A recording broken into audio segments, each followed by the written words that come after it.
Welcome guys, I'm doing a recorded video for once instead of doing a live stream on this activity, so I might be able to cut out a few things for you so you don't have to sit here so patiently waiting for me to get through certain things. Now I've made a little bit of advancement on things since last time we've seen. I have unlocked a few more things in the MAM. I ended up with 19 tickets. So I was scrolling through, having a look at the different things you can get and whatnot in the game. So we've managed to get the factory ladders and the stairs with our tickets. We also got the windowed walls. So I figured out that I need 30 more tickets in order to basically buy the remainder of the pieces for the base. I also actually used some of the tickets to buy some plastic stuff so I could unlock the rifle. So this is the weapon called the rifle in the game.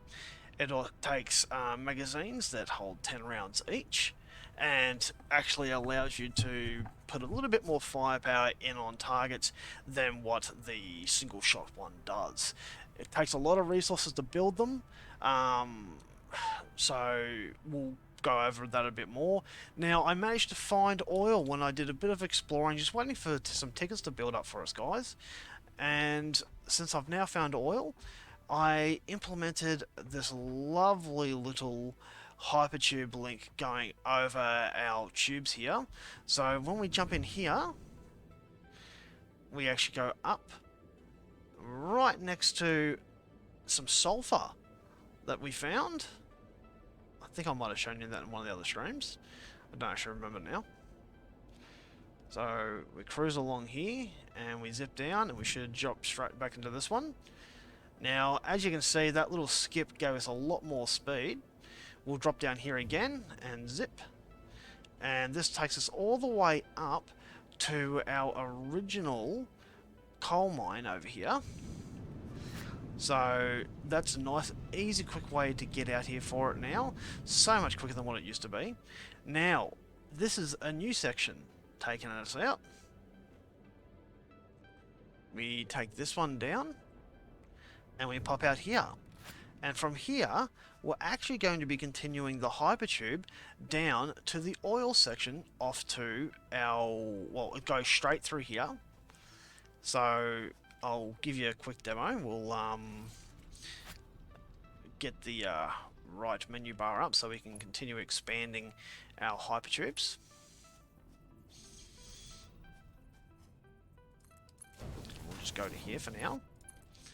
And then we'll zip on down here. Now, I've already killed a couple of enemies in this area to make our lives a little bit easier to get around and do things.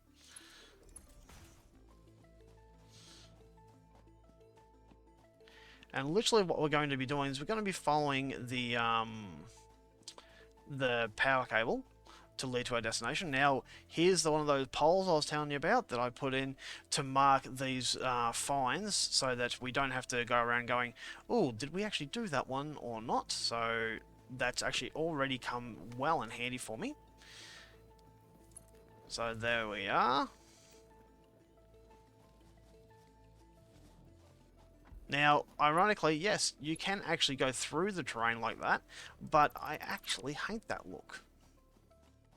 So, yes, you can take it through the terrain, but I don't like that idea. I like the idea that, you know, you actually have to work around the terrain.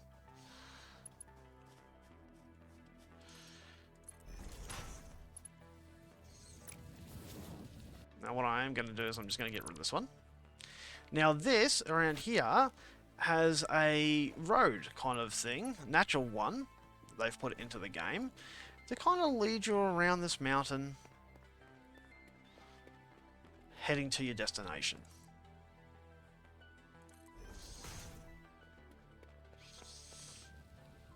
I believe I also need to, yep, bring the power along with me. Now, I grabbed the whole heap of resources for us so that we wouldn't be just taking, you know, lots of runs back and forth as much. So this is going to be a long hypertube, this section, because there's not a lot along this road section that we need to really worry about. And so we're kind of just going to build it and skip large sections of this area.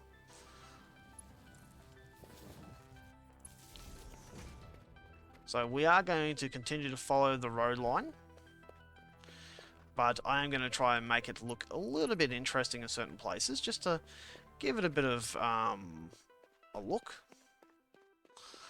You know, go out over the void, I guess.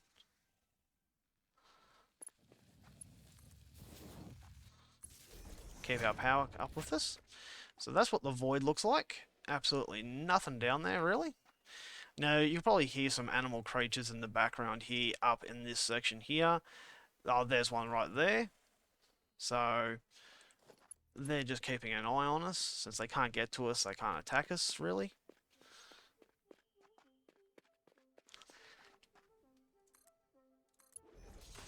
Now, I'm keeping it over to the side here in case we ever want to bring a vehicle down, just so that we never have to worry about going off the edge.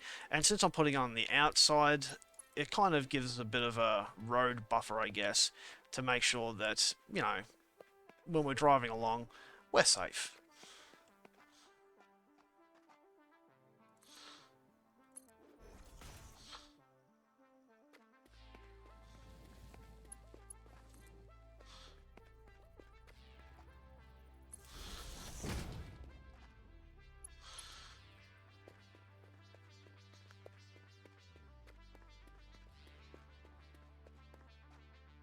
Now, I had a few friends contact me about my last few episodes that they've been really enjoying what they're seeing, so I thank them for that. I'm very new at this, and I am really trying to make this interesting, even though like a lot of the sections is very repetitive in what you're doing. So it is a fun game, but I am trying to show you the kind of effort you have to go to really get anywhere in this.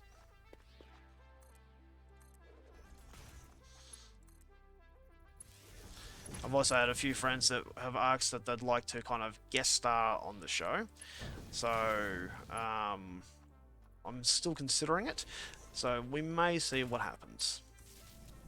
So since we've run out of pieces, we're going to jump back in the hypertube and head back. Now there is some ore over there.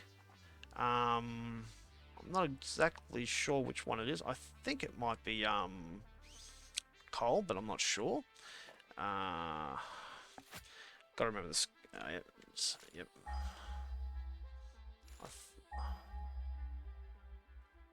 Iron, maybe.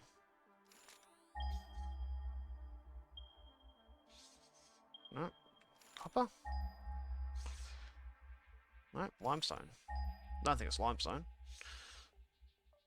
It's not coal.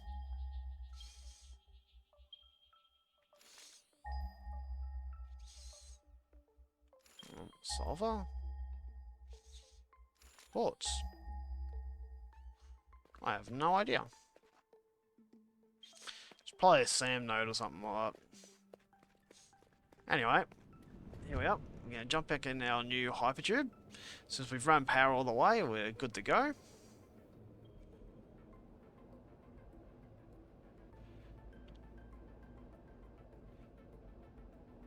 Now, I've seen people make hypertube cannons with these on the game.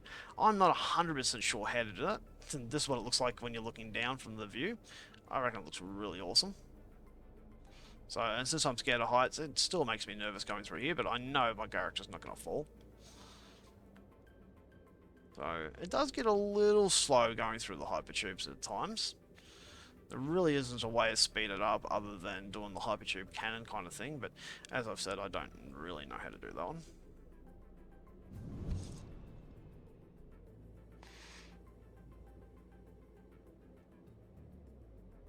So yes, I've already put some basic buildings out there when I found the oil because, you know, it's one of those things I really haven't played with. So it was interesting to see kind of, you know, how they all work.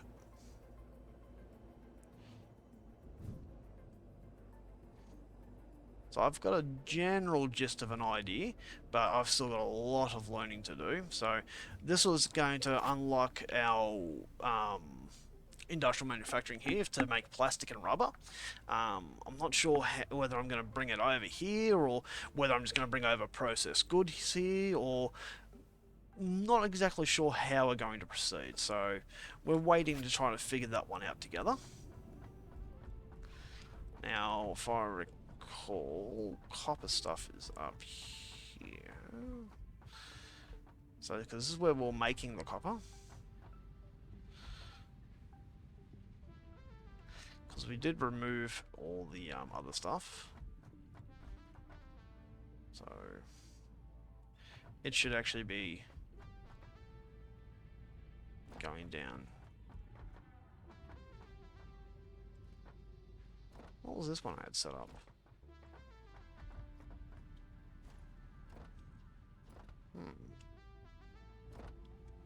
So whatever it is, it stopped working. Or it's not connected. Oh, it's limestone. I'll have to have a look at that and figure out what's going on. Because that should be running. Anyway, back to our copper efforts. So...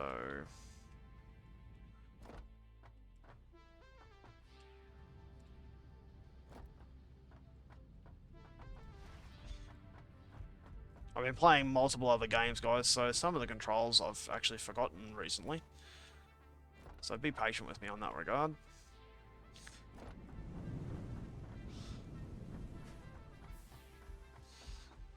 Alright. Here we go.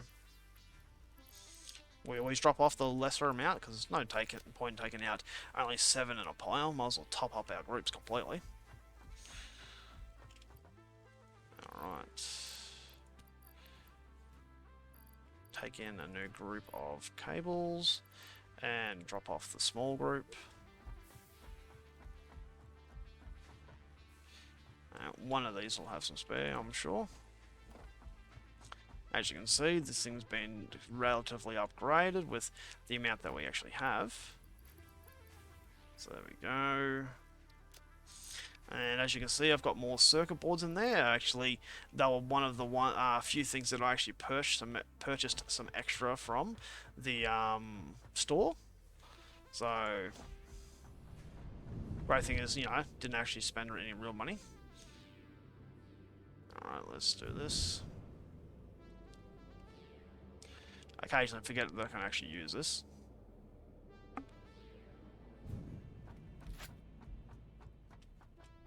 Did we leave anything in this vehicle? I don't think we did. Just a whole heap of solid biofuel. Alright, let's head on back out. As you can see on the right side there, I've got 6 refineries, 5 fluid buffers, kind of large inventories of items that I'm going to need to kind of get a little bit of a setup going out there. And as you can see, I've got everything on me that I need for it. Some of it may deplete, you know, making this hypertube, but, you know, should be quite easy to get a bit of a replacement going as needed, since we can go back and forth with the hypertube.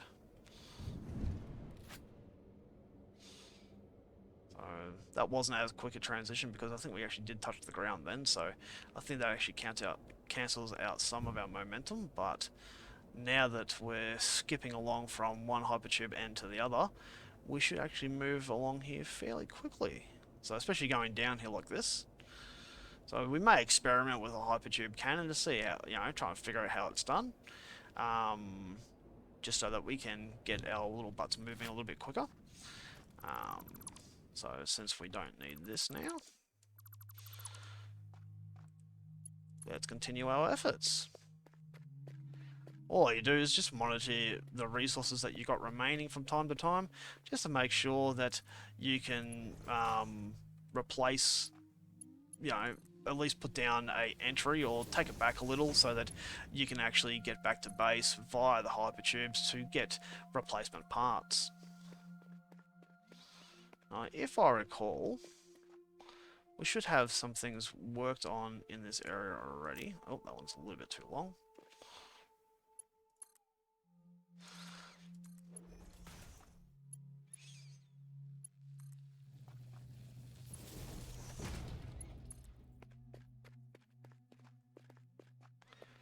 Okay.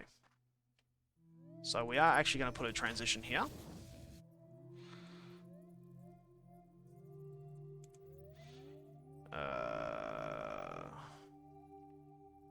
No. 6, that's the one we want. So we'll just stick this one out here a little like that. Put an entry in here, put an entry in there. Bring our power connection to here. A new one to there. Yeah, again, just continuing my usual, not wanting to double up power poles, so that you can always just take out new supplies as needed. And there is the old one that I'd previously made. So what I will do is actually get rid of this in here, and we'll route it that way. And hopefully, there we are. So unfortunately we won't be able to take the hypertube just yet for certain sections of it, because we still have to get power over there. I haven't actually run a power pole over here yet, so this is all a whole heap of stuff I put in off camera, but no power has been connected to it yet. I kind of wanted to show you guys at the same time when it all got powered up. Now we're going to try and just get around this little gas field a little bit easier, like that. So,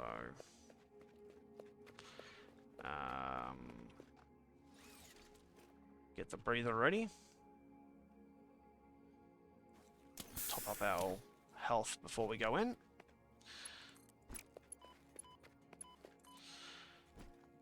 Alright, we're just going to kind of race through this area a little.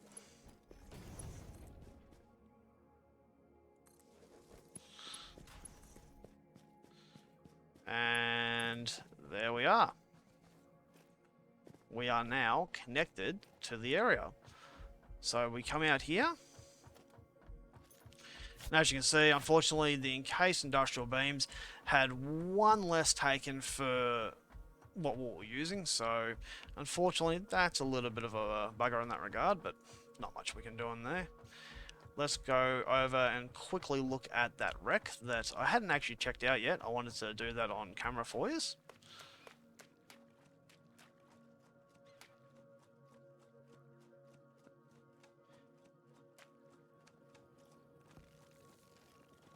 So they've deployed flies at us.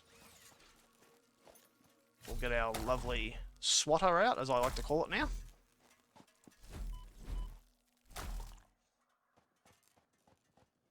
There we go. We've got some more encased industrial, concrete encased industrial beams.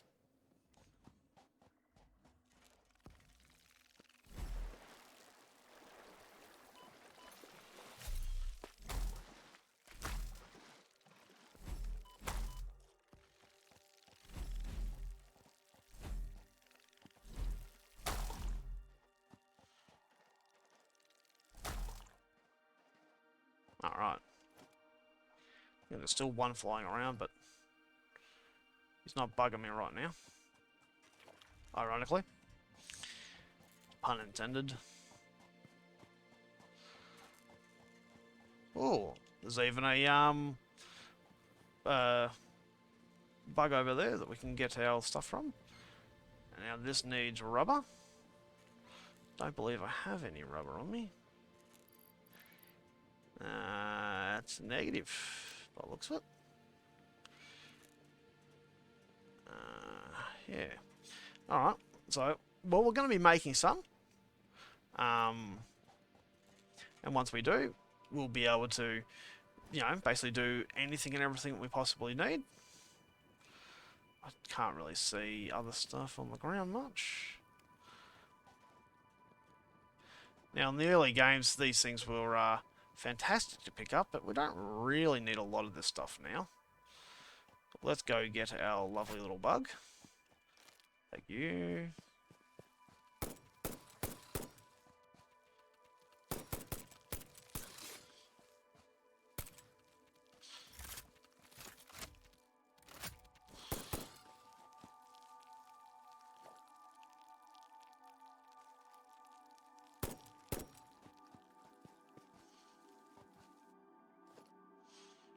So that certainly makes life a little bit easier when you're coming up against animals now. That's the first time I've actually shot something with this weapon in the game. So again, something else I wanted to share with you. So lovely little green power slug. And here is our new work area. So when we come out of our hypertube, we'll plop out here. And this is an oil extractor.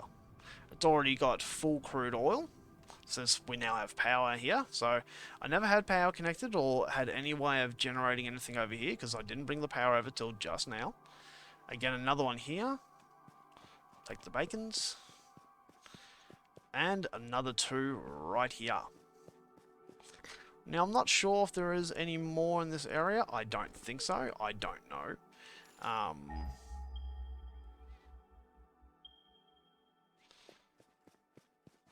So, there might be some more in a short distance from us. Let's go check it out.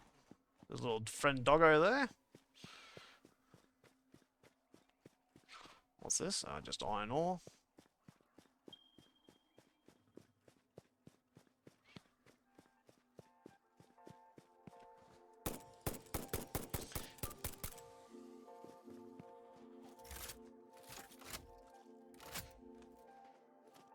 Well, that was a lot easier to kill.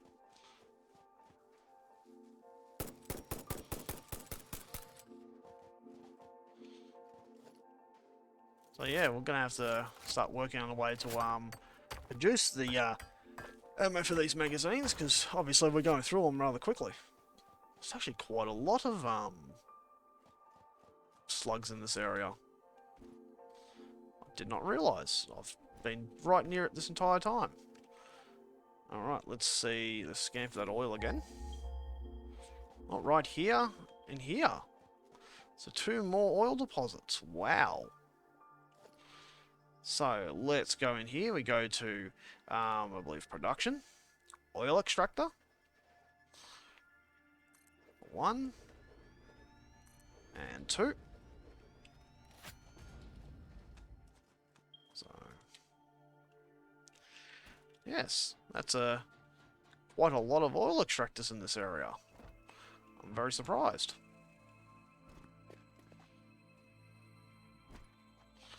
Grabbing the slug since we're right here. Let's top up our health. The great thing is we won't have to go back through that gas cloud now, because we'll just be able to take the hypertube. Alright, let's use our little technique to get over here.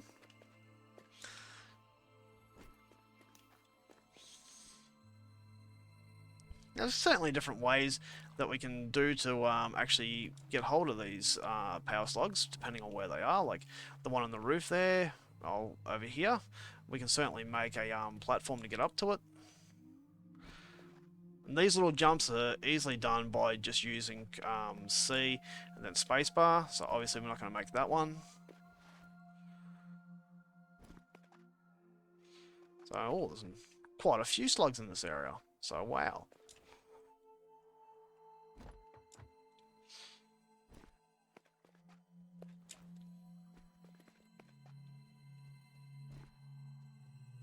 There's usually a natural way to be able to get to most of these things. You just have to be willing to explore to actually figure them out and not be scared of spiders in the process. There is a arachnophobia mode, but I'm not scared of spiders. I'm just scared of jump scares. So when they come out of nowhere, all of a sudden, it's more, I just, I don't know, get surprised, if anything.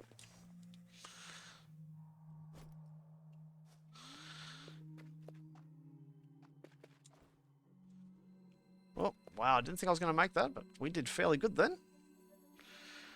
That's not a bad little collection, actually. I think we got most of them.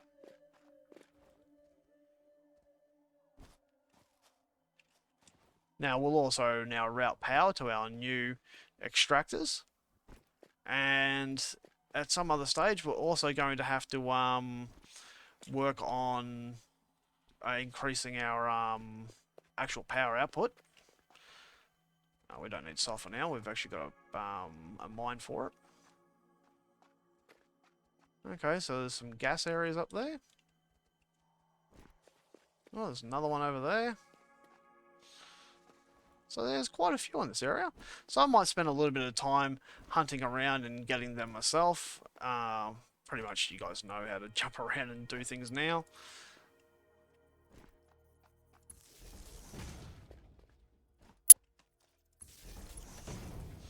Now, I'm not 100% sure whether these... Oh yeah, no, crude oil actually has a purity. So these are all pure. As I've said previously, if you see the bacon, make sure you collect it, because it's a key component in a lot of different things.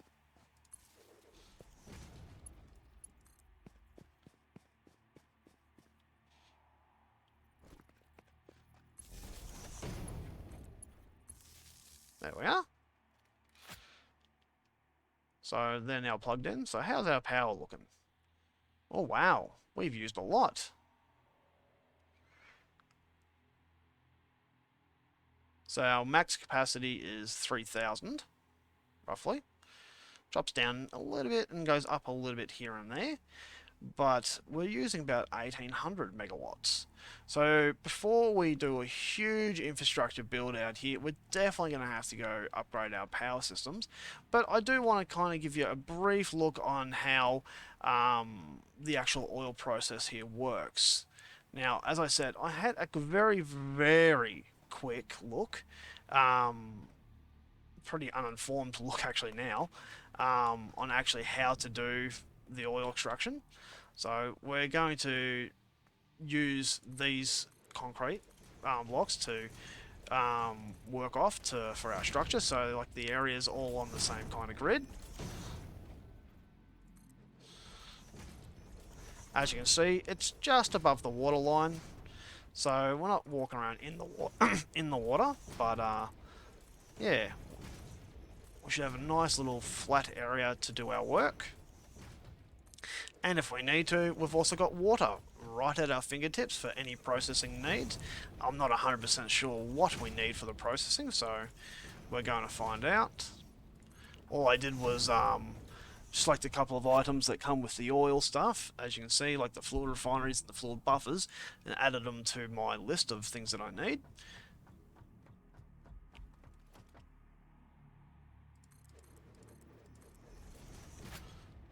I'm definitely thinking of adding that mod that allows me to make multiple of these platforms all at once. So we're just going to start with this collector here, and each one of these collectors generate require 40 megawatts of power, and I believe we have 6 of them now, so that's actually, you know, quite a jump in power requirements. You know, quite quickly actually. So each one of these obviously need their own full production line, or whether they're going to be used for helping out the power systems or whatnot, because I'm not sure how the whole fluid power thing works, because I don't think we've unlocked that yet. No, we haven't, but we've got big power storage yet to use. Now, here we go. Refinery. Let's have a gander at this one. Let's just chuck it right here. Oh, since it's a double wide, let's chuck it right in the middle. Alright. So what can we do? Plastic. 2 plastic, 1 heavy oil. So what's this take? Crude oil makes plastic and heavy oil residue. Okay. What's this? Crude oil makes rubber and heavy oil residue. Okay. Well, what's this? Polymer resin and water makes rubber. Okay. Fuel.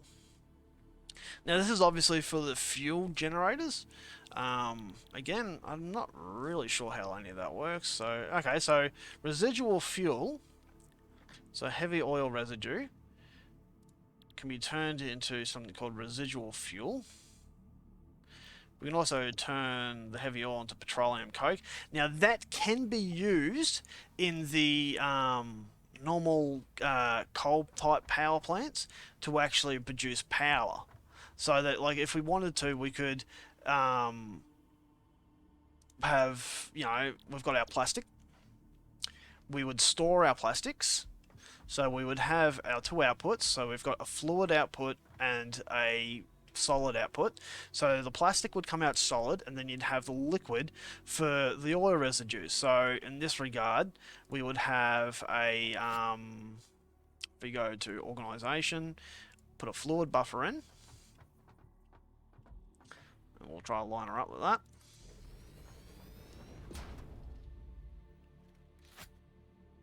Now I haven't created a separate little menu for doing the works for this yet, so, but we will at some stage.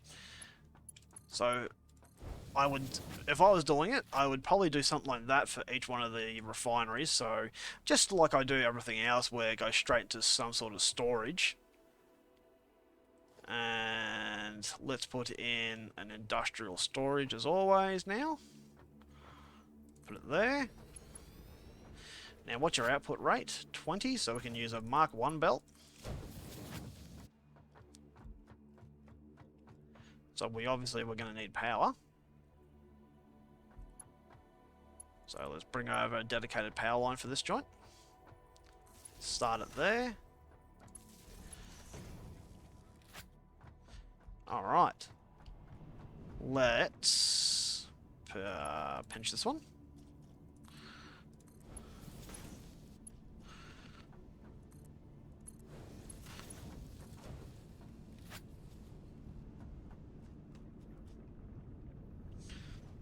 So, not sure how this is going to work. Whether, that sort of thing is not going to work and you might need a pump in it or something. I'm just trying to avoid our little exit area for that for now. This is only just testing it, so that's producing 30 per minute.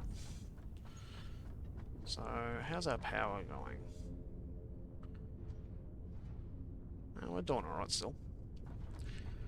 So it requires 30 oil per minute. And this is producing 60 per minute without power upgrade. So like we were to put power upgrade here, so we're up to 150 cubic meters per minute. So it's half a pipe's worth. And this is an impure node. So as we know, we do have some pure nodes around. So what's this one? A normal node. So this would produce default 120. Now, unlike your usual conveyor belts, you have to use Mark II pipes for the larger amounts of oil that you can produce. So, like if we upgrade this one to max, this one would fill up a single pipe all by itself. So this would be a dedicated pipe. So, and as I've said multiple times, these extractors are the ones that I will use power shards in for upgrades, because that is where, as I've said again and again and again and again and again and again and again and again, these are limited. So these are the ones you upgrade. Until I find out that the power shards are unlimited on the map or some sort of thing like that, there was other things I will upgrade. I will never upgrade one of these machines with a power shards. I will just make more machines. So I'm not sure if there's another sort of thing. So what's this? Polymer resin and water. I'm not even sure how you get polymer resin yet. So, oh, there you go, polymer resin. So we could make fuel straight up from crude oil. And then we would have heavy oil residue for fuel, the polymer resin. So the polymer resin and water would make 20 plastic per minute. So that's 60 polymer resin per minute. And this would make 30. So you would need 2 refineries to make 20 plastic per minute, including water and the polymer resin. So hang on, did I do the math right for that? Yeah, 2 of them. But you would get 80 oil fuel per minute. So that's a good thing. Like you could oh, see there we've got our some default plastic straight up. So we might just go back to this recipe for now, given its heavy oil residue.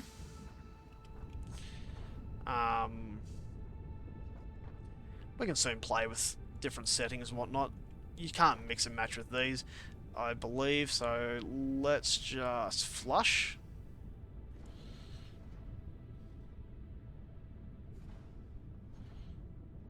Alright, so we are making heavy oil residue, which is good. So the heavy oil residue, even though we could run 2 of these on this extractor here. How much power are you taking? Sorry, 30 megawatts. Actually, we could run multiple. Sorry. I think it's 5 if I do the maths right in my head. So 30. Oh, sorry, 150 divided by 30. It's 5. So 150 divided by 30. Yeah, it's 5. So we can have 5 extractors, refineries, working off this one oil node by itself, making tons of plastic.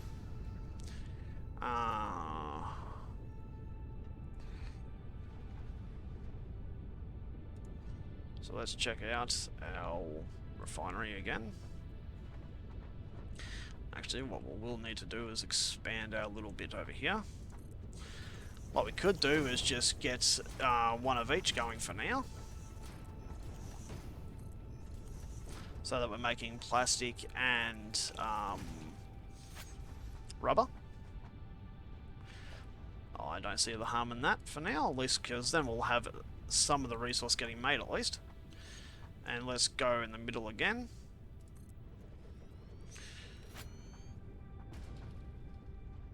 And we've put it the wrong way around.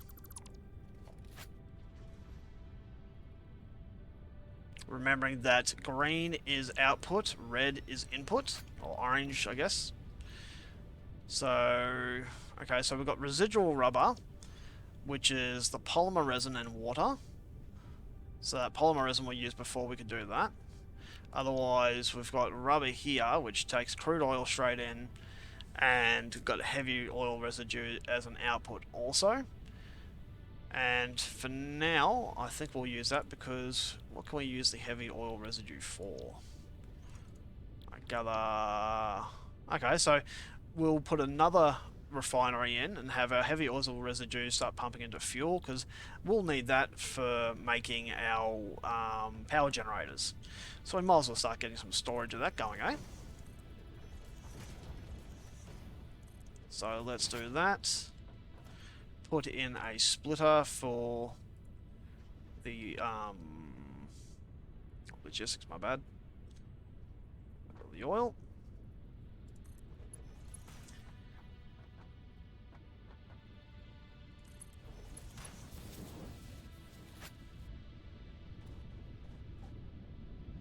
Alright, so we've already got our power here.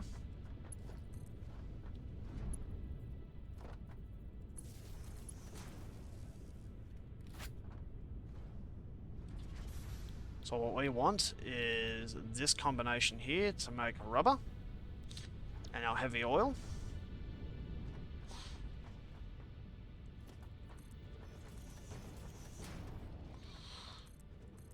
And what I would normally do is, now that we've kind of got our rubber and plastic being made, I would usually probably on the top of the hypertube, we would run the conveyors all the way back to our main base. But I'm not sure whether we're going to do just that just yet. So there might be a better way, like a train or something like that. So let's get our fluid buffer going. I don't believe they have an in and out. So we'll line it up with that bunch. The industrial one. And I'm pretty sure that a Mark 1 will do this one all by its lonesome as well. Yep, we're only making 20 and 20. So it's 20 heavy oil. And so a total of 30 heavy oil we're making. So let's check out what we would need for the fuel. production, because I never paid attention to the numbers, so we know we're making 30 heavy oil. So, refinery. We'll put it there. Residual fuel. So we would need 60. So we're getting half of it. Look, it's not going to run super quick or super efficiently, but it is going to run at least. Now, what we'll do is, if we do decide to take anything out of the containers in regards to the plastic or the rubber, we'll actually take it off the top connections for the storages, so that way we don't have to mess around too much in regards to connecting up our liquid, because liquids can be a pain for flow rates and whether you need to have pumps on them and whatnot, but when it's kind of flat like this, it's sometimes easier just to do something as simple as that and just have the heavy oil go straight into our supplies. So this line has heavy oil. Grab some power. Bring her over there. And let's put in some more concrete.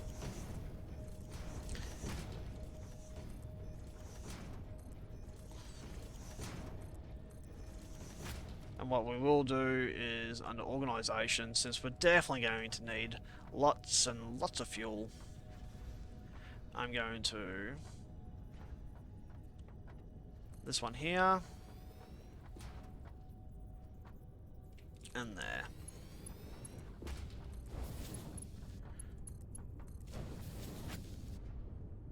So there we go.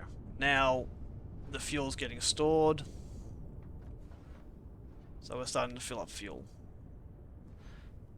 So it's not going to do it at a very fast rate because it's equalizing between this and also the pipe. So we've effectively got 800 storage. So this should, and if this fills up completely, we've also got these as a buffer for the heavy residual oil. And these all store their own ones as well. But the great thing is we're now getting a nice little supply of rubber. So I can actually take the rubber that's there and take the plastic that's there. So we've nearly hit, 200 plastic already. So our little industrial manufacturing is well on its way. So how much we're making 20 plastic, we're making 20 rubber. So there might be better combinations or better like which ones you're going to get more rates out of. So we're going to have a quick look at that now. So we'll just put down a basic refinery. Well, I guess not so basic, but we don't have the resources for it. So let's journey on home, since it's so easy to get there now. We'll probably won't even bother coming back over here to do it necessarily. We'll I will have to come back over to get plastic and rubber, but we can sit down and kind of work out what our process is over there. But there's no point us trying to bring liquids, as I've said previously in one of my early videos, trying to bring liquids all the way from the liquid source to your main base. It's pointless. You might as well set up the processing for whatever end item you want that liquid to be used for at the site, because otherwise you would just end up with so many pumps and it just really wouldn't be efficient, from my belief anyway. So my solution to it is, yeah, where we were, that could have ended badly, I think. Might do something like that.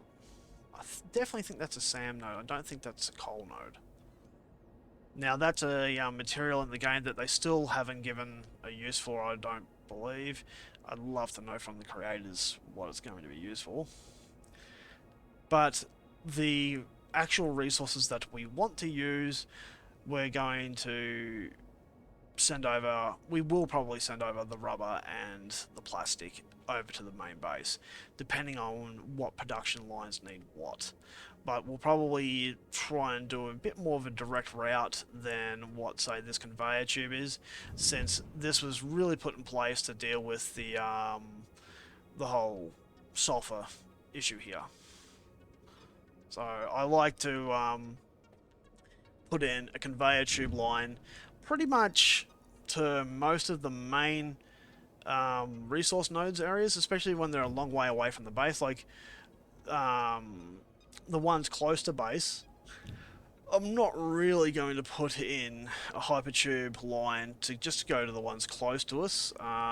It's kind of really pointless. You can get there pretty, quickly on foot as needed. So let's chuck in the resources that we currently have into there. So that's starting to look good. We'll also, actually I think it's in the other facility.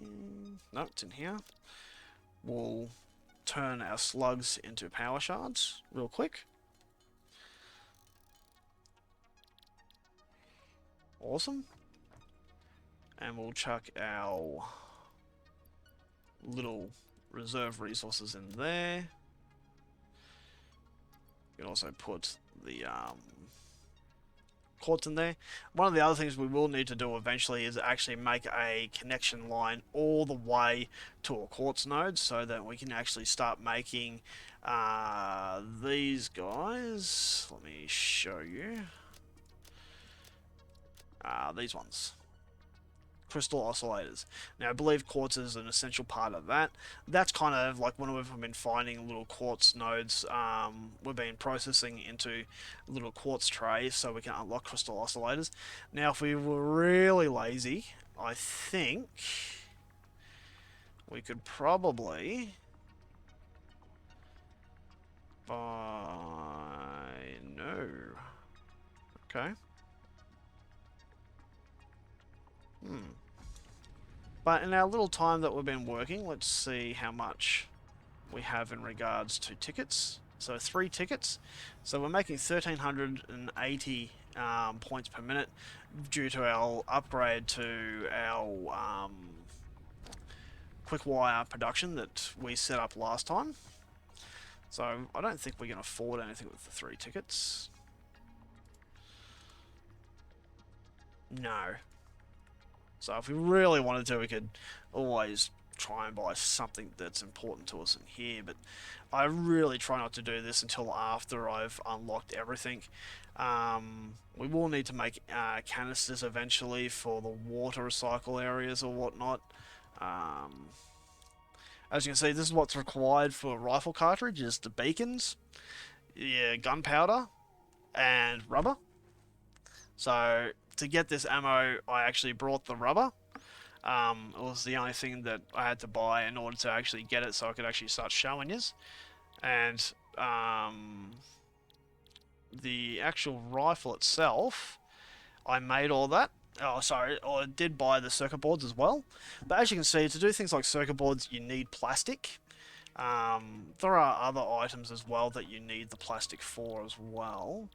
So let's just have a quick scroll through. So it'd probably be in something down here. No. Well, yeah, obviously the ammo needs rubber.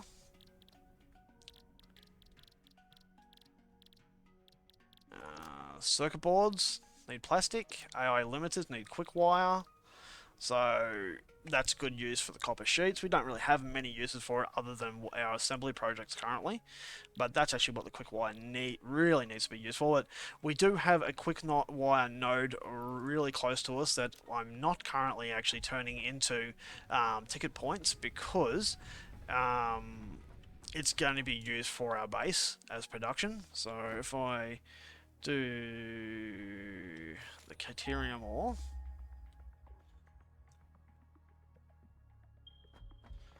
I don't believe that's the far one. There should be another one pop up in a second. Yeah, that's the one we're turning into quick wire.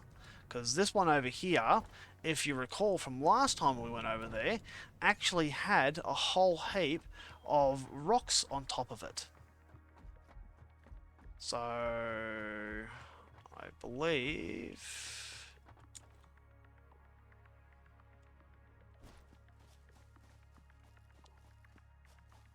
yeah, there it is. So here's our Caterium ore.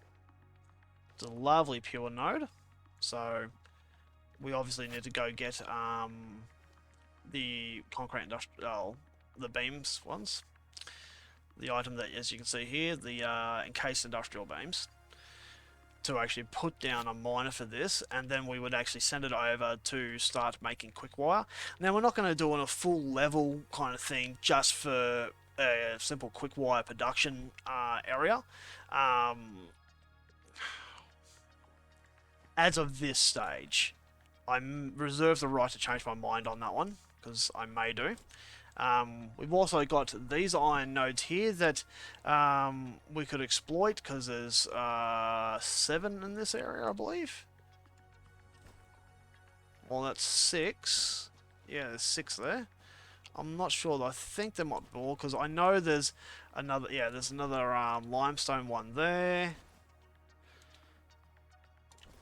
and another limestone there. I think this is just an impure. Yeah, most of these are impures. Let's just take this back home. But yeah, so yeah, as you can see, we've still got all these resources to actually use for our base yet. So there's a ton of production to expand. But once we finish our little oil exploration, we are going to go back and oh, so even these ones haven't been brought over yet, so there's 8 in total in that area that we haven't actually started exploiting yet, and 2 copper nodes down there. So as I've said, there's still quite a lot of resources for us to exploit in this little area alone. Once we've finished our little oil exploration, we will expand our power. So concrete encased beams. I think that might be up in the steel manufacturing level.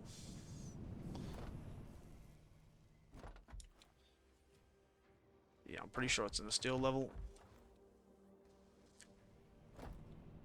So this is why we've got our little hypertubes here and there to go to different places. So that's just normal concrete encased beams. Sorry, just steel beams, sorry. Have 3 piles of that. Yes, I haven't finished off this little area yet, so that's just beams. This is all steel.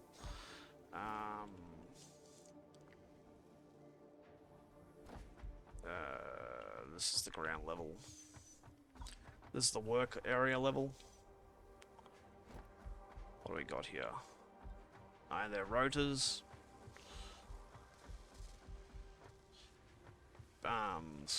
So as you can see, I expanded this area. We've got all kinds of little different things in here now. There's our concrete encased beams. Let's get 5 of those because we use that a lot. So what are these? These are stators. So these were all getting turned into motors. So motors, we're still suffering a bit of a rotor shortage on that one, but we don't need a ton of motors really. So let's drop off the 30 group and take 100 with us. So as you can see, we've got an absolute ton of them currently. Still got a ton of stators there. I kind of let this run for a little while for it to start building up supplies. These are still working perfectly well. As you can see, like the look in here with the different setup with the assemblers, I think it looks really good, like really clean and neat. So you've got some things dropping out of the roof, you've got some things coming up from down below. This all took a fair bit of work, so rotors we obviously need more, but really need more iron rod production. So it's really the ground level. I've got to really get more iron production going and do some more work to actually get supplies over there to increase our current production. Now I've been meaning to get rid of you because you've been bothering me for yonks. Thank you. That's been bothering me for ages. Just keep forgetting to do it. But now that we've got all that, let's check out our refinery, as I said. So, this is the one we've got currently over there, one of them. So, crude oil going directly in, turning into plastic and heavy oil residue. This is the other one, crude oil, with rubber and heavy oil residue, and the heavy oil being turning to fuel and keeping the rubber and the plastic. So as we saw earlier, if we're going to make fuel directly, we'd end up with 30 polymer residue, but it uses 60 crude oil. So double the amount of what we're... the exact same amount would be using for the current production line. But since that makes 30 polymer resin, this needs 60 polymer resin plus 30 water. 20 water. Makes 20 plastic. Alright, so what you would need at least 2 of them to have 1 of them going. So that's a lot of fuel, really. So really that's concentrating on providing power. So it'd be kind of like self-feeding power, really, once we unlock that. And so rubber is 40 polymer resin. So that's a 40, that's 100 polymer resin. So you'd have to do it in groups of 30, really. So say with this 40, so 120, so 3 of these would work out for the equal maths for the other side. So you would need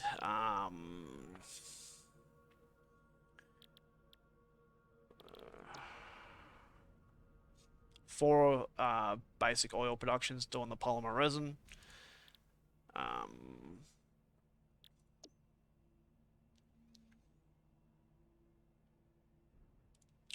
Yeah, it's be curious to figure out really which way would actually be the more cost effective. I guess depends on which one you're trying to produce more of, I guess.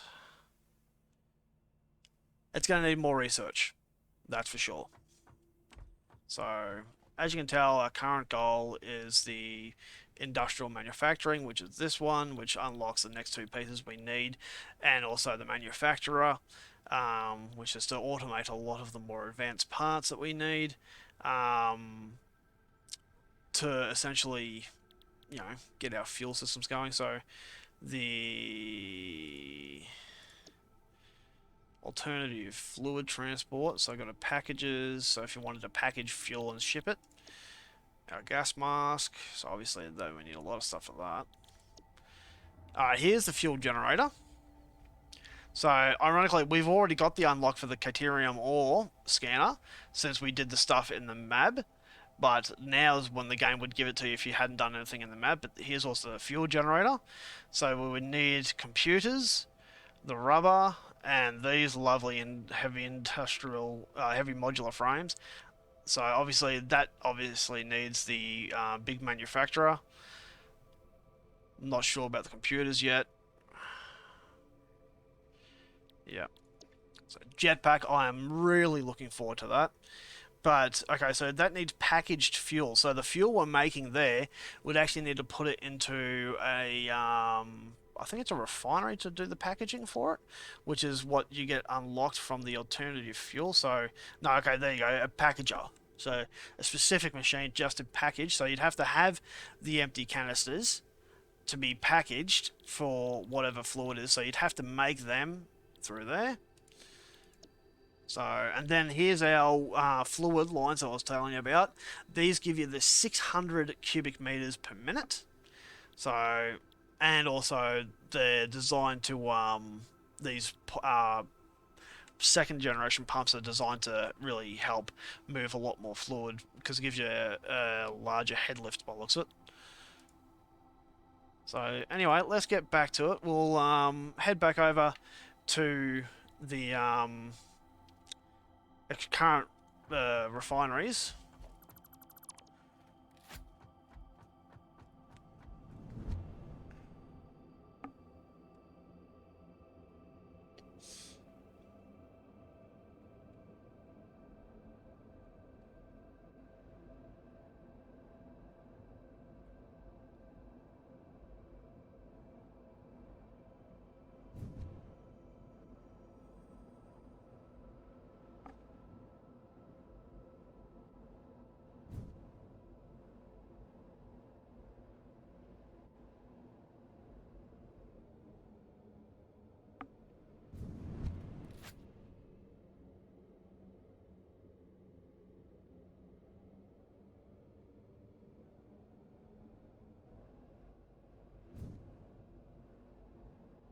Alright, we're getting some decent speed up going through the pipelines now.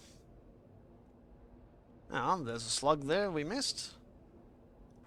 So there are plenty of slugs around, so obviously, you know, you do need a lot for the amount of mines that you actually have in the game.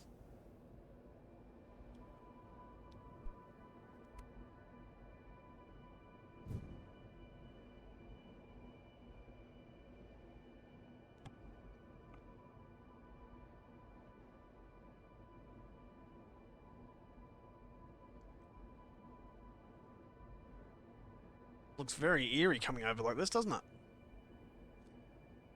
Boop. Here we are. So, in that time that we're off doing stuff, let's see kind of what production we got. Not bad, plastic-wise, eh? What about rubber? Nice. Definitely nice. So that's enough to finish off this industrial milestone. Whoop.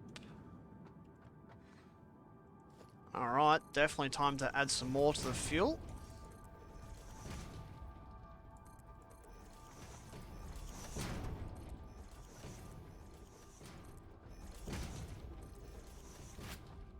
And what we might do is put in a splitter here like this.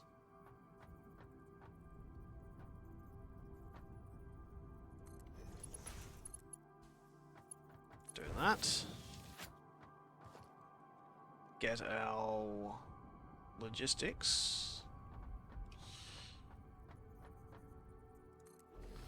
That one there, that one there, that one there.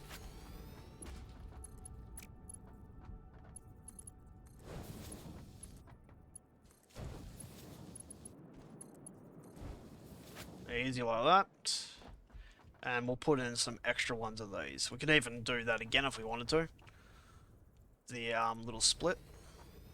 But I don't think that's necessary for now. I think this is good enough.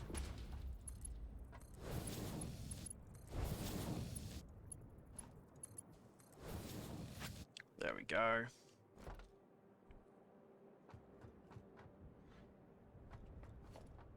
Oh. Might as well go big or go home, eh? Well, we're going to be going home in a minute anyway.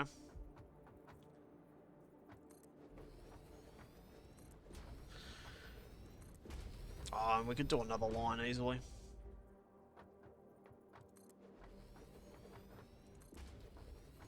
There we go. That should keep this running for quite some time.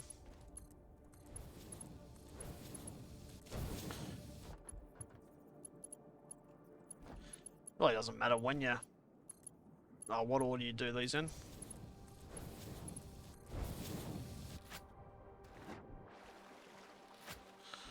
So...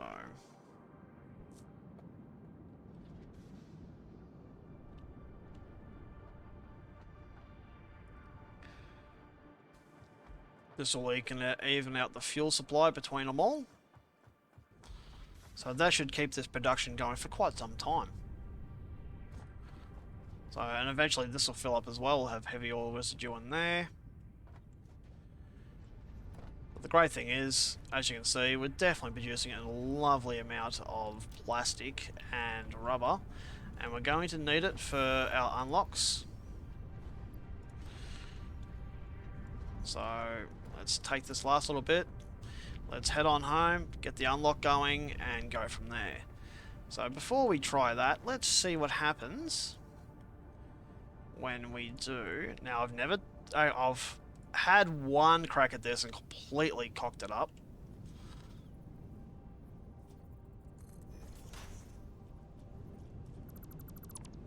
Okay, yeah, no.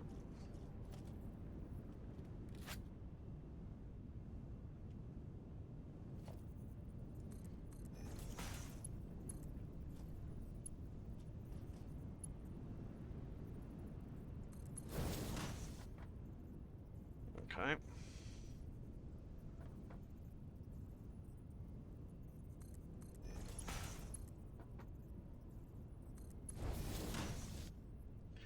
Now, I put an entry there, and that one's already got an entry. and we connect these up to power poles.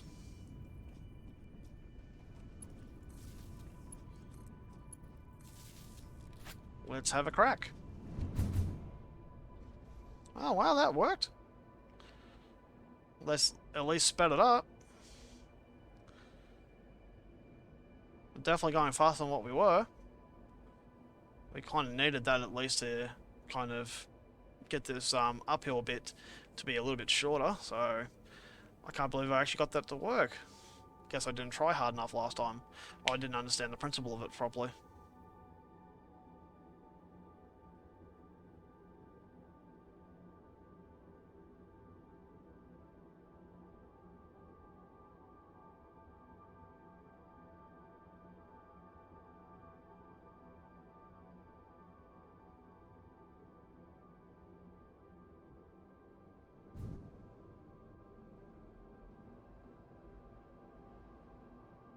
This is definitely easier than driving back and forth or doing anything, because I can literally just take my hands away from the keyboard and do something else if I want to in the meantime.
Alright, here we are, we're back at base.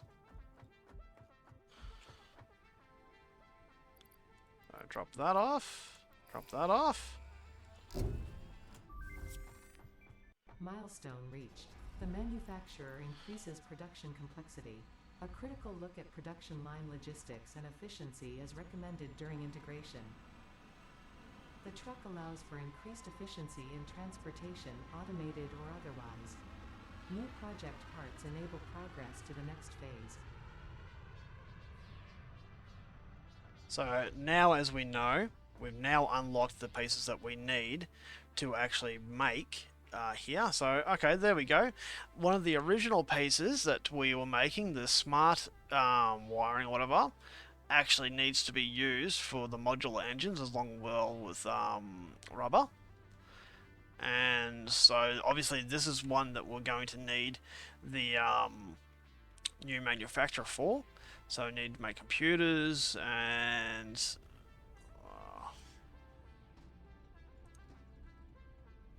yeah. So this bit's going to be easy, but yeah, for now this is the last unlock for the space elevator. So a little bit of work there to get that going. So we may just get a basic production line as usual going for that. This is definitely going to come in handy. I would love to get this going. At least we've got that there. We do have some basic computers because I think we've got some on us as well. We have 21. I think we have some more in here.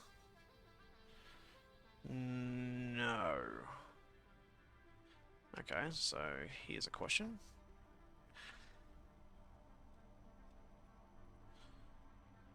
Alright, we can. How many do we get? Only 50? How many do we need to do the unlock? 100.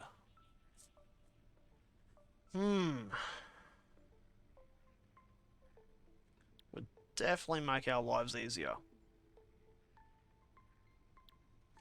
Also, what I am going to do, so we clear off our little production area there on the side, is just do that. So the list is gone now. But for a manufacturer, we obviously need these heavy modular frames. So I'll have to get more bits to actually make one of those. And that'll be curious to see what we can actually make with those now. So we're certainly getting there, guys. That's a lot of stuff worked on. As I said, now we're going to go work over at the power generation area for our coal, while our bits and pieces build up for the new fuel generators. So yeah, computers. Okay, so they need these guys. Where are ya? Circuit boards. Since we need plastic for those. So here's another quick look. If I add one of these in,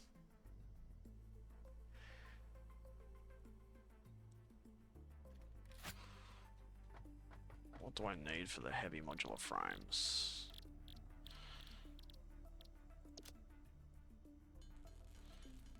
Okay, so I need to go get some of those normal modular frames.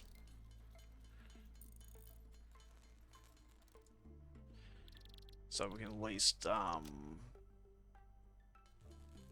yeah, let's just go get some, eh? We're making them, so there's no point doing that. Second level. What's in here? Oh, yep.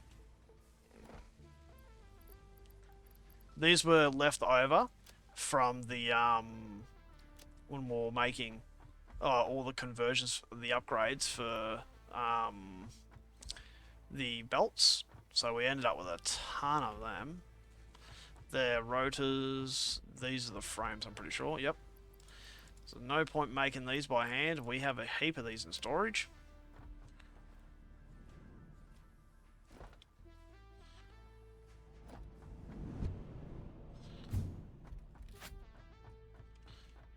So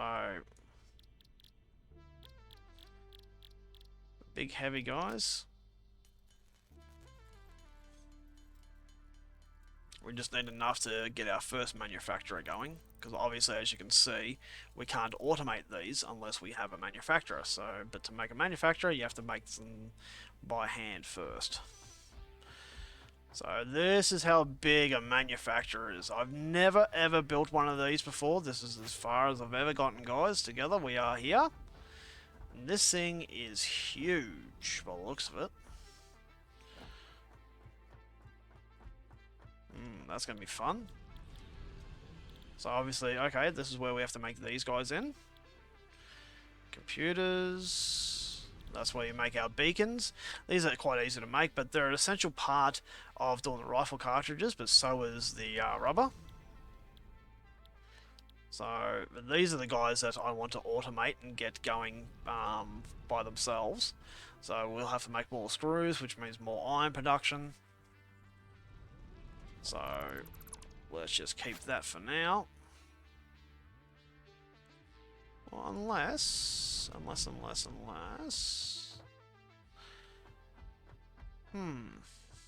got plenty of room over here. Let's do a temporary setup for them. Now, I usually hate doing this.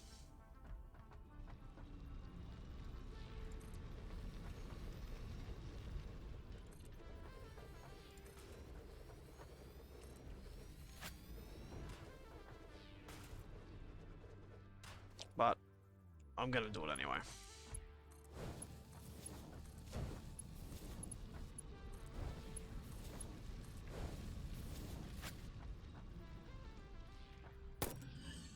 Go away, Mr. Bean.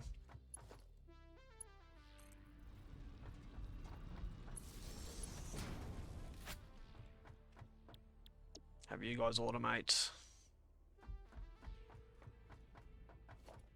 And let's put a big guy out here.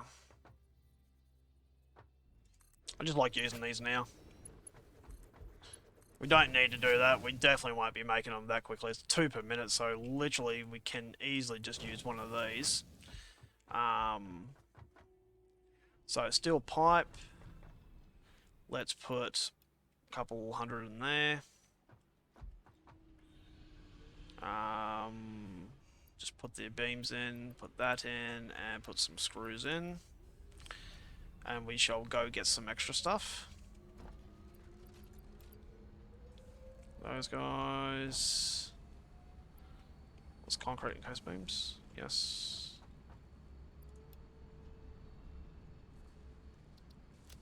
Alright.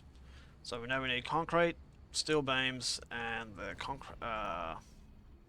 steel pipes. Since this is just a temporary guy, let's chuck some power shards into him.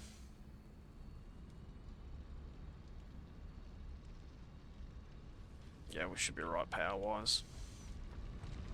Let's go get some extra bits and pieces for it.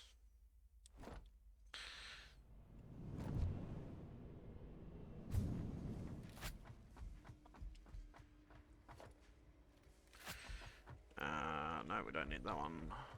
That's rotors.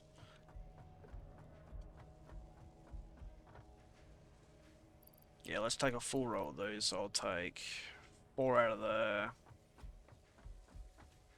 1, 2, 3, 4.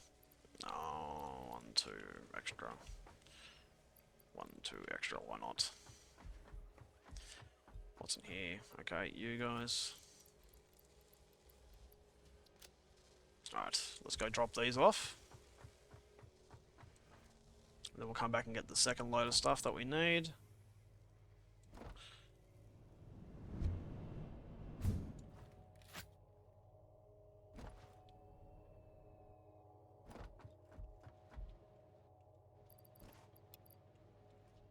Nice supply of that.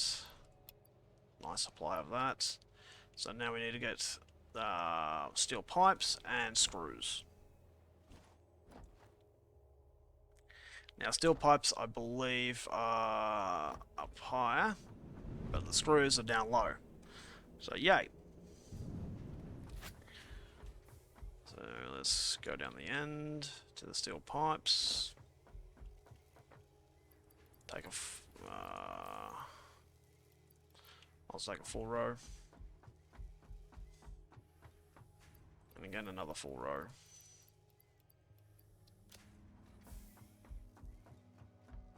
Resort that because it's going to do my head in knowing I didn't do fix that up. Let's drop. I believe these are screws. No, that's wire. They're screws. Alright. We'll have to get more yet.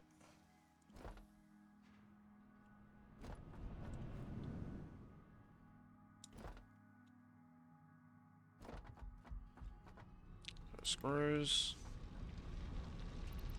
Steel pipes. Might get another row of that. Let's see what it requires of each. Okay? Wow, 500 per minute, so it takes 100 screws. So let's just go get a whole heap of these guys, eh? So that's not so bad. We got a good amount of that. That's fine. That's... yeah, that one we need more.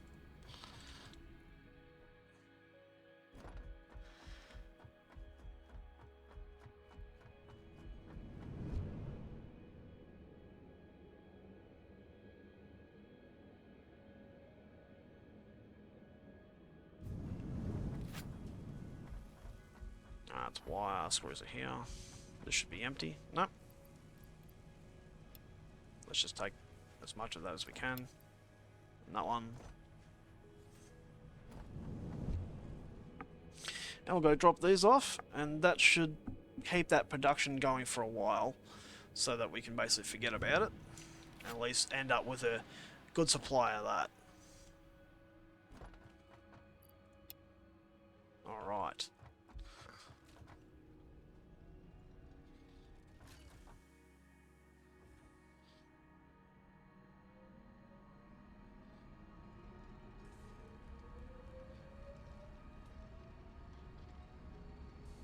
That's 5 per minute. Not bad.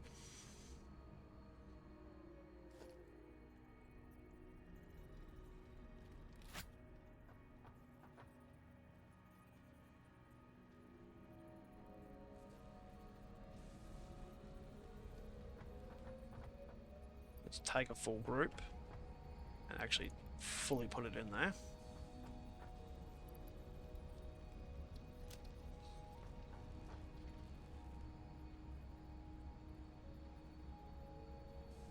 Ah, 500 per minute. That's why I can't keep up with it. That's a lot. If I take one of these away.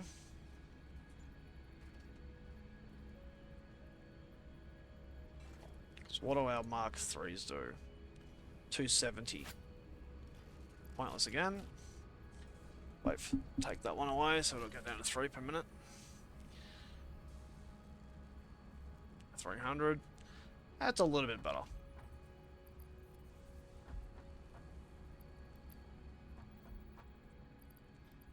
Alright.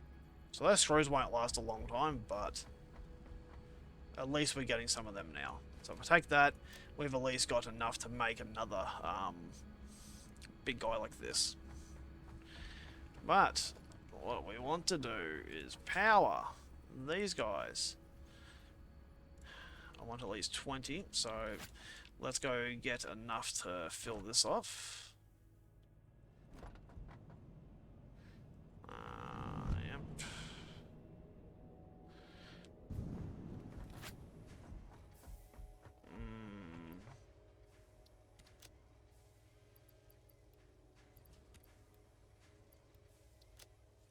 Yep.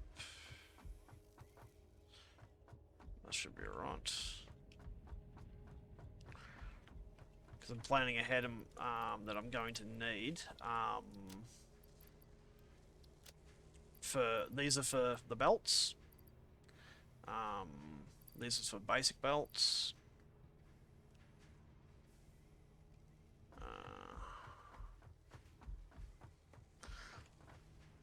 What I could do is if I get the concrete encasements.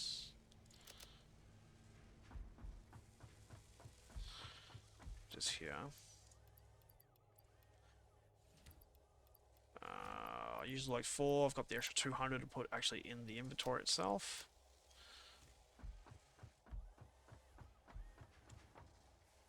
I don't need status for what I'm going to be doing, but I do need rotors.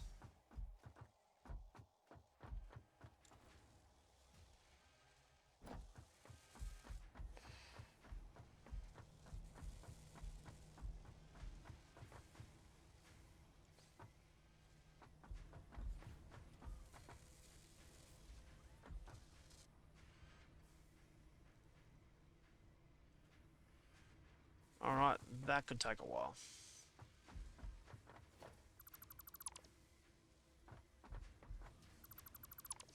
Alright, let's let that build up. Because unfortunately I'll shut down some of the other advanced areas of production, but we can live with that.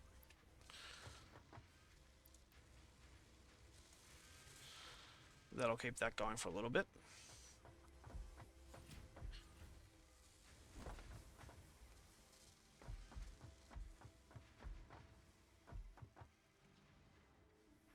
Yeah. So what we do, just make our life a little bit easier, is we just come over here and we pinch these directly from here.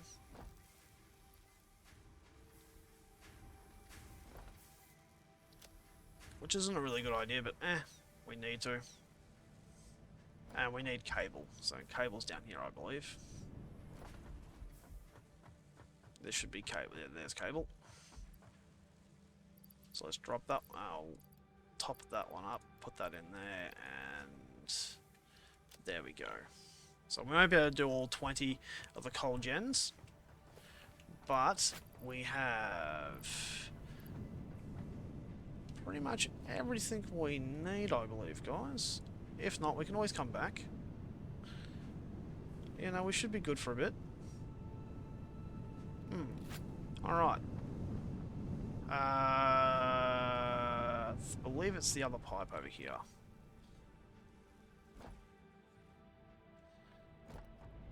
I believe it's not that one. It's this one here.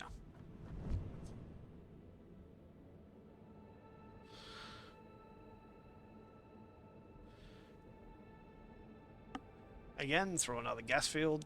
Don't know why I put these through the gas fields. I just kind of like the idea that I can go through it without getting hurt. It's like, ha ha ha. Even if you could get hurt, you're not in there long enough to really make it matter anyway.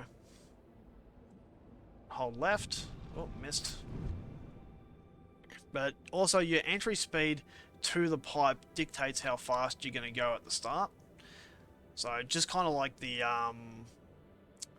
that little cannon we've put over at the refiner area. If we'd sprinted into that a little bit better, we would have gone through quicker. So, and there's another limestone one there. So, as I've said previously, there are still a lot of resources in this general area for the factory. So that's why we're kind of making our main production factory over here. It really does need to expand. There are a lot of things that we're still missing, but yeah, we're currently getting short on power. So if I want to actually expand it, we're going to have to come over here and expand our power systems. So I'll have to put the power system in first, prior to actually disconnecting the current one. So like here's one for our current expansion.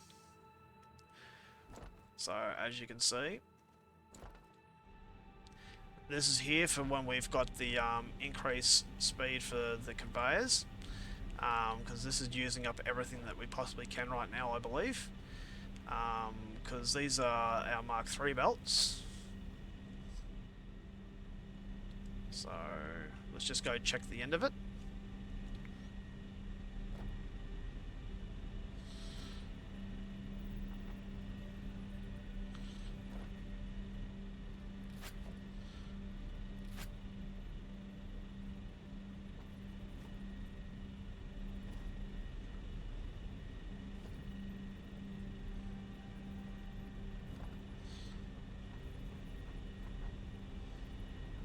Should all be Mark III down here. So how's this one going?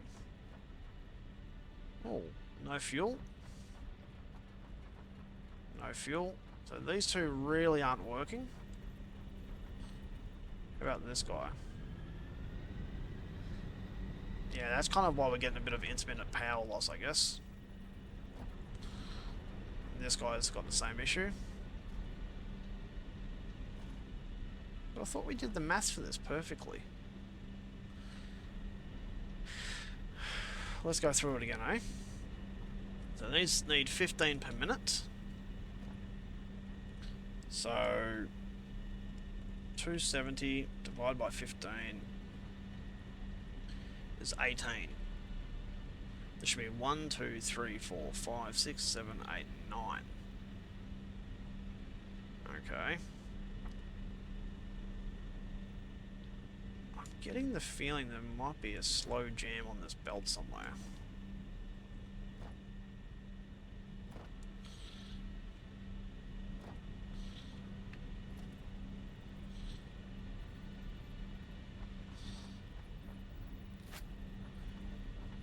Alright, so let's save it.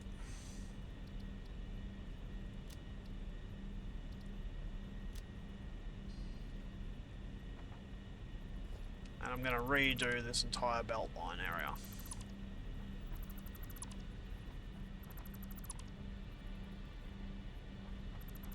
Well, for now, let's at least take a look at it.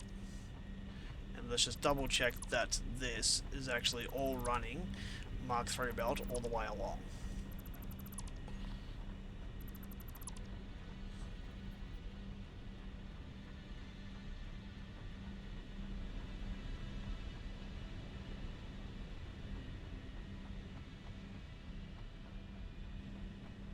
Okay. Weird. So instead of having to redo all that, let's just go this. That's curious why it's doing it.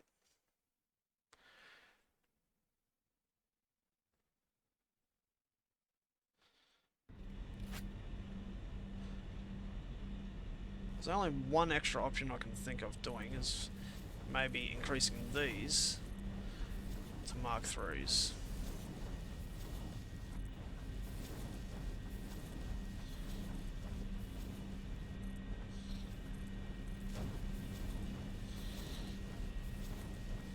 shouldn't have to, though.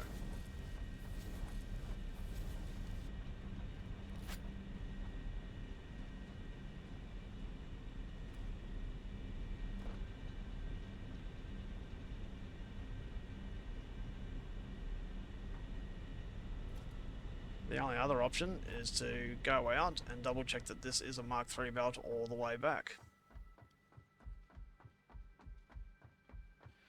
Which I believe it should be, but it doesn't hurt to double check.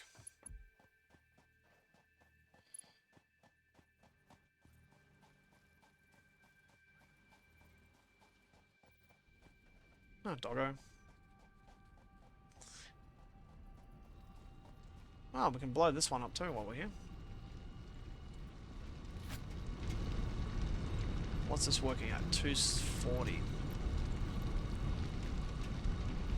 There we go. That would be the issue. So, it never hurts to come back and check things out.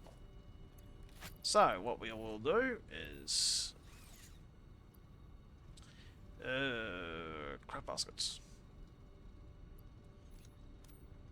Let's put that one there, put that there. Grab the big bang. Oh no, you just put that in there, don't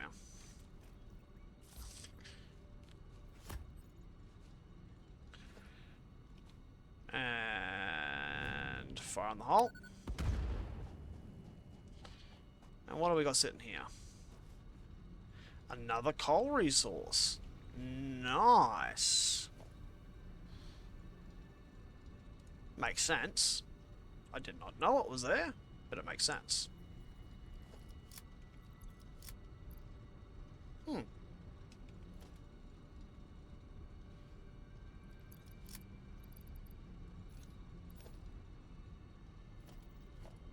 That's cool.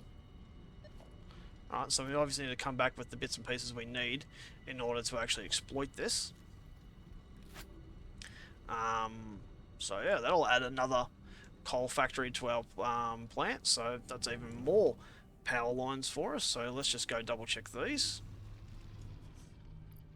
Yeah, let's get them up to 270.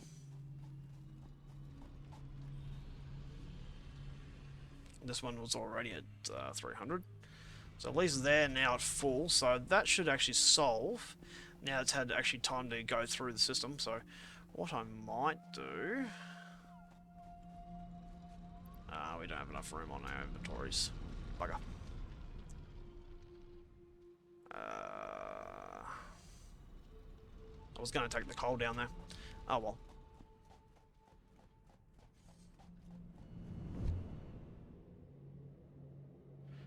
So I'll need to run another line down here.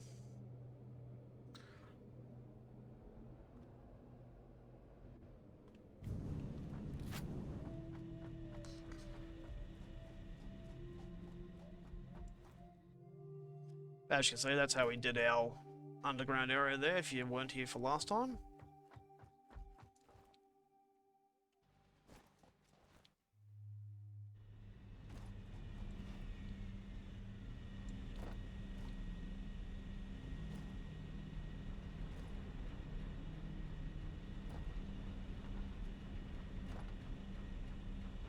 Yep, so this one's actually building up now.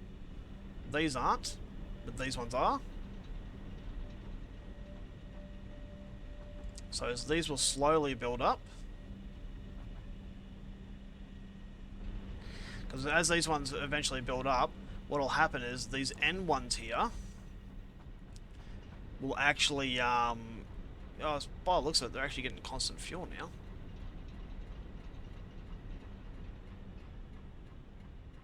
Not quite. Yeah, not quite. But soon. So what I can do now is, with our new power generators,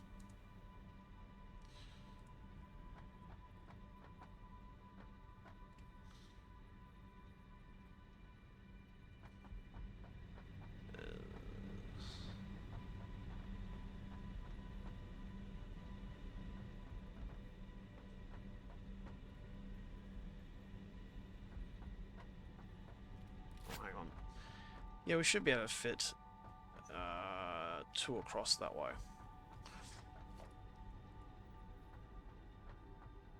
Sounds like I'm doing a crossword puzzle, you know, 2 across. Yeah. I know, bad joke.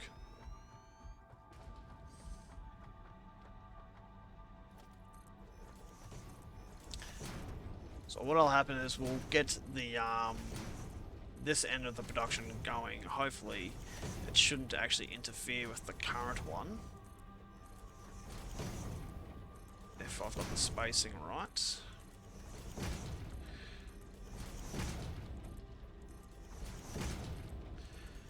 Yep. So the spacing's fine for this side. We'll be able to hopefully get all this one set up and going. And then that one will be able to be pulled apart, and then we'll have enough room to do the next column. So, and then we'll have to figure out a space to put the additional one after that.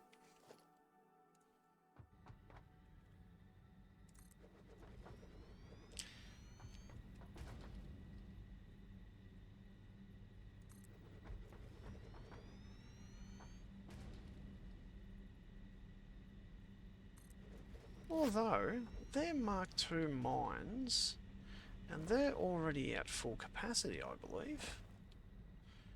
Hang on, let me go check something.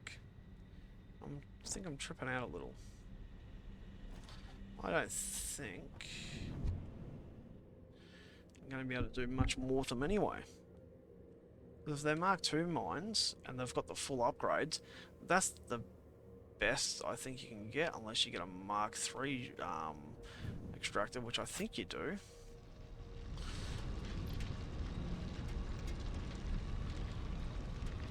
Now to Mark II, the 3, so it's only at 300.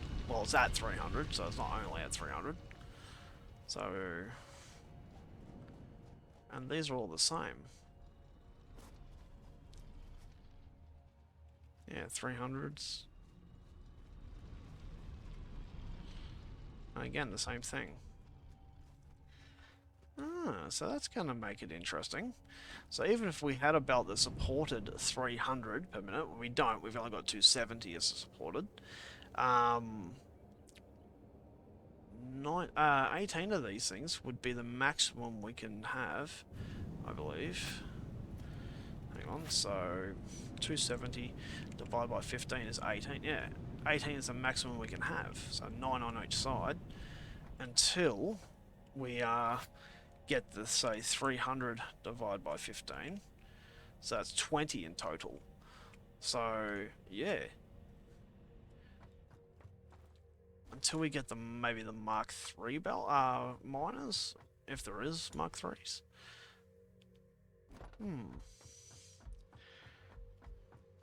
So that shall make things interesting.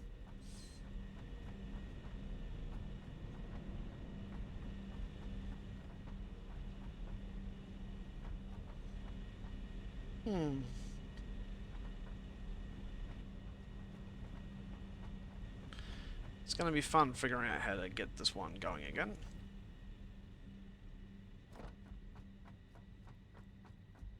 So that's 1, 2, 3, and 4.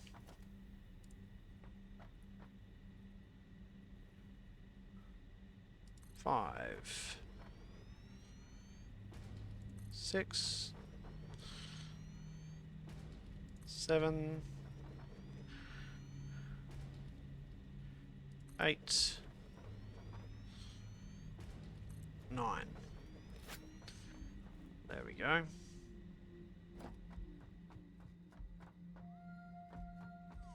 And how many blocks did we leave in between? I think it was 2 full blocks. Yep, 2 full blocks for work area. And then when we placed it, we staggered it.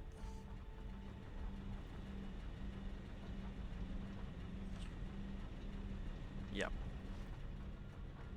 Because we had these all lined up, didn't we?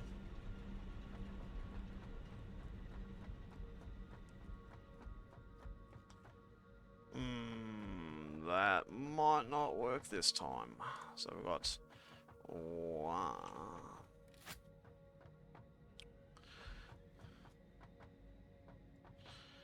Yeah.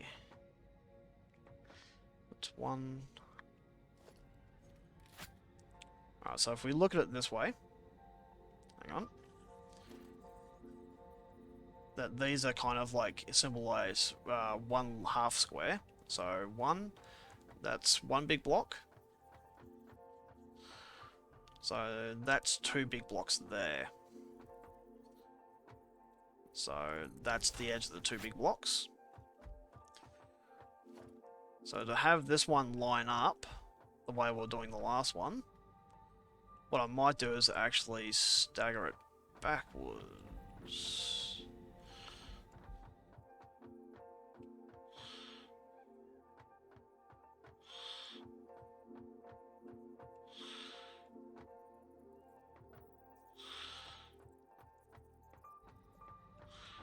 I wanted to make sure that I wasn't going to walk off the edge, so hang on, let me put some more actual foundations in, because I'm going to need them anyway. I keep thinking I'm going to fall off the edge.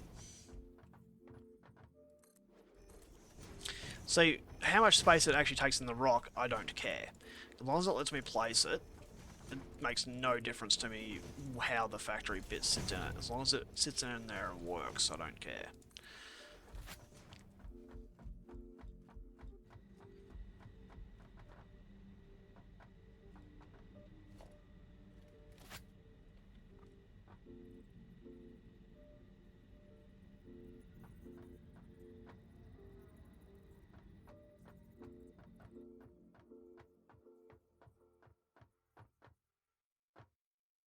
Alright.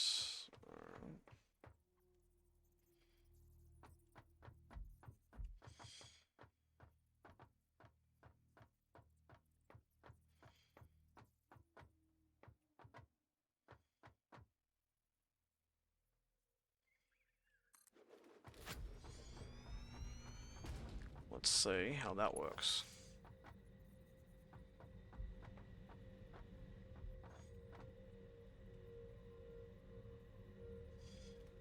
Alright, so it needs to go one to the left. And it's too far back. Alright, so one to the left. That's where it was. No, that's...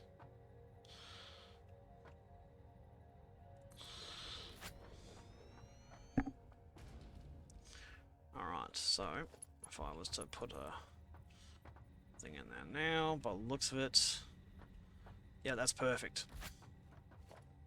Alright, so let's see, will it let me place you? No.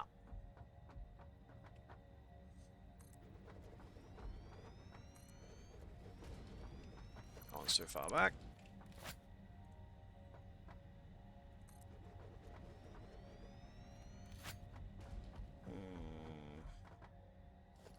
Really means that that one's not going to work. So that's as far as that one's going to go back.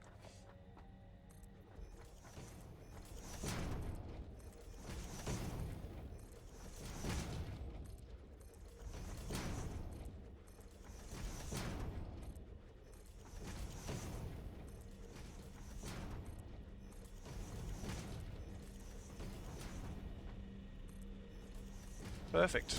We're going to have enough room, maybe.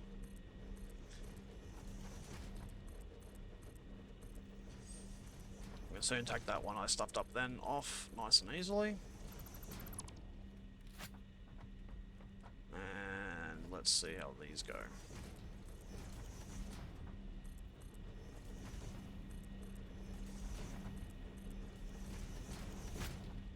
Perfect.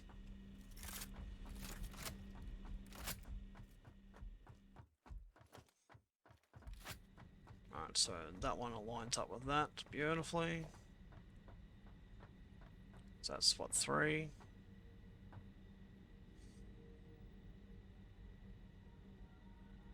4.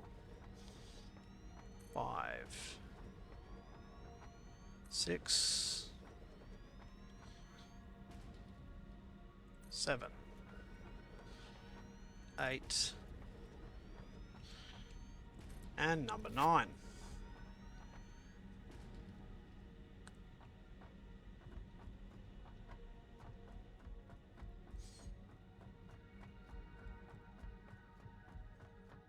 Which would actually mean that this one's off center as well. It's like...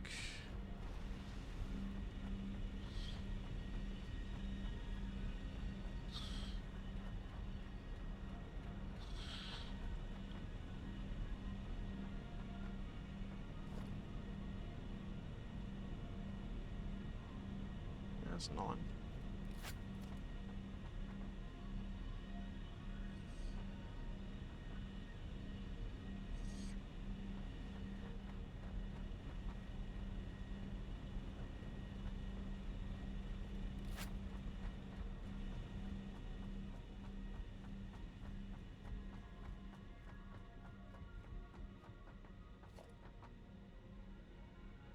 And 9. Aha. We're missing one.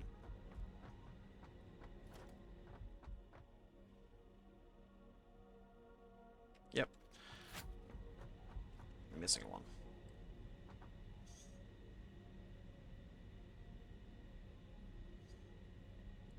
There we are. See, when things don't mirror up exactly on either side, then you know you're missing something. So if I get rid of that, and I put in you guys, yep, that works for me.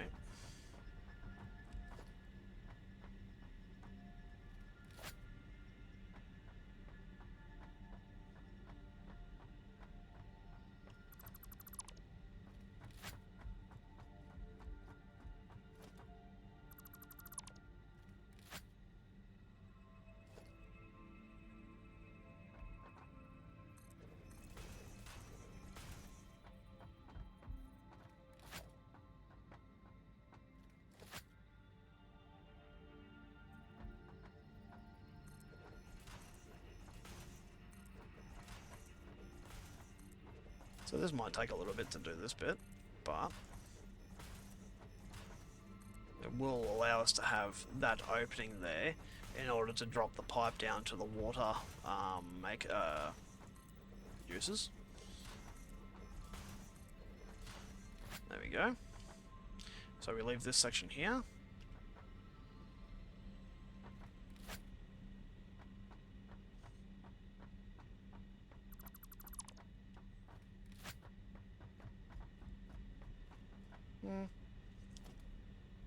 This one can be put back.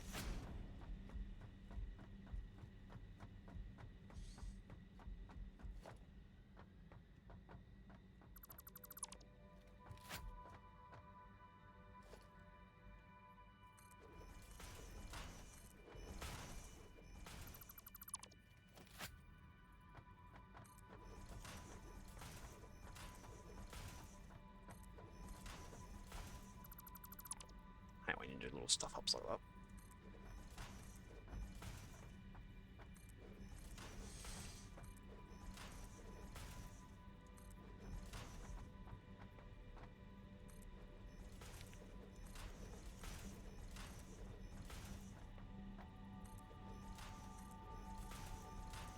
Nice.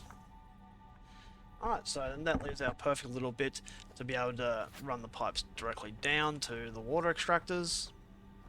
We've got our little piece in here so we can run back and forth, so we can set up our coal line coming in.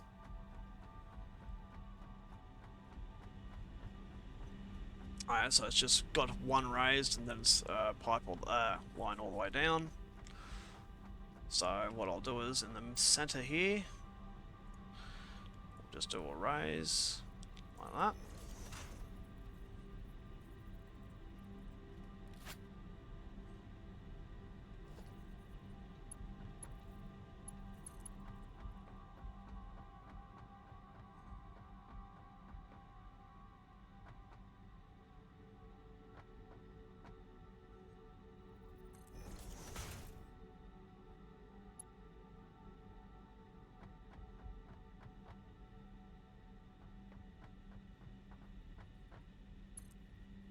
Good stuff.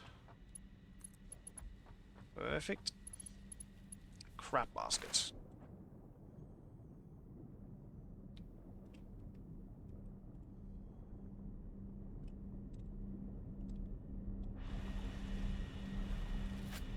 I hate when that shit happens. But this is why we made this earlier. So, I'm also going to have to run a little work path across.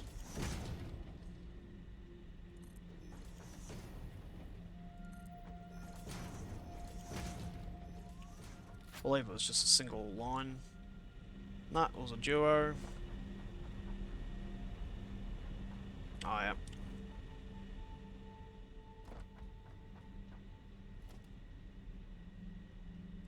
So what we do to make it so that we can actually line it up with here, so we actually need to put in one of these guys. So that needs to go in like that. And then we look at that and put that there. There we are.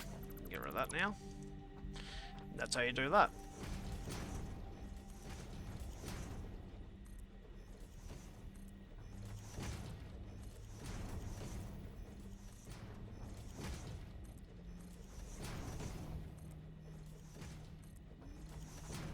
Now we will have to go back to base to go get some more rotors, unfortunately.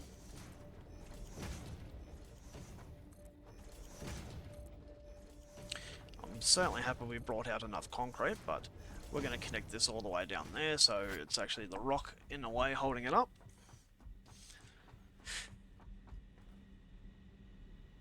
And if we're smart and we do this,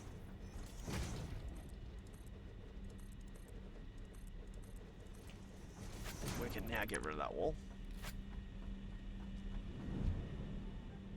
Nice easy way to get back up there.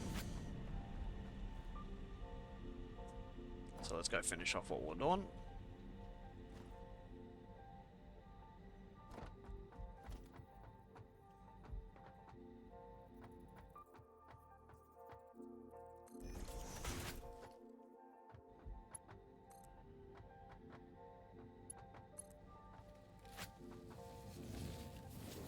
And that should be perfectly in the center for them all. So now we just need to put splitters in.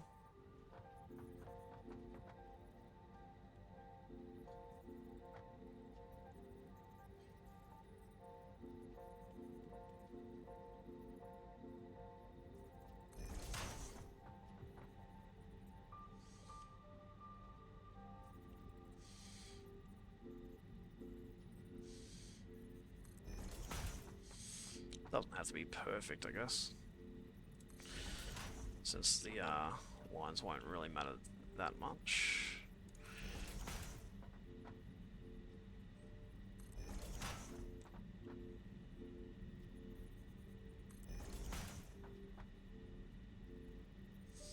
And what we can do if we want to is actually with the new coal mine, since we're going to go back and get parts anyway, we could actually have the new coal line power this before we swap over the other ones. That way we don't have any interruption to power.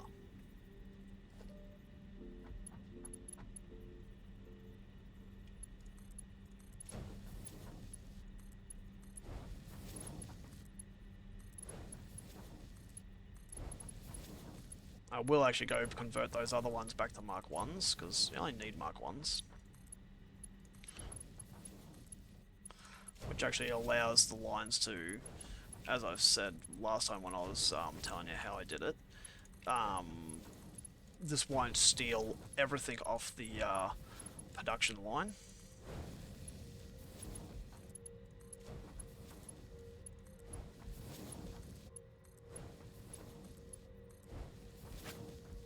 And now with that in place, we can take this away. So there we go. What we could do if we really want to, just put that there to make it look like it's holding that end up. Come out here, grab that. So there we are. That's that lovely section done.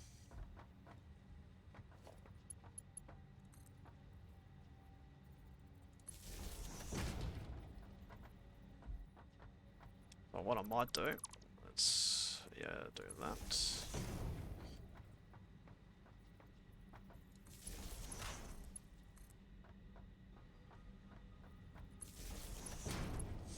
Now this isn't going to be hooked up to the main power lines just yet, so that when I do bring the conveyor line over here, these can actually fill up full of coal first, and then I'll switch it all on.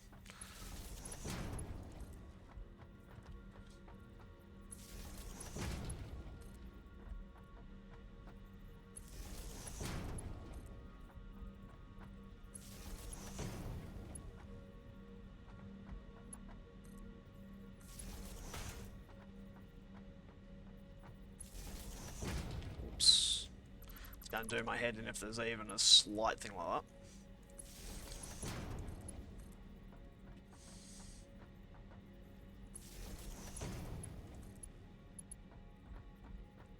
Right.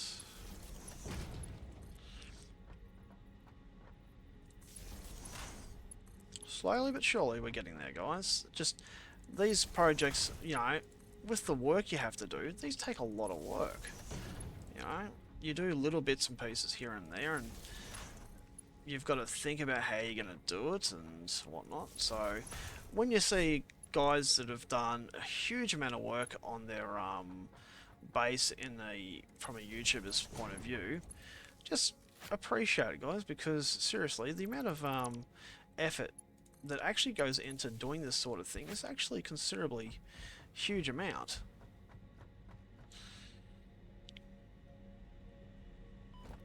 Yep, that hurt. That was stupid. Might even be able to... There we go. Then I should be able to... There we go.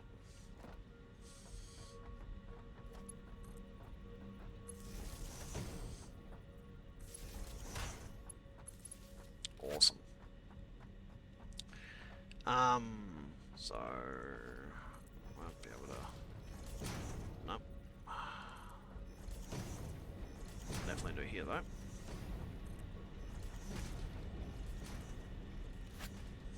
Alright, so as you know, that's another 18 power plants.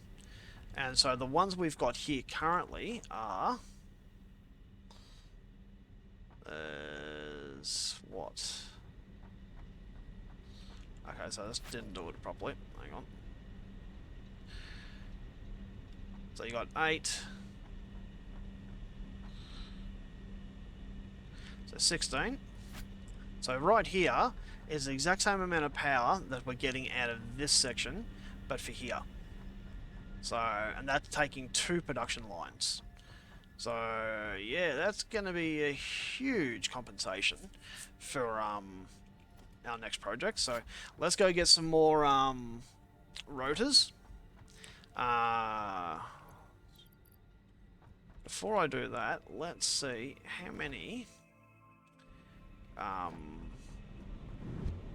water producers I put out down here. So I think it's 4 on either side. Yeah, 4. And also, what, 2 pumps for each line? So that's a total of 8 pumps per side, 16 pumps. Oh, sorry, yeah, 16 pumps. So let's go in here. So it's 16 of these. And 8 water extractors. So there we go. We at least know now what we need to actually finish this current one off.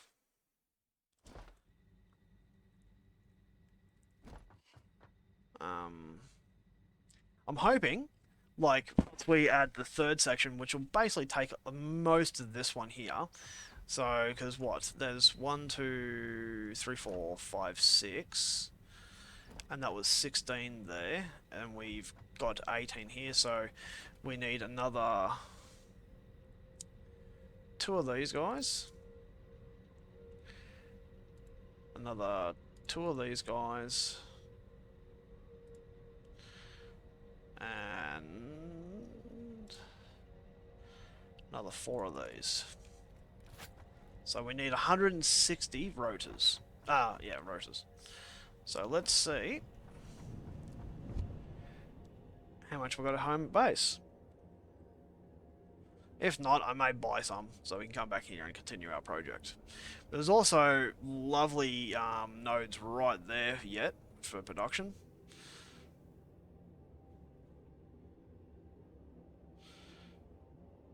So, yeah, we'll easily be able to fit in a third line of coal power, and then we've got that fourth one. So I also need to add into the production line the Mark II extractor for the fourth one. So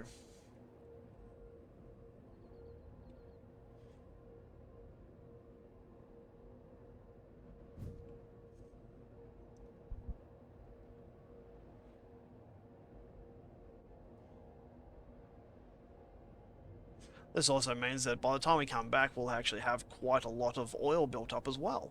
Like, yeah, we'll be quite ready to go. So I actually need to add one of these.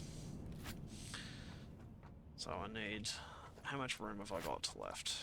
Alright, so do I have what I need to make? Yuck, plenty. So modular frames, we know where to get them. And rotors.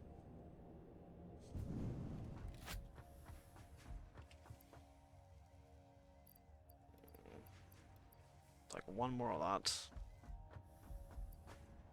Oh, we've still got plenty of that.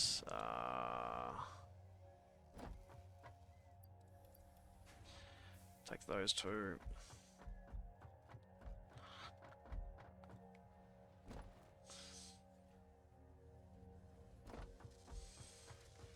That's for stators. Here are the rotors. No, sorry, that's steel encased beams. We've still got plenty of that. Actual modular frames. Let's take 2 piles of that. And I think the rotors are down here. Yeah. 61. And 60. It's 122, so we're almost there, guys. But that would be a lot of work to do all 3, so we just need 40 more rotors. Let's see what 40 rotors would cost from the store. So equipment, no, parts, sorry. We could be patient and wait for the rotors, but Yep, we've got 3, so let's just buy it.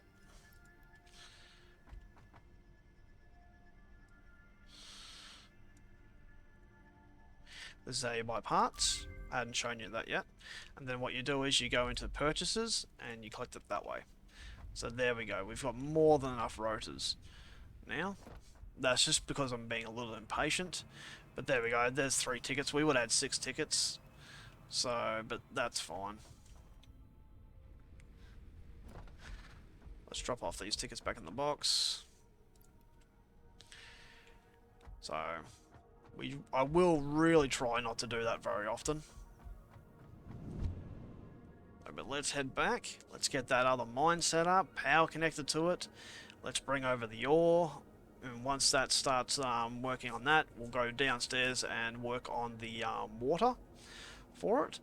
And then we should be able to connect it to the system as it'll kick off the power for us and have another large injection of power.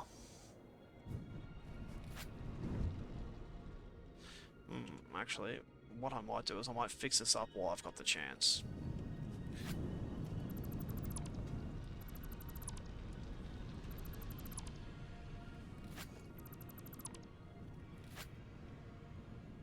Alright, so let's take that down here.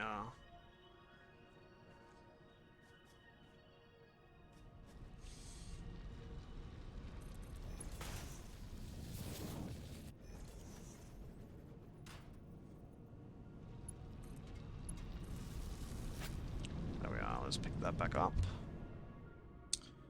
Don't actually want to go through you.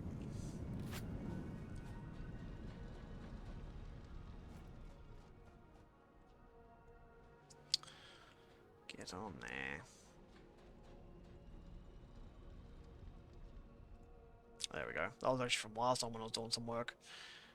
Oh, I've still got to upgrade that conveyor line yet.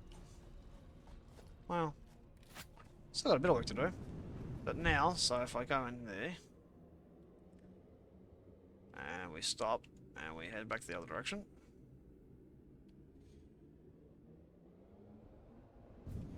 Perfect. Now we can speed through it on both directions.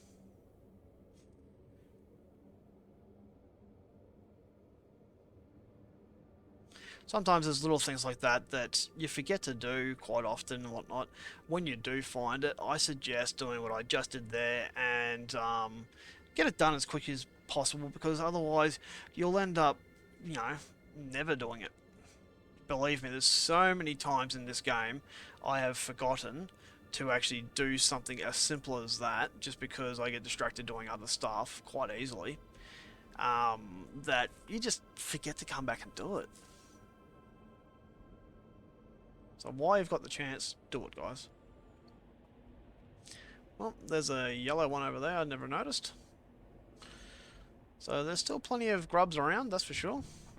Yes, I know they're not actually called grubs, but that's what I'm going to keep calling them. So these type of pipes here will eventually lead to another set of pipes extending the zone, going somewhere else or whatnot. So that's why we've got them here. You know, like, you keep adding stuff and expanding as you go further and further away from your main central base. So what I do need to do is put down a simple craft bench here. No, not a craft bench. I need an equipment shop. How many free slots do I have? None. Let's just put the motors on the ground. They won't disappear. Well, not in the time that we're going to be doing this anyway. So you need 2 of those.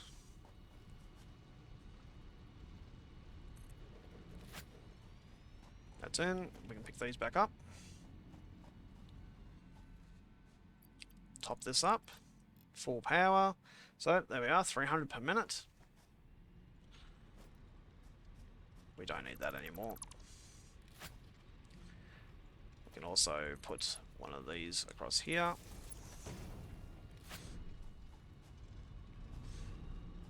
And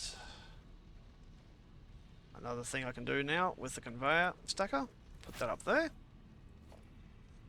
Mark 3 belt.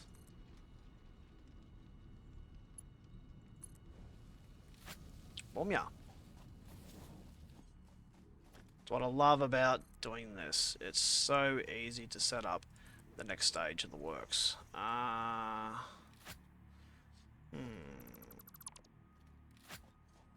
Well, we'll route it to there.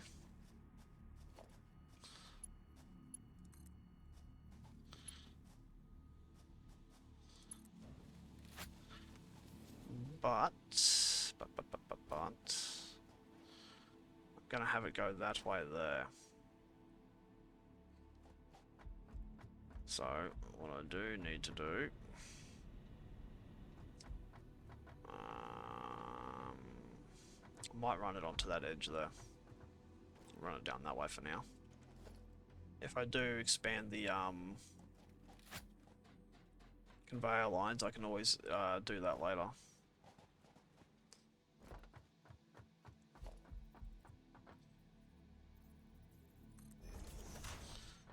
Yep.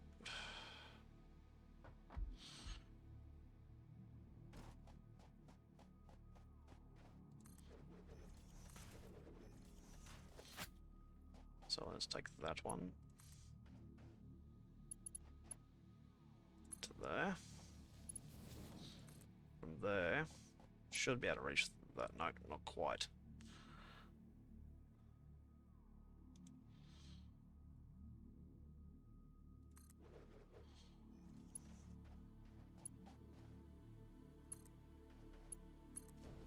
There we go. Perfect. Up here. Get onto the belt, make life a little bit quicker.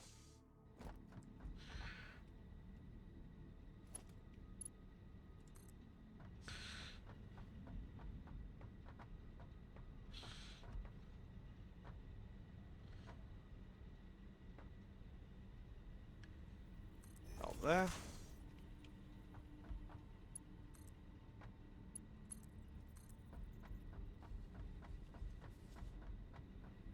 Next section to here.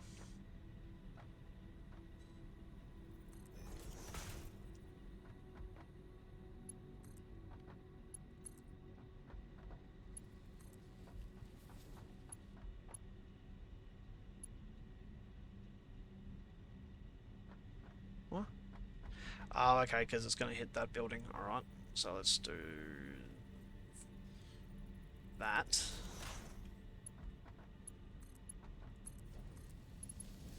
There we are. So that's just temporary line like that, because once we actually move these power plants, since this is now connected and we've got the water connected up to it, this will be moved so that it basically goes straight down this direction towards that line. And since these will be gone, that won't have any issues. So as I said, this is temporary fix. So for now, it's just getting resources actually into the machine. So let's go back and do what I said I should have done over here.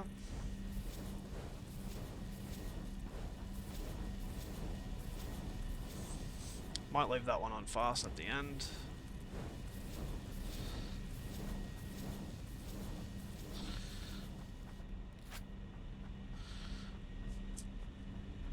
So let's check this out.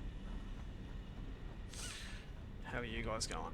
Yep, you're actually building up a small supply now. Yep. Perfect.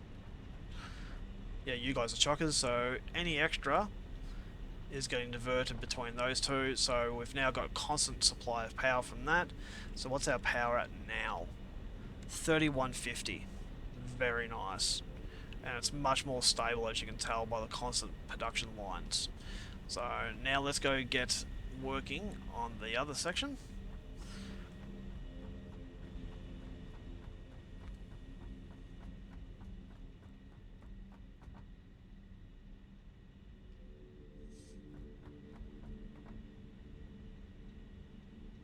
So that's going to take a while to fill up.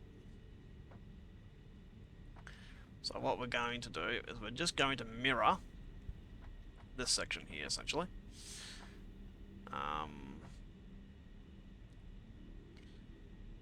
So I need the piping one.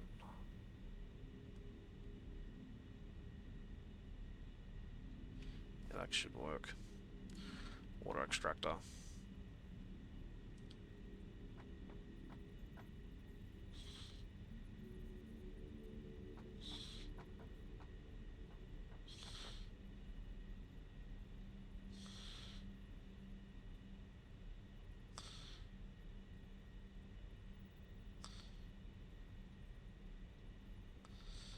Just try and line this one up as close to the edge here as possible. Like that.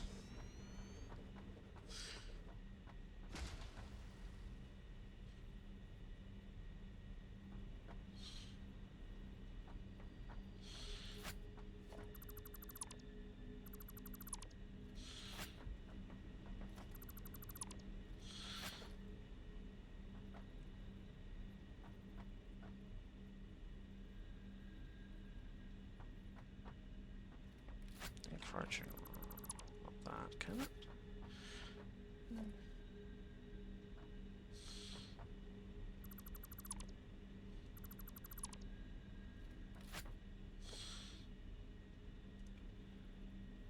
Ah, there we go.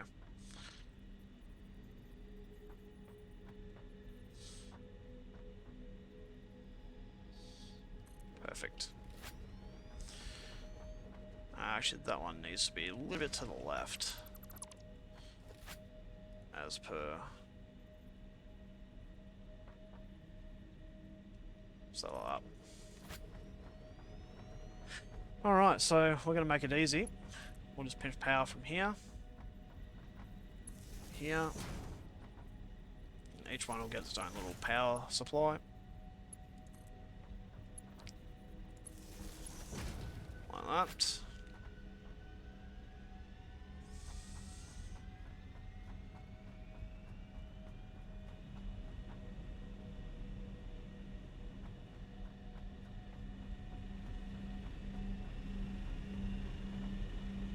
So this one should actually be over here. A bit more. Because these ones I put in the middle. So I actually want... yeah, there.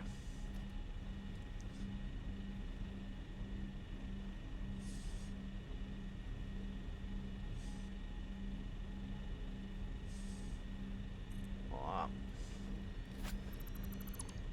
Get rid of that one. That's somewhat perfect.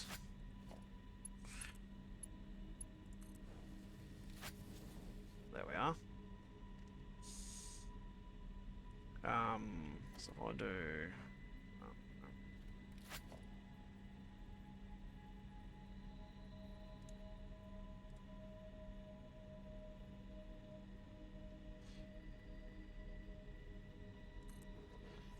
there for that one.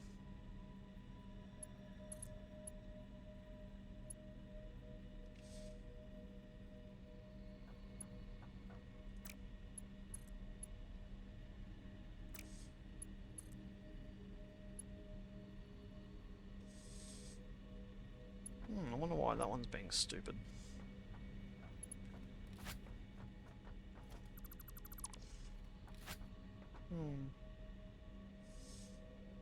Interesting.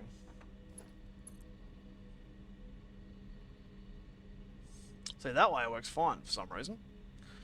The other one doesn't want to work that way.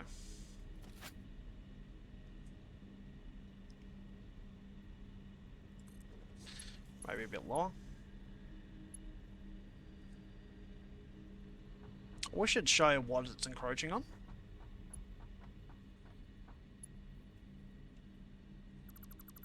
What if I get rid of this? Maybe.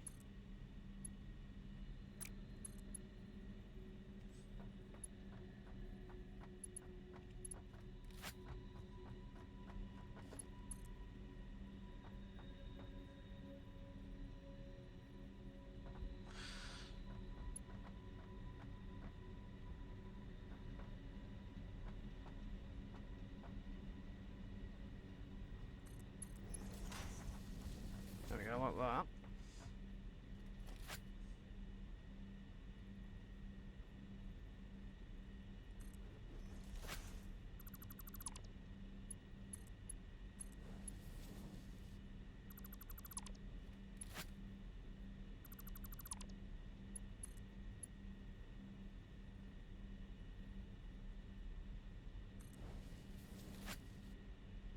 Yeah.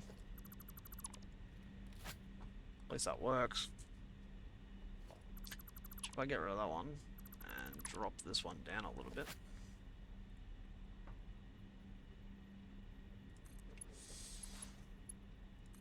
Yeah.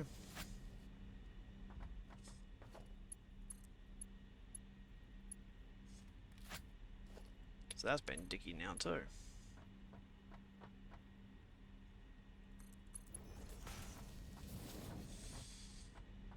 Yeah, so you shouldn't be going that far forward.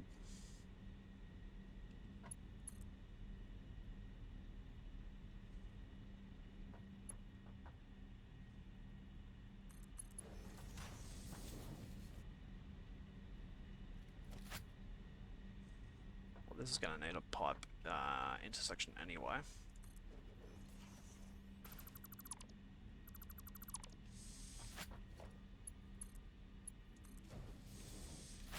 Yeah.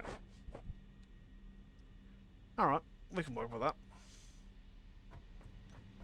So it needs two bits of, well, it needs two pumps. So, production, logistics pump.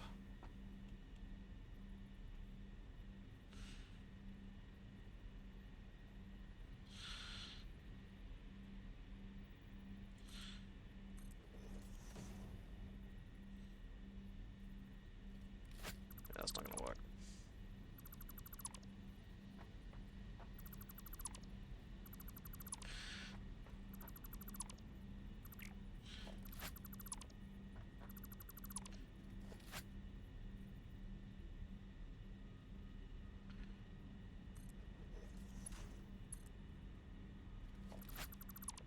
Yeah, let's try it.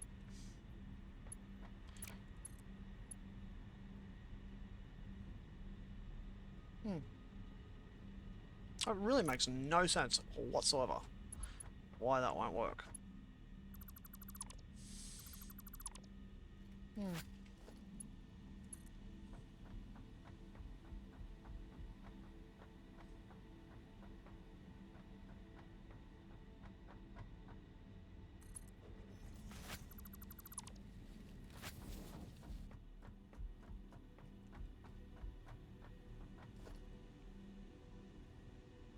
What do?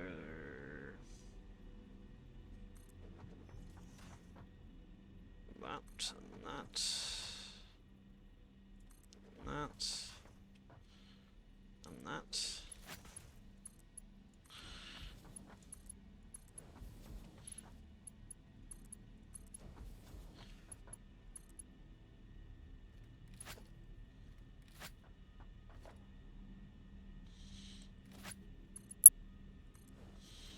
Yeah, so sometimes it wants to go one way, but other times it wants to go another. Oh, this game can be wacky when it wants to be.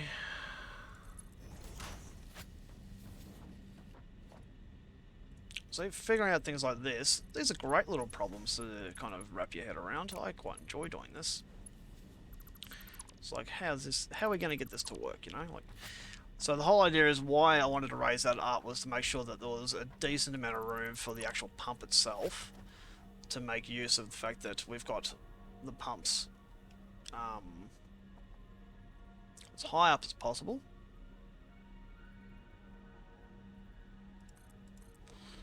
And then you have this one here doing that.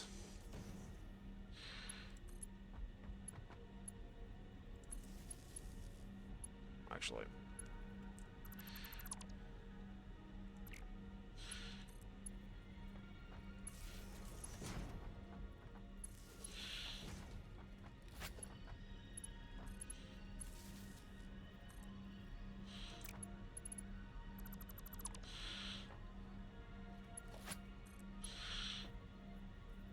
so this would be one good time when if I had a Mark II power pole.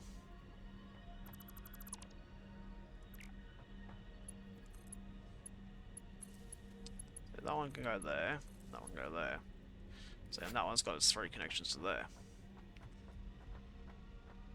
So in theory, that should be pumping water up to those 3. And then these ones here, these 3, are going to need their own power water source. So let's do that again.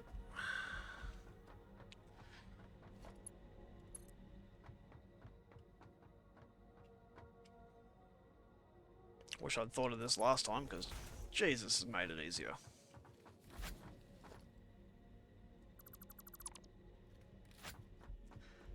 Man, that looks a lot better than what I was doing last time.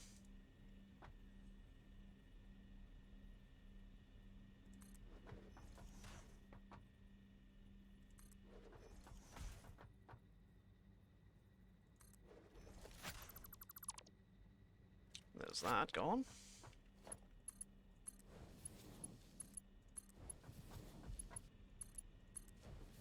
Huh, that looks really good, I reckon. Really good.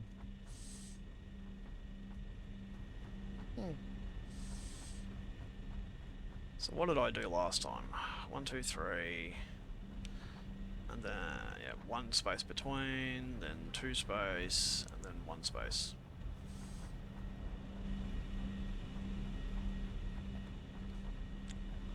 Yeah, let's nut it out.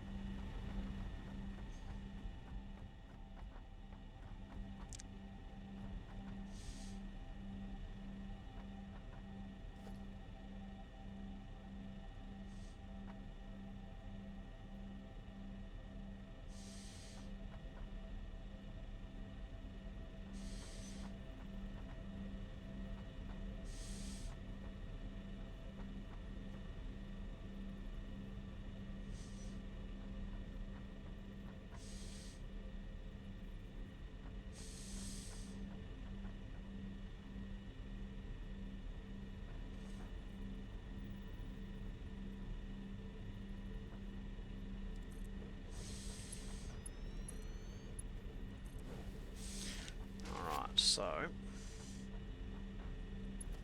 let's put a power pole here for the motors, and this one can go this way. That can now connect to there, and now we need the logistics, the motors.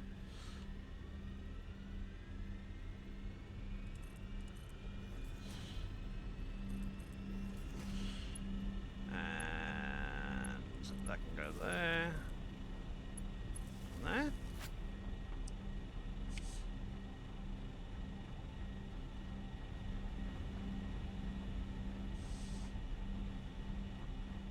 So they are powering those cells.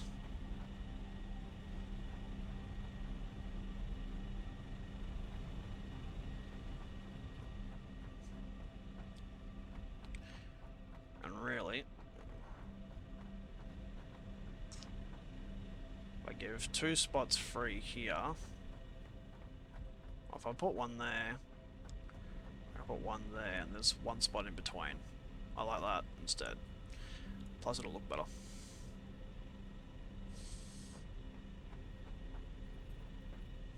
So yeah, to make it quick, easy turn, is just line it up with the concrete. Just makes it easier.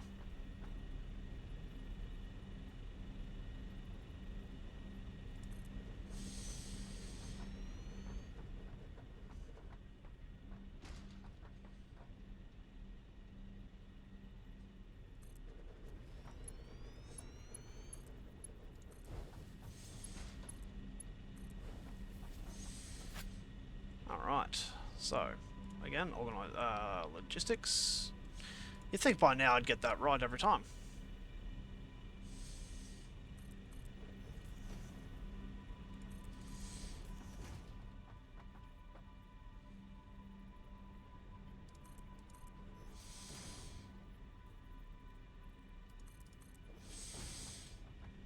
Alright, so that was the...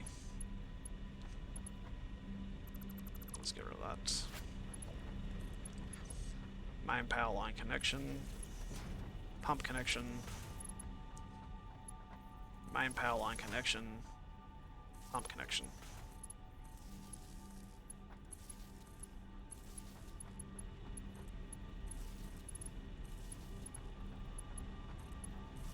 Perfect. That side of the network should be going. So let's go check upstairs and see how the coal's going.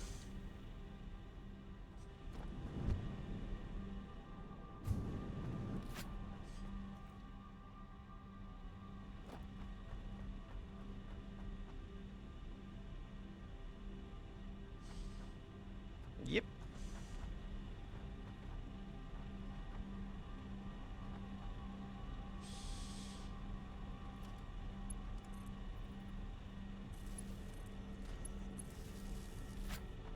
There we go. Now these are actually all being used. So, let's check this out.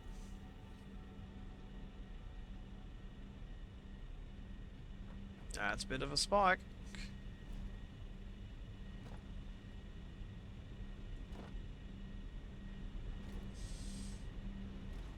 So if I'm right, these should all be at 100. They are.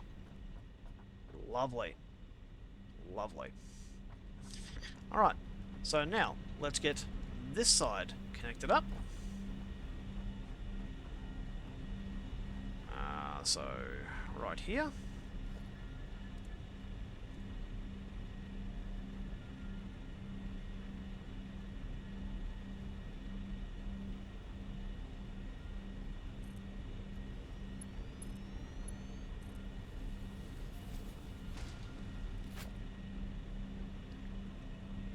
And if we put this up as high as we can.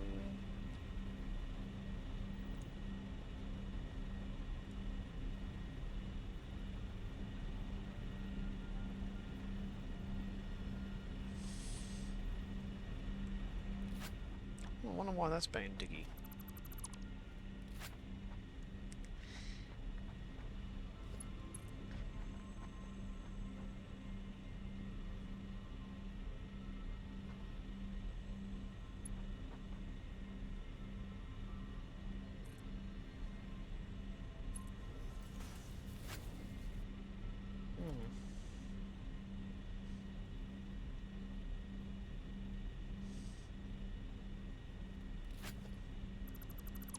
try that again. Okay.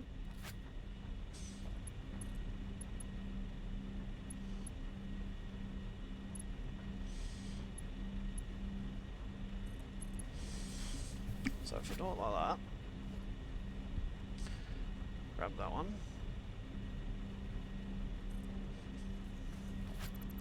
get rid of this, get rid of that. There we are.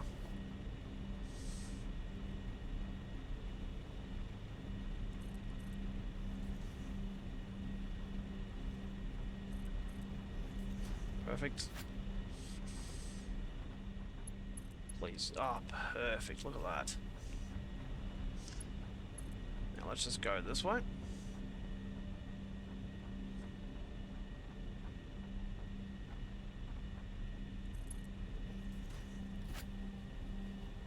Having an itchy ear.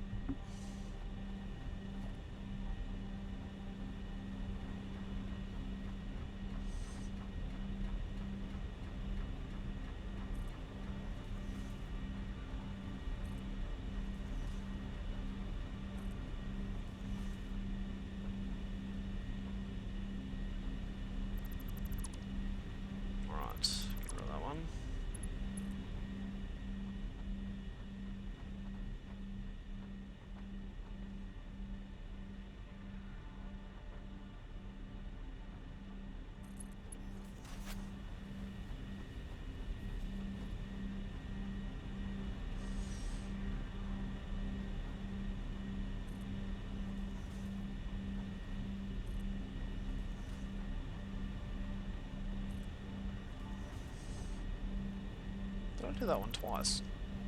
Oh no, okay. Thought I did.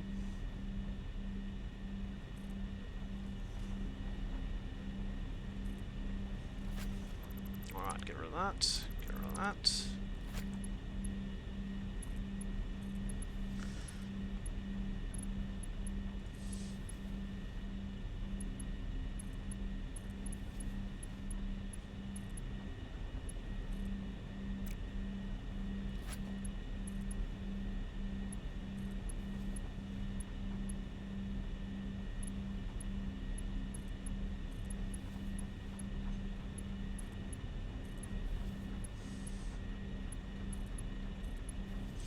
There we are.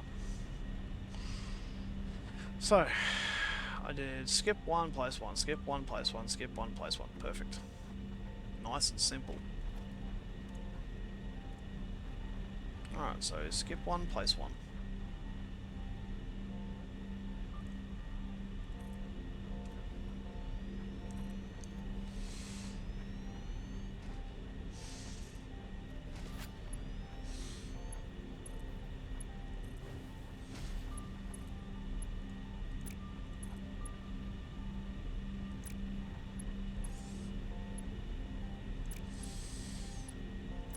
I'll have to fix that one on both looks of it. That one's alright. Yeah, that wasn't aligned anyway.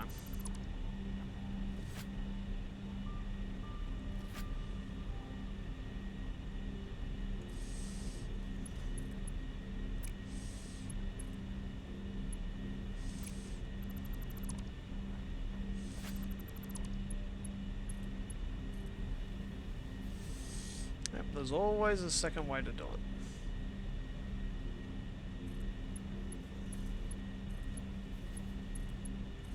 May not be perfect, but it's connected, it's gonna work.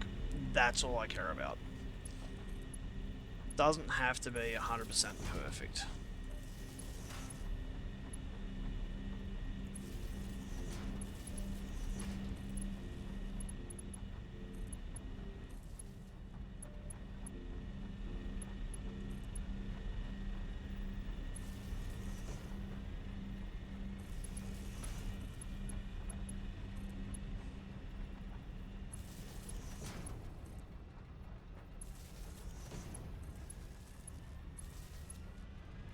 Alright, so the only thing we need to do now is get the pumps connected.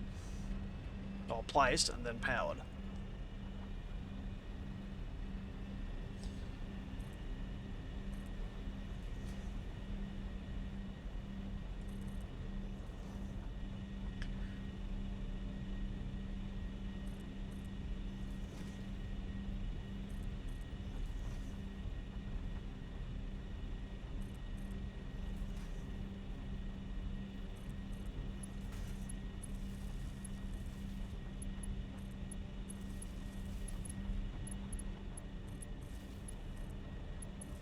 Perfect. Alright, let's go check her out.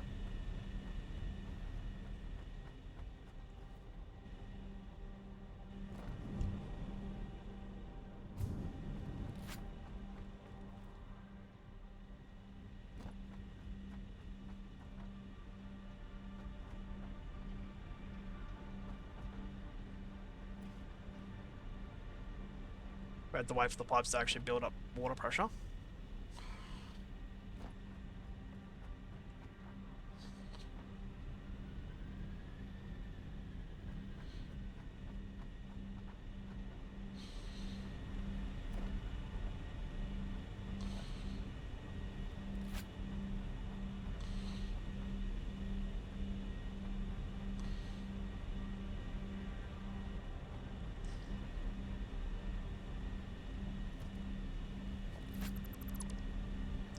Double check these pipes.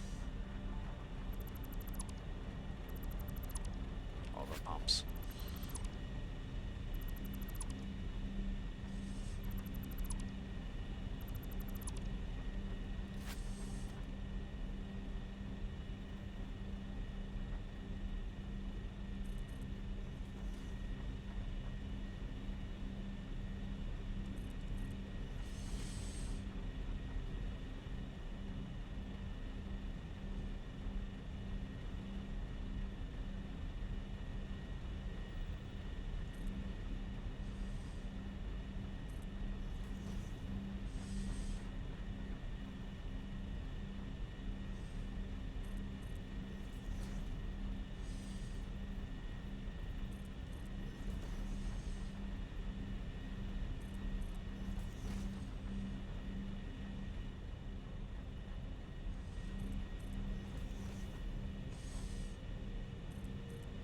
Okay.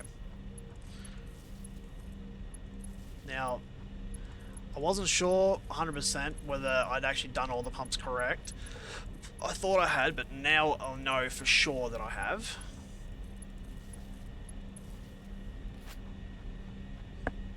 Let's get up there and check it out.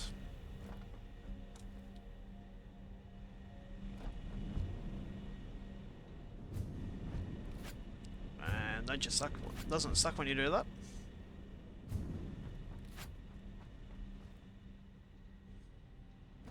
Looks like she's working.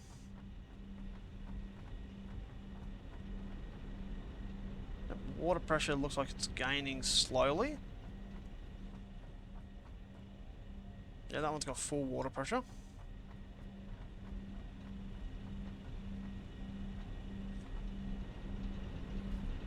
Yep. Slowly building up.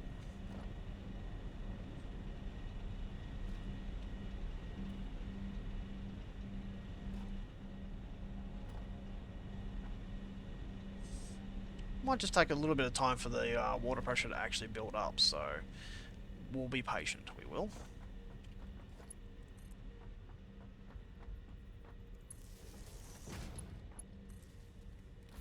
There we go. They're guaranteed to be hooked up together. So the question is now 4,500 megawatts. Very nice. Problem is though, now we're going to pack up the odd one.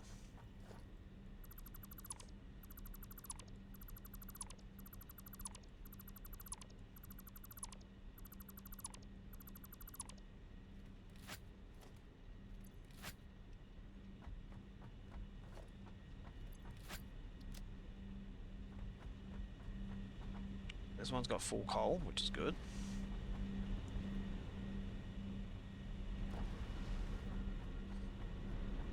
That one's got full coal. How about you? You do now.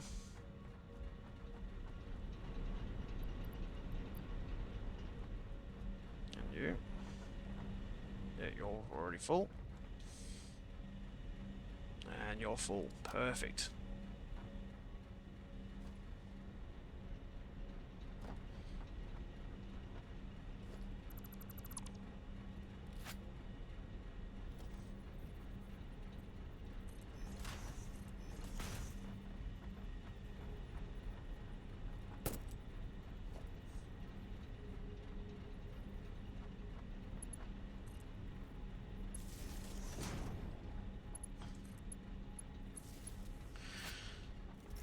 My only problem about walking around with a loaded weapon like that, occasionally you'll misfire.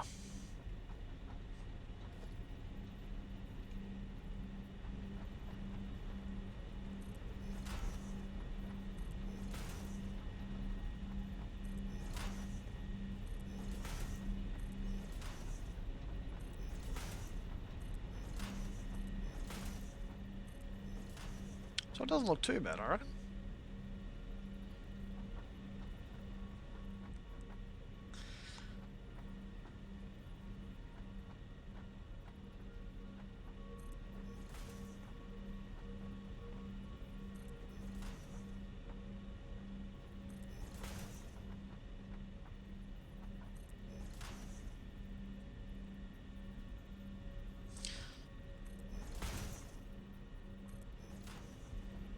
Yeah.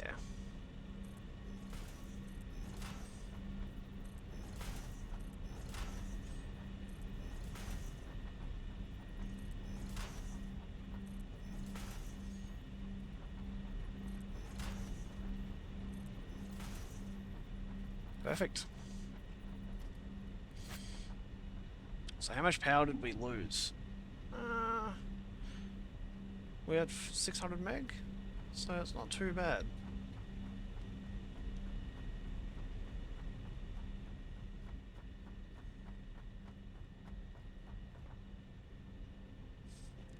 I'm hoping we should be able to squeeze the next line in. Unless we just say we're not going to bother upgrading this past the Mark IIs. Let's except that we are going to put it in for the Mark IIIs. For the one upgrade belt, which means we can put probably 2 more generators in.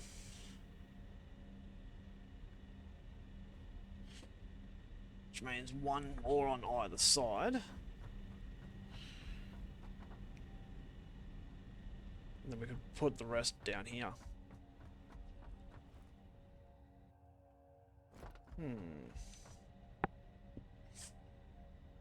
It's going to take some thought.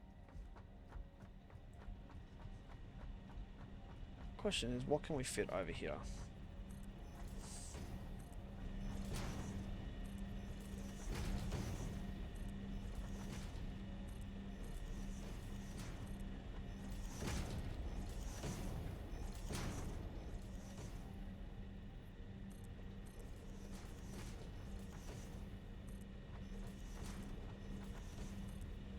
So here's a quick test. Let's just grab you.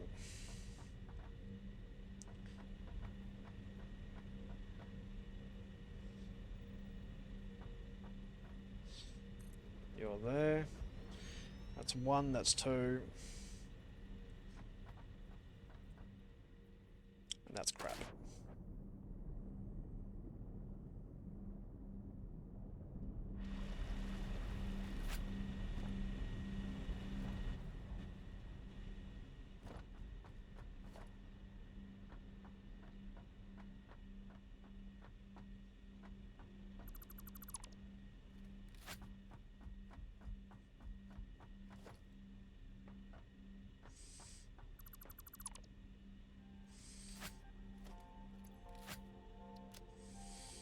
Where's that coal?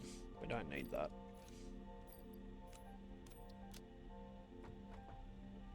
Yeah, that can just be...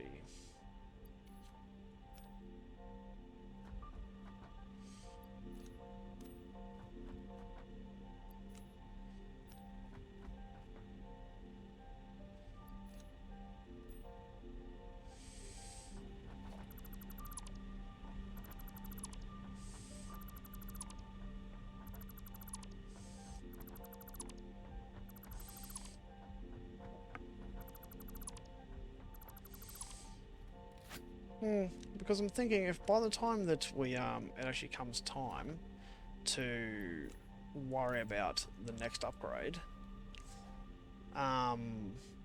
we will have the fuel power plants going as well.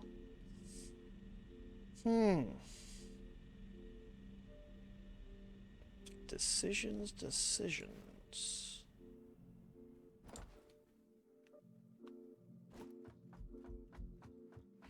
Because we've got a ton of room this way. Yeah, if we accept the fact that we're going to add 2 more, and say like 1 here,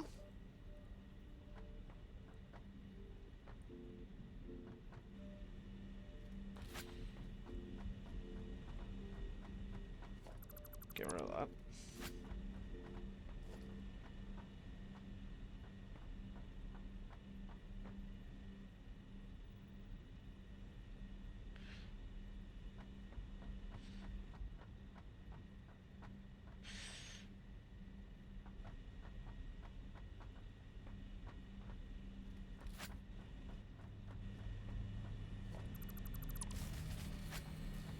Yeah, I'll put you back on in a second.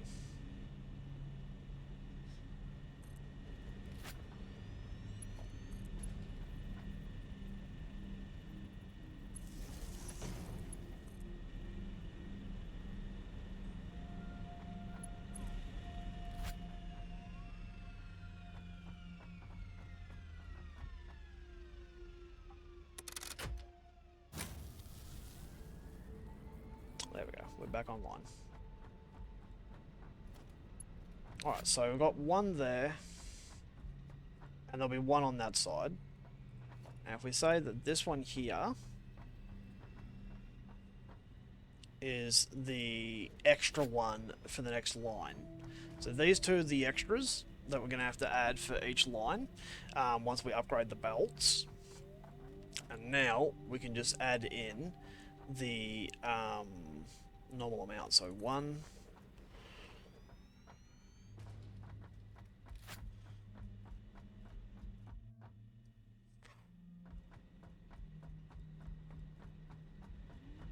that one we haven't connected yet.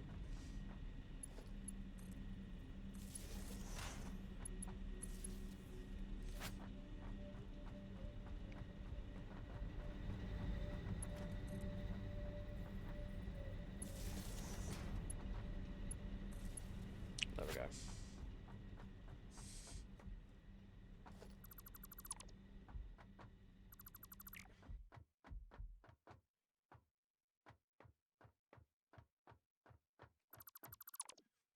There we go. So that's that problem fixed for now. So, yeah, 1, 2... Okay, so 1... 2... 3... 4... 5... 6... 7... 8... and 9.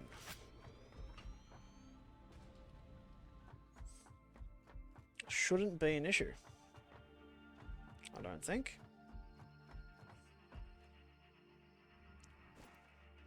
Yeah, I'm sure we can nut out something for the water if we need to. So yeah, let's do that. We have them just side by side like that, each column, so we don't have to worry about trying to overdo it. So we can have one of the other columns come over here.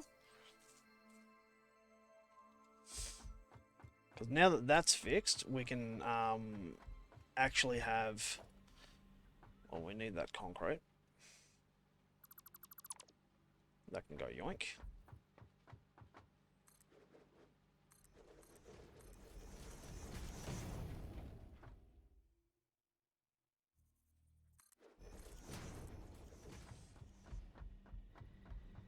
So which piece is it? Do we need this one here?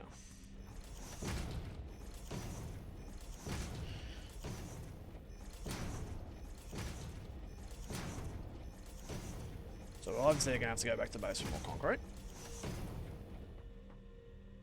If I stop doing random extra blocks like that, would be handy.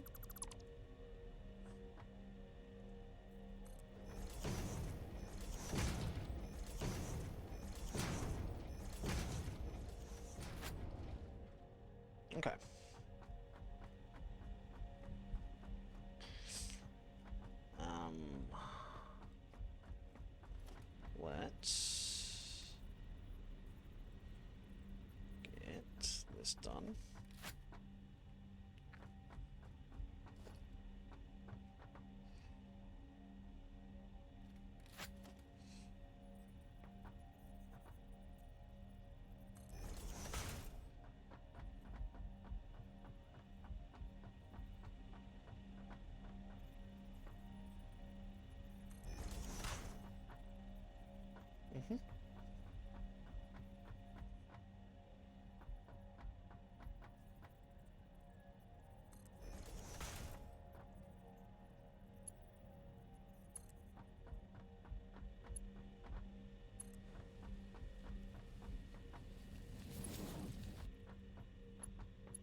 So that line there, the bottom one, will link up to this one now.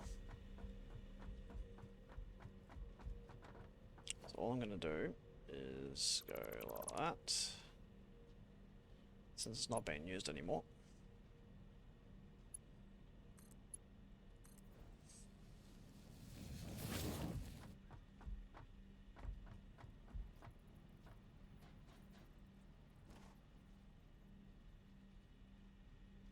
Whoosh. And we'll just cut off this line.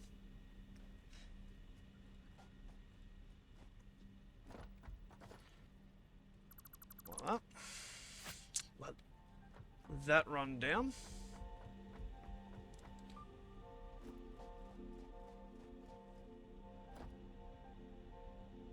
So just chill and watch it for a sec. So we should have a little bit of coal on us. Just this is easier than having to pick it all up and then dump it out and whatnot. Just watch it quickly. Do that. Grab that. Put that back in. And since the already have a little bit of extra now, this should restock pretty much instantly. Because these won't be working flat knacker because we're producing more than what we need right now.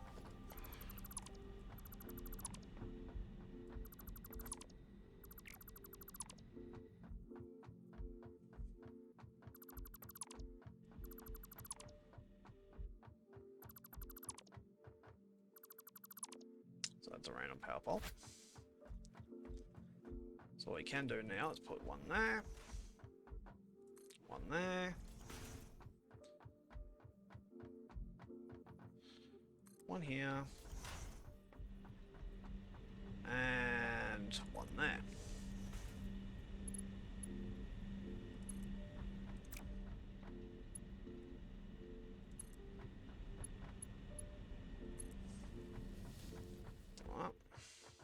Good thing is this will default to the other direction, since the other end's already going one a different way.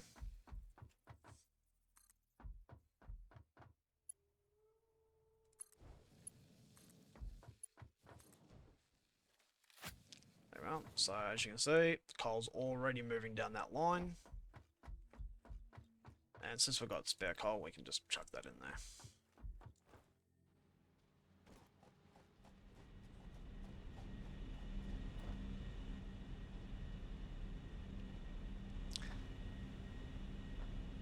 So when it comes time, the bottom line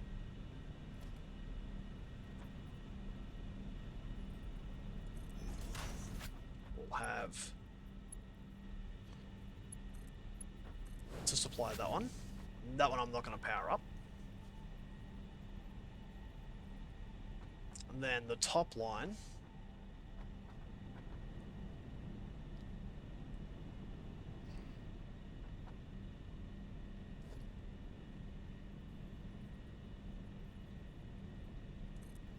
we'll have to supply that one.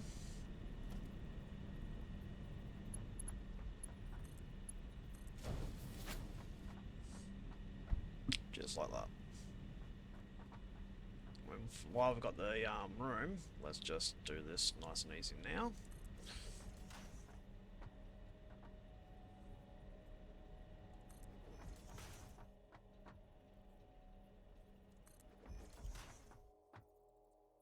Now, if for some reason there isn't enough room to go from the top row down to the bottom one, you can always use the lifters.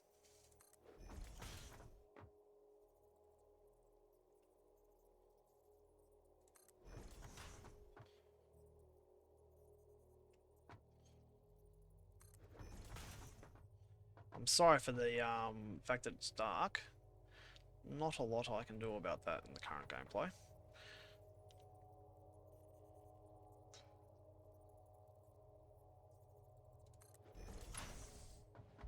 So like, yeah, if that wouldn't work from there, what I could do is use a lifter like this and go in like that. So that works just as well.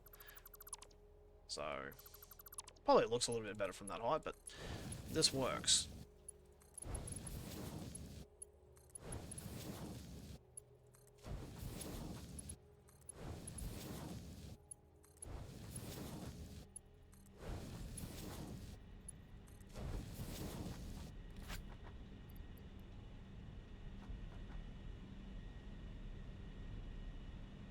What I might do is actually from that one's feeding off the top, and take the extra from this and go down the far end of this, because no doubt it'll actually be not full anymore. If it is, yeah, no, see, there we go, it's not full. The disruption from earlier would have caused that.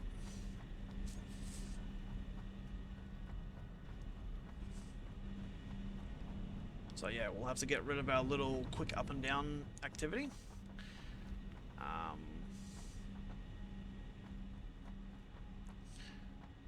But since we know this one and this one are extras, we can go like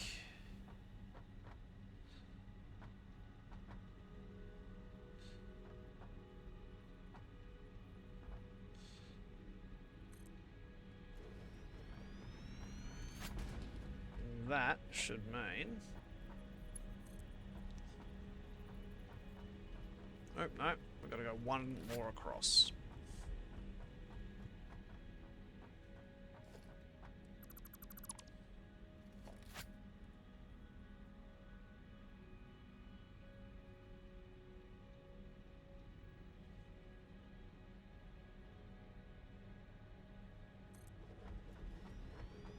No, that still didn't work.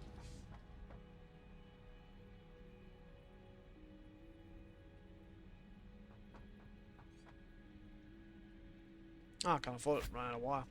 Huh. 1, 2, let's try it again. Once more.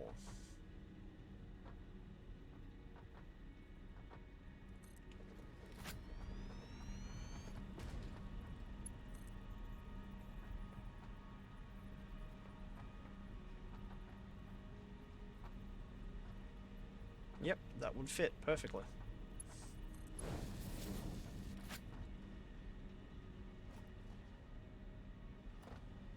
So there we are. That means that we can easily fit 2 on that spot later on.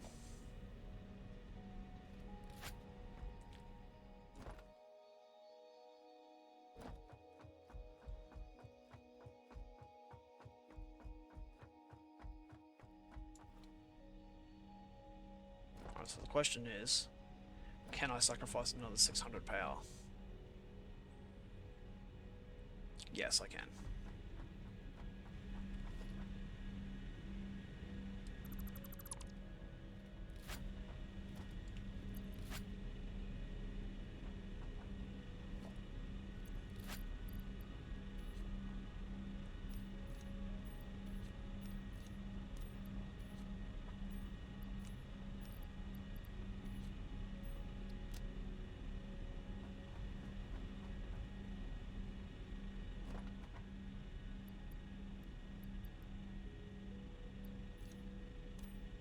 Also take that.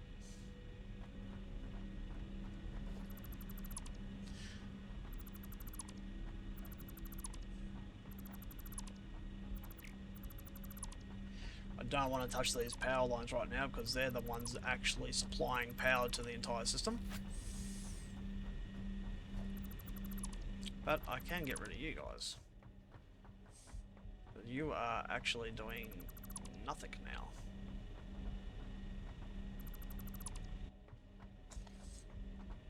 And all you're doing is draining power when you don't need to be.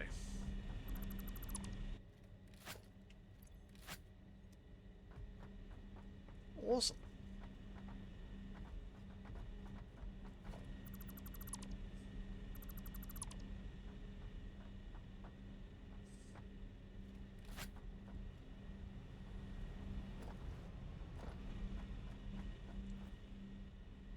So we'll obviously have to get rid of this little bit so that we can increase the amount of pumps in, because for this middle section, for these two, we'll have to put a dedicated pump in on either side, which will also help with the flow rate for the rest of it as well.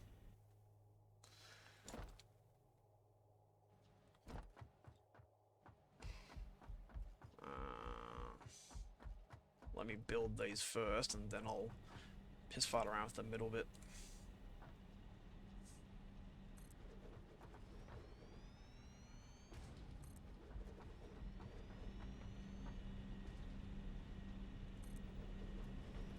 Oh, see, that's one of the extra ones. I don't need to do that one yet. 1, 2, 3,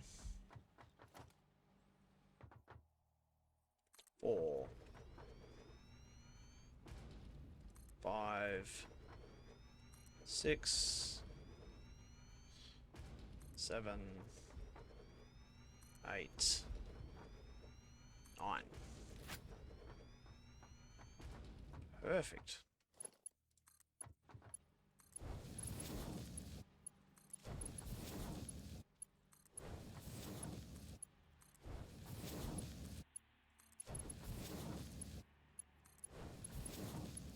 It's good that these can get pre-filled now. That it's just we have more than enough power for now.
Well, second connection for the power now.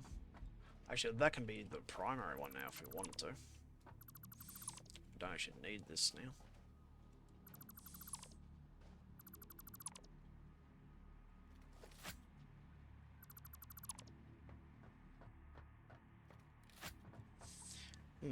What I might do is do it from the raised area, so we can look down at it easier.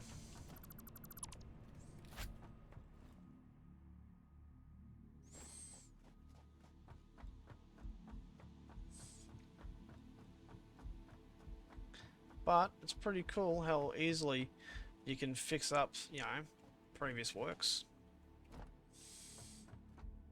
Oh, what a waste of time that was.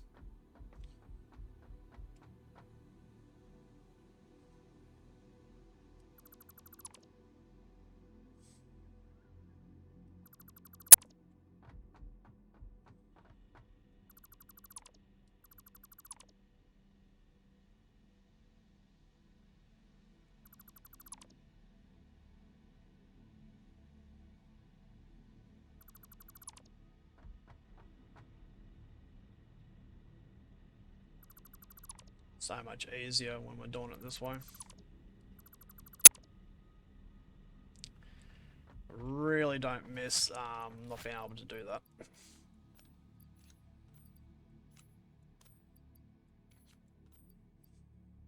Get rid of the coal.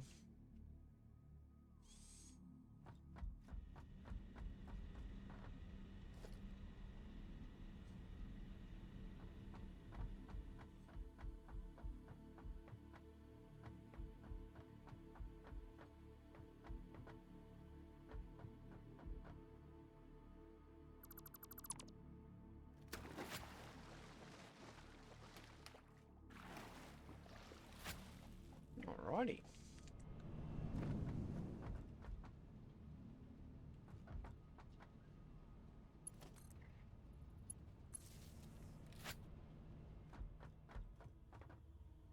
Alright, so that power line's still connected. Good, good.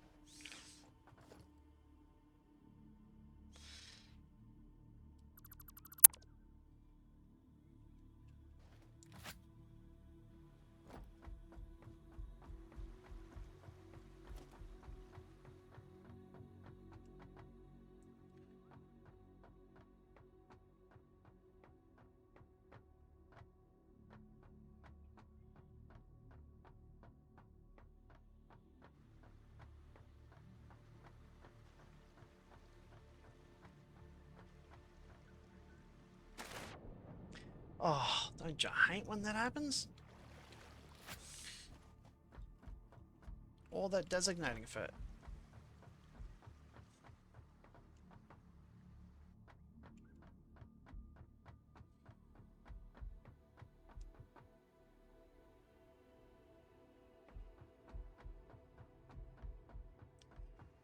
Try this a different way, eh? So you can do up to 50 spots at once, as you can tell.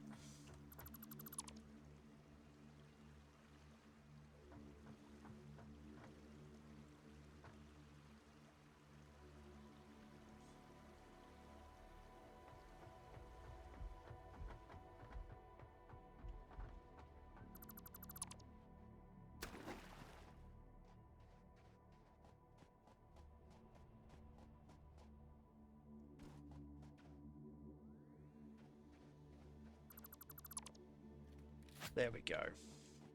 So that's all been cleaned up now. Looks a lot better. So you can't even tell it's there now. The only way we can is from having watched the video. So this is the section that we're going to work on.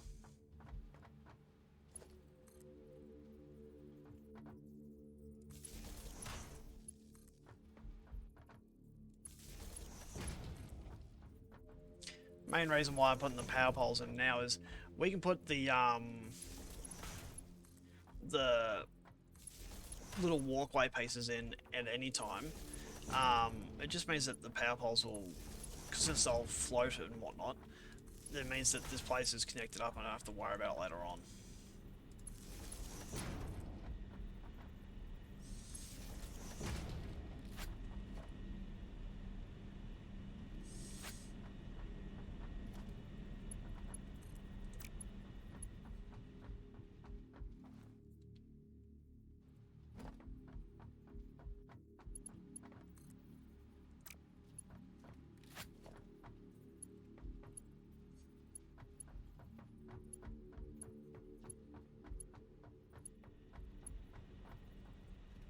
Cool, they're all connected.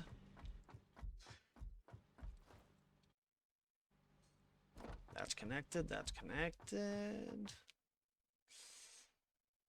Excellent.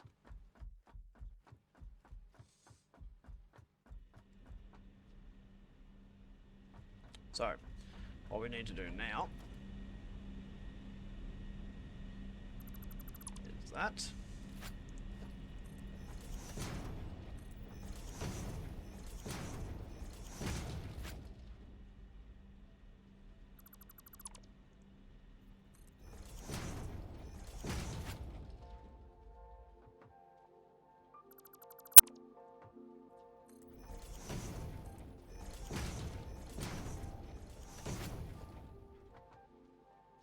Because this is the extra part of the project that we did budget for when we were back at base.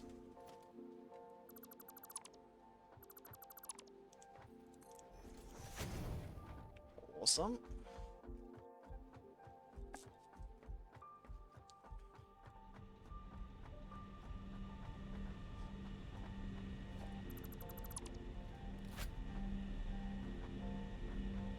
So let's get down that.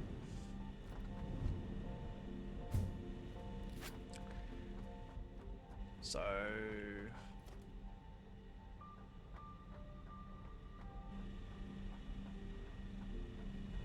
this section will have to go. stuff up from earlier. So we'll have to have one right here and right here.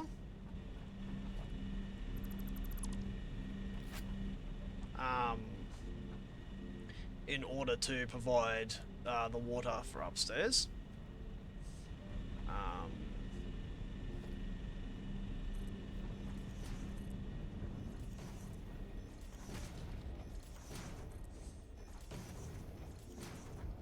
Then we might have to nut out how we're going to do this one, which means we might have to put them in a little bit of a different spot, but that's what pumps are for.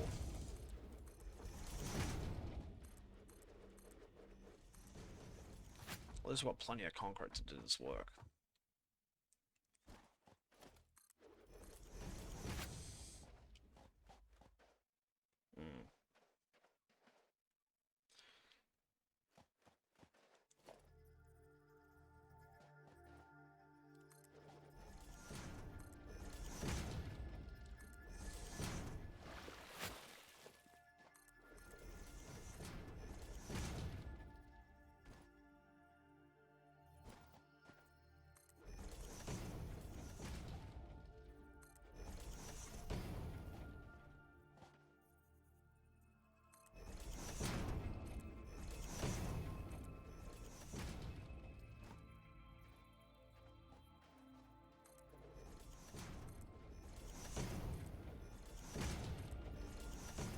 Probably wondering why I'm doing that, because I'm trying to make sure that I can get this stuff lined up. So I can get rid of all of this now.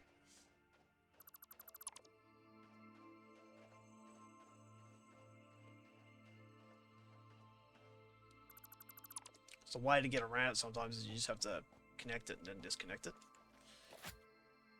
So great thing about once it's placed, you don't have to worry about trying to move it later on. Alright, so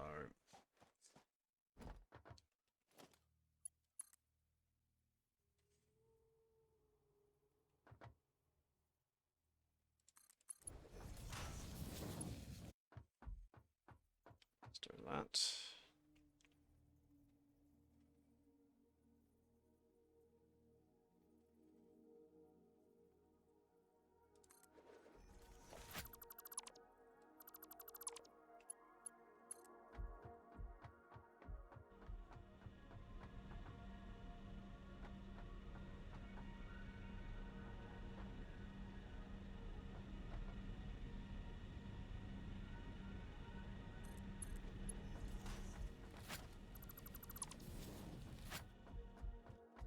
Okey-dokey.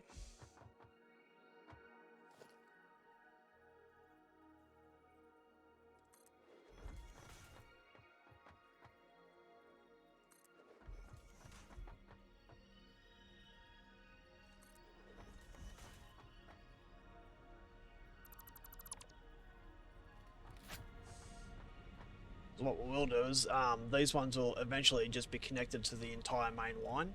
So for now I'm going to leave them separated, but I will just connect them into that line eventually.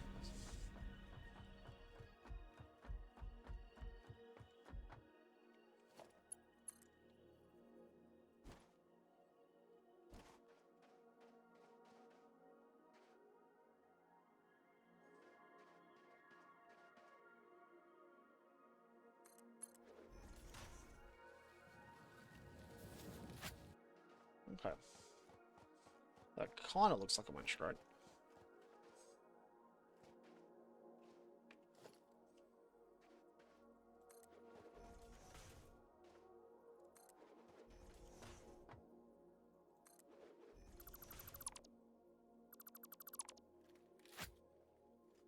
Awesome.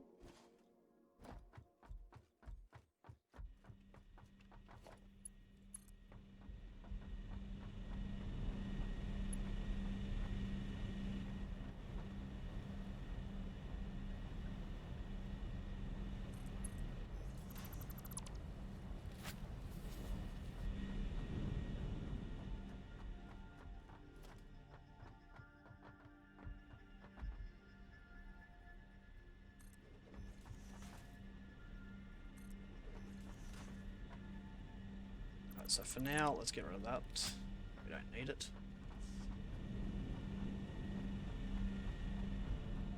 Awesome.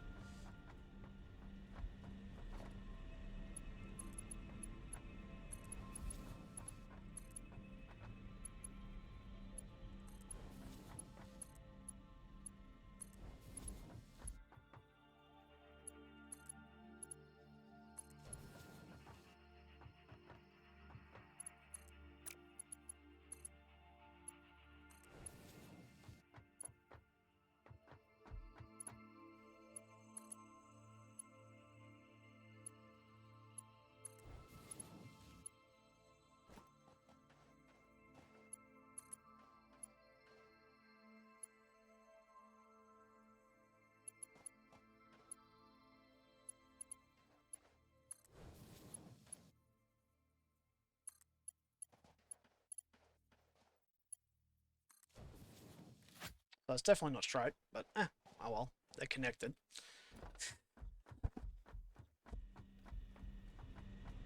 Okay. What we'll do is we'll put this one in first, and then we'll put in that one, and then get rid of that one.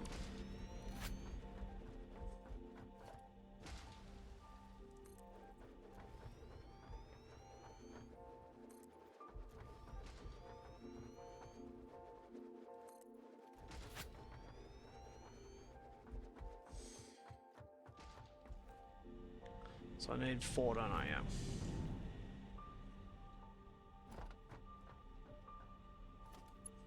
So you will go there. You will go there. You will go there. And you will go there. Pumps are fantastic for this sort of thing. I love it.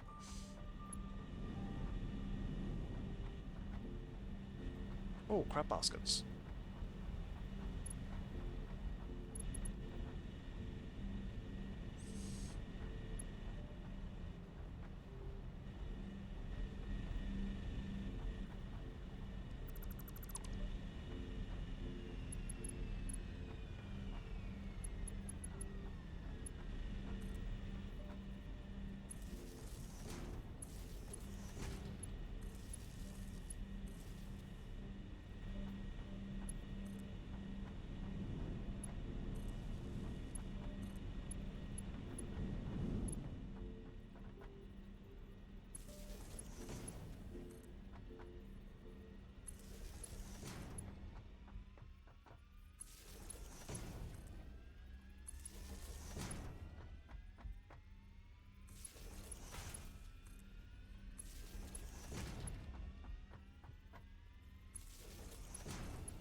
Okay, so now we've got to put our pumps in.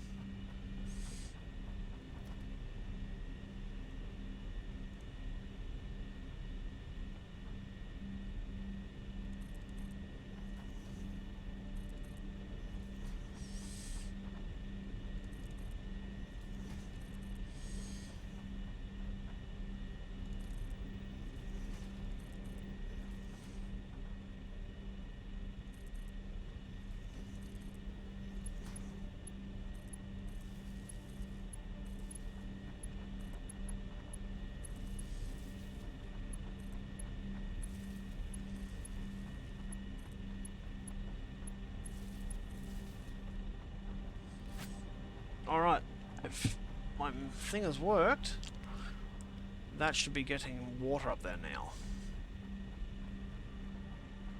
The question is, can I place any more of these? Yes, I can.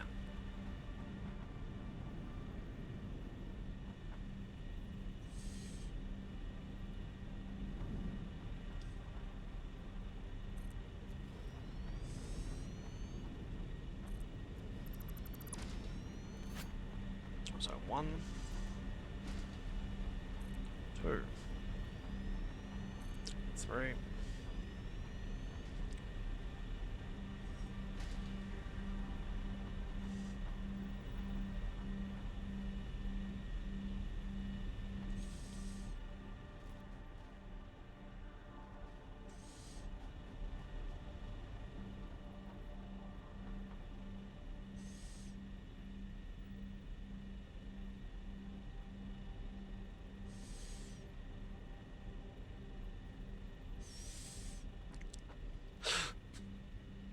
4. Nice.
Okay, now we definitely have to go back to base. We tried, we got a lot done.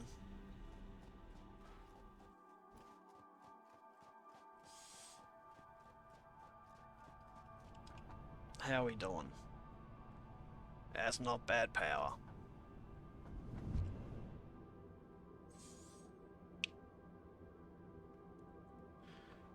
So, yeah. We can move that generator. Put that line there.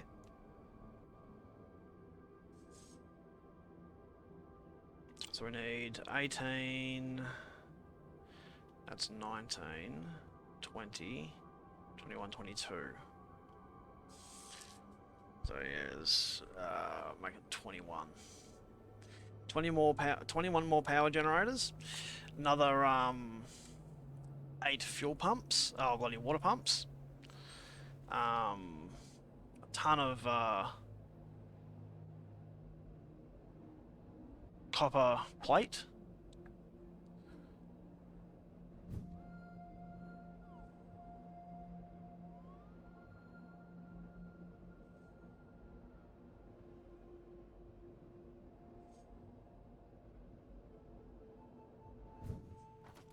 Alright, so we know we need 8 more of these.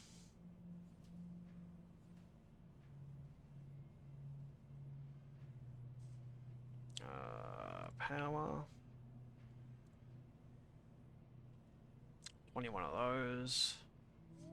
Uh,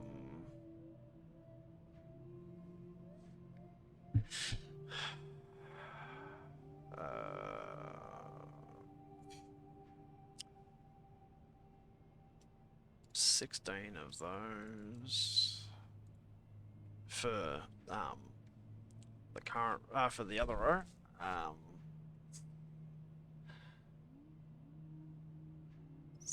32 actually,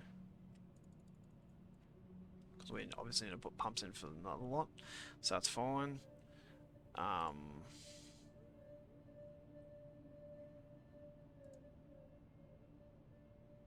should be it really. A bit more copper sheet, so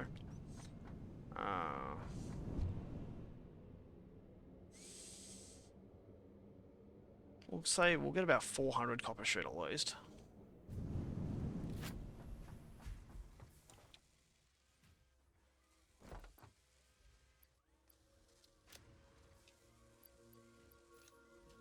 Get rid of the coal.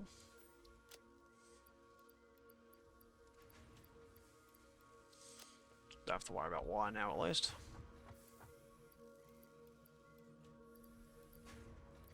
$600 sheet. They get rotors and a little bit more reinforced iron plate.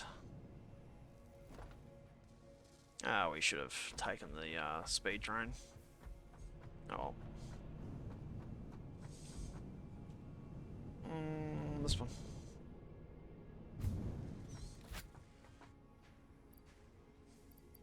Don't really need that, so let's drop most of that off for now. That's fine, reinforced iron plate wise, and we just need to go check rotors.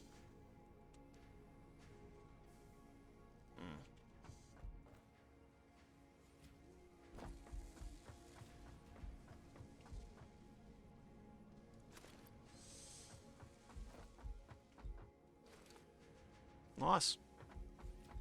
We've got what we need.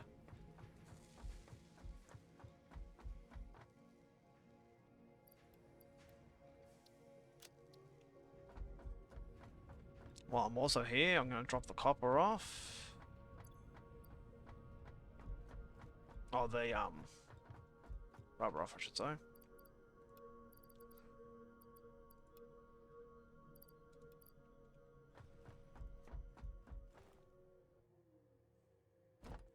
Should be out of screws, yeah.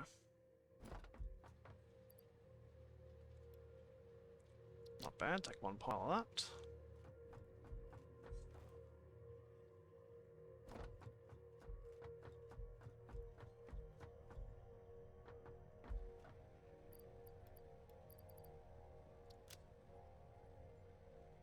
So yeah, there we are. That's a ton of that done. We know we've got more plastic done, we just have to figure out how to make computers. But yeah, let's go do a little bit more on our power. And we should be able to finish that off and have all 4 rows going. Which should be an absolute shite ton of power. Well, at least the early stages of power. Because after that, we want to get our turbo, turbo fuel going. Well, it's just normal fuel for now. But that'll certainly increase our power once we get this next stage unlocked. But in order to have this stage unlocked, we needed the extra juice. So we can't do one before the other. But once we get the other one going, it's going to make a serious difference.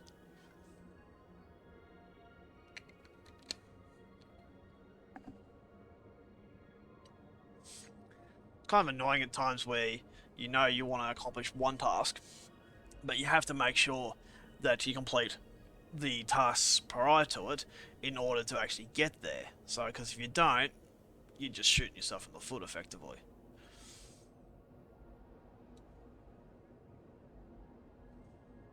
It's looking very organised at least.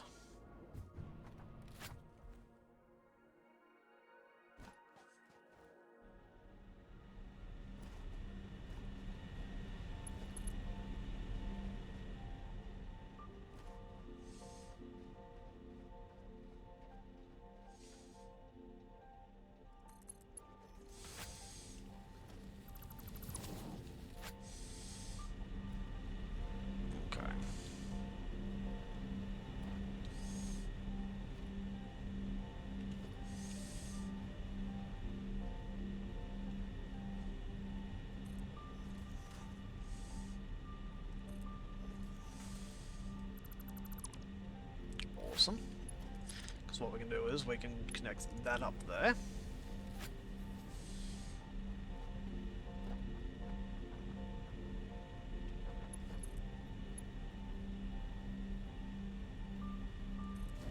That one there.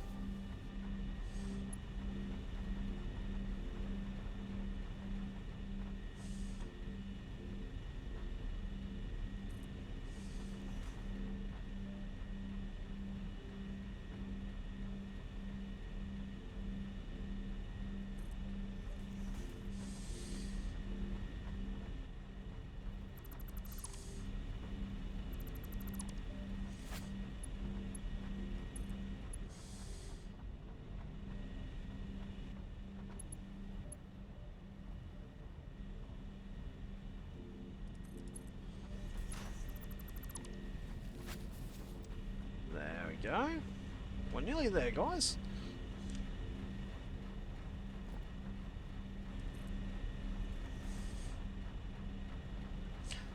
It's a little repetitive, I guess, but...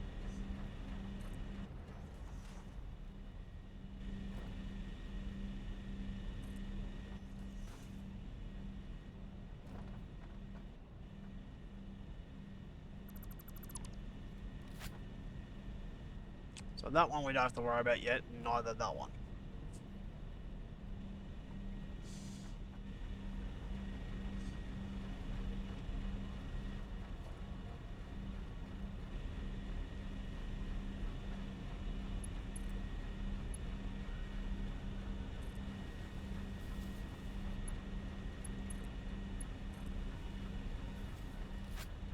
So those pumps are already working and chugging away.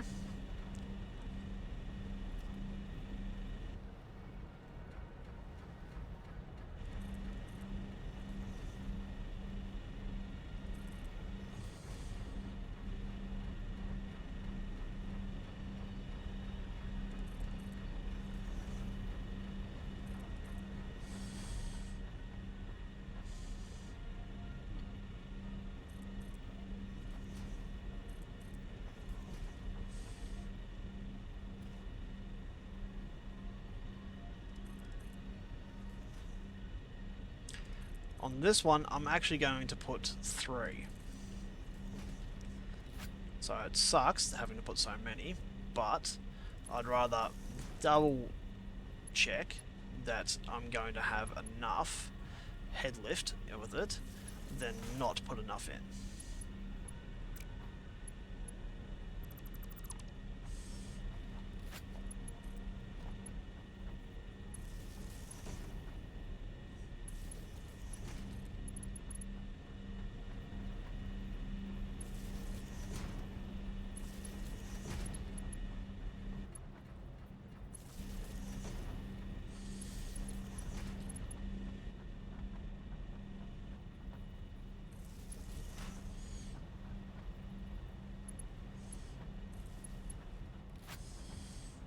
There we are. And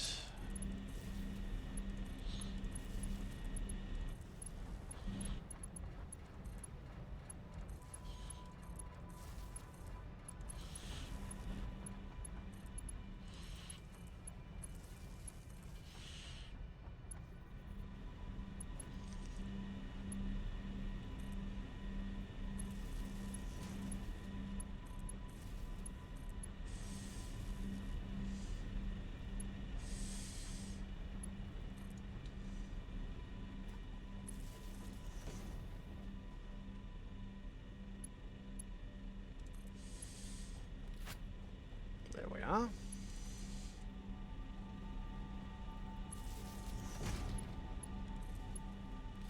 Perfect. So both sides are now connected, fully juiced. We've got enough lift going up there for sure.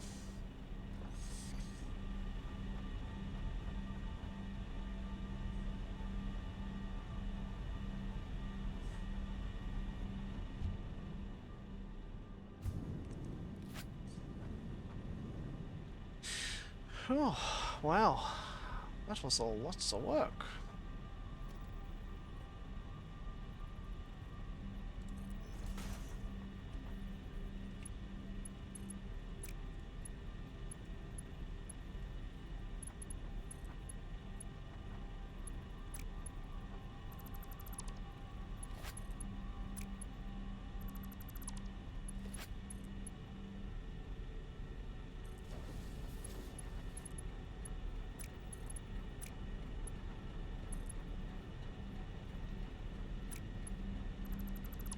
Uh-oh.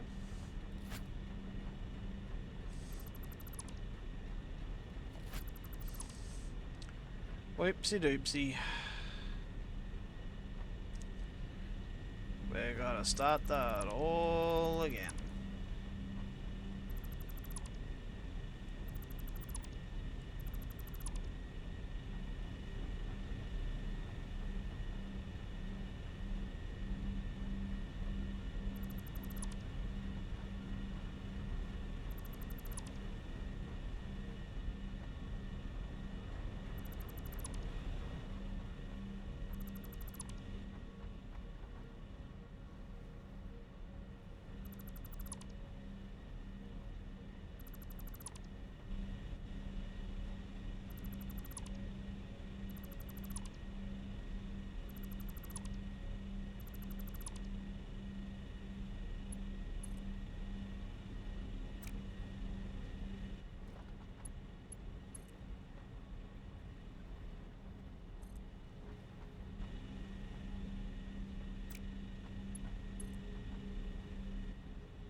fuck that was. Essentially what had happened is I would have not have been able to put a connection in from the T junction, or the cross junction that I'm doing here, to the actual generator at all.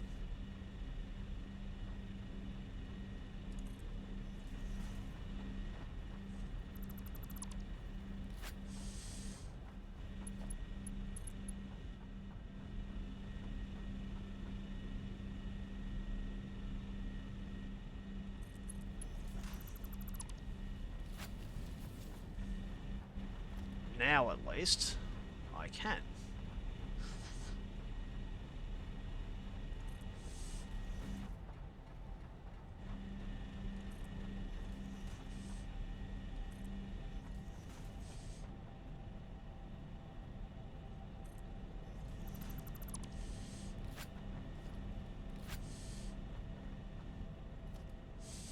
That one I'm just going to let fill up full of water. I won't actually connect it.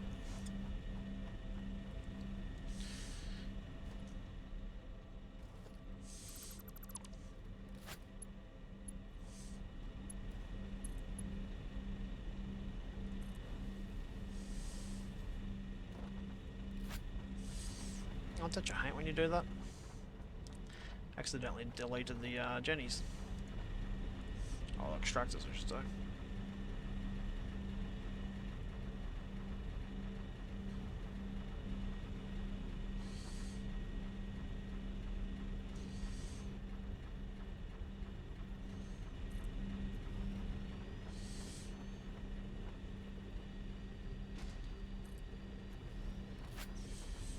There we go.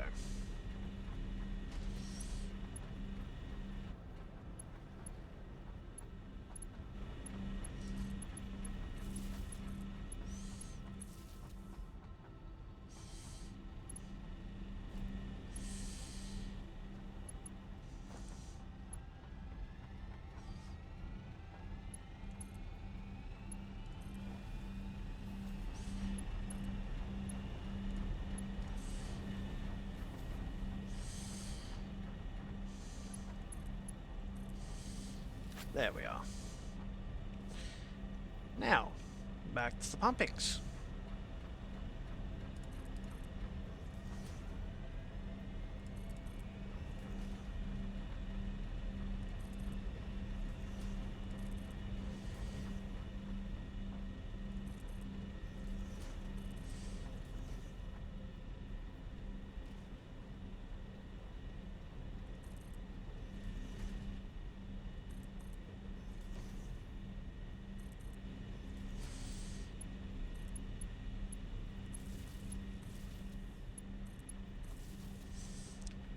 There we go, and there we go.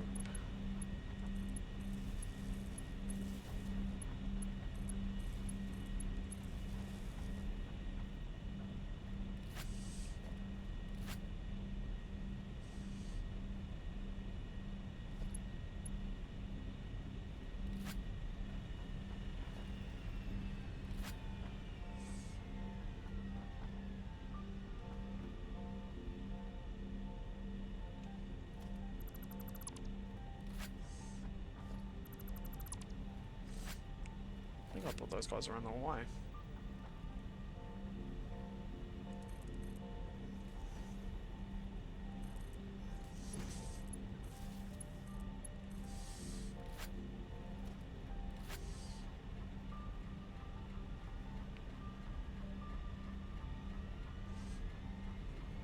There we go. Oh no.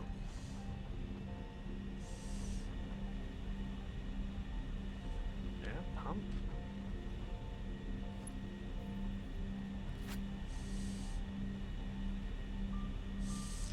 Alright, let's get out of here.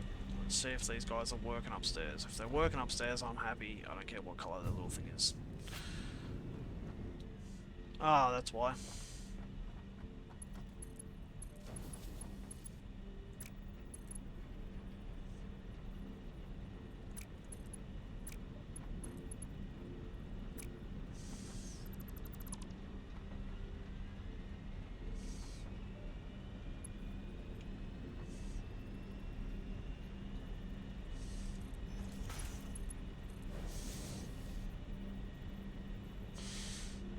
So, 1 down, 2 down, 3 down.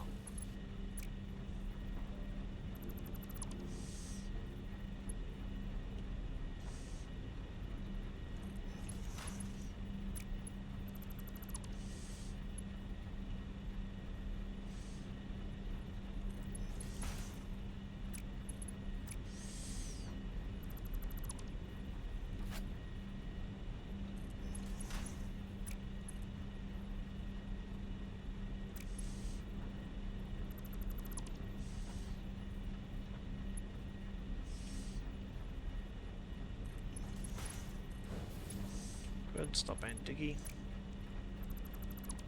You stop being dicky too.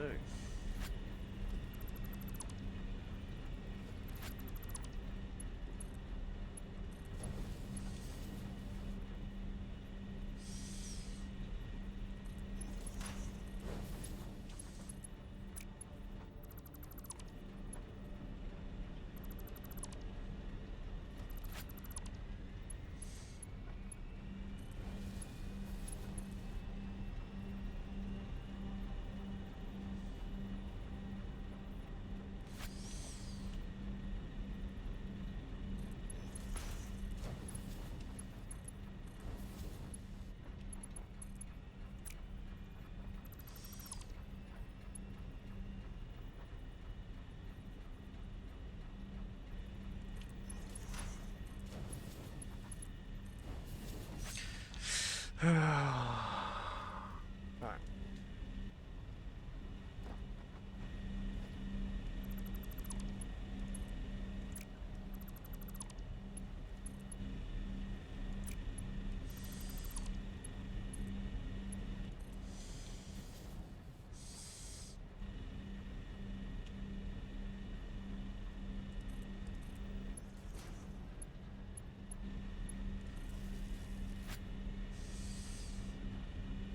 Okay, so that's that one fixed.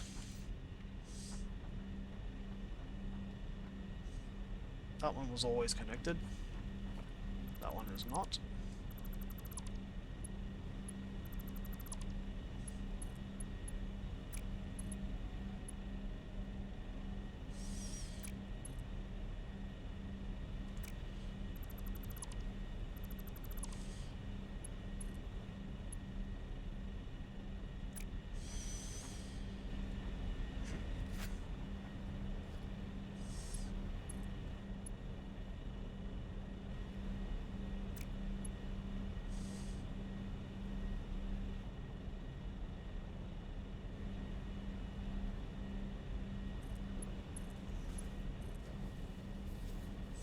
Problem fixed.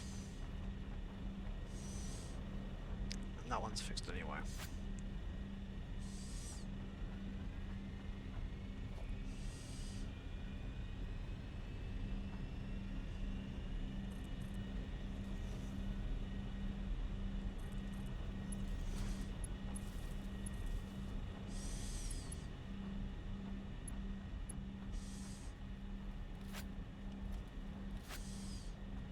Alright, so that should mean that that's pumping water through. That's pumping water through. That's pumping water through. They're all green, they're all happy.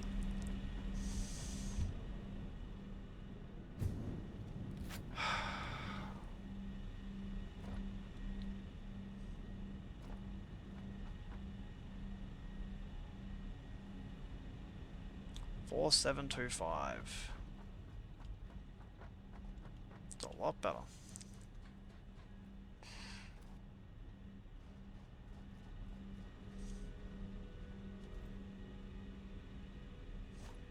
Yeah, that one's not connected, that's fine.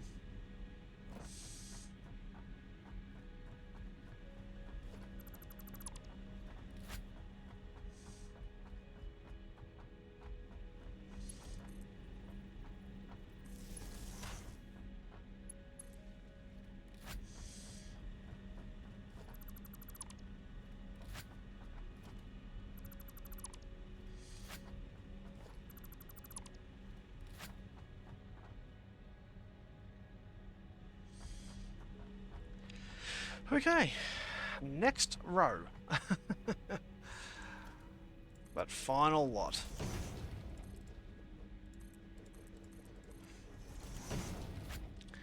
After this, it'll only be the slight upgrade with the extra water gen and the extra 2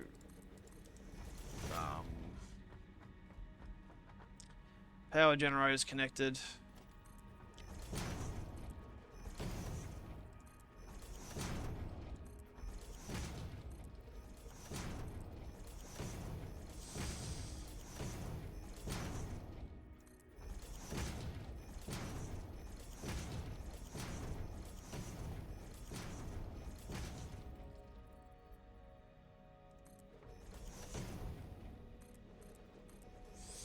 Wouldn't have been so bad if I hadn't have stuffed up that other one.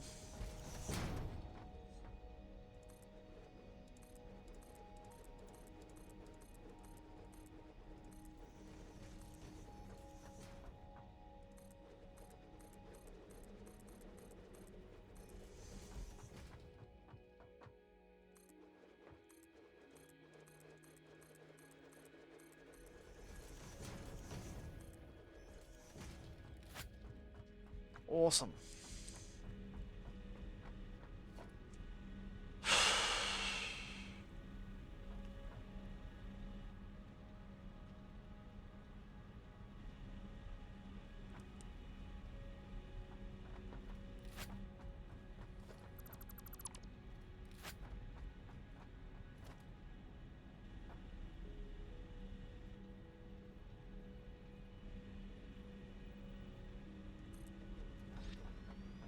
And that's the second one for temporaries.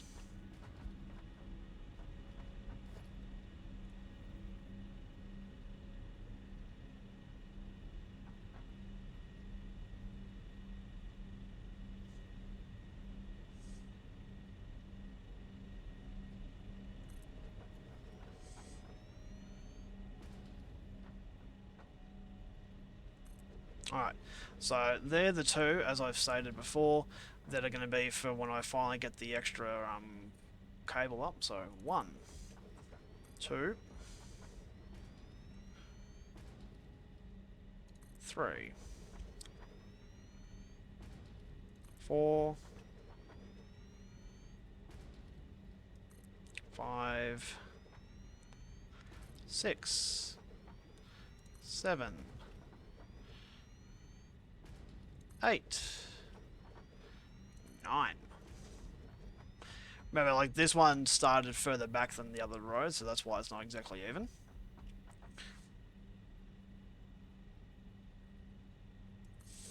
One, 2, 3, 4, 5, 6, 7,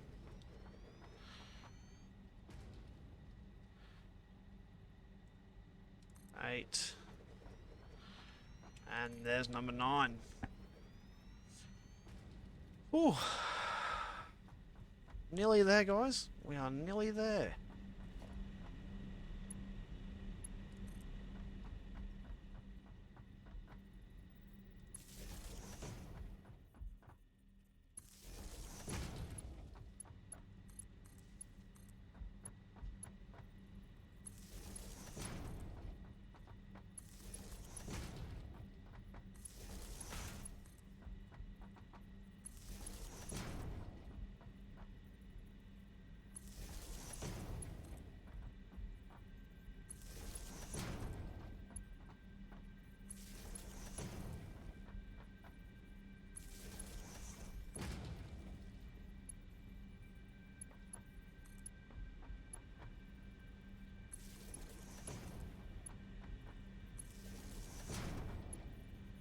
That one seems a little far out for some reason. Don't know why.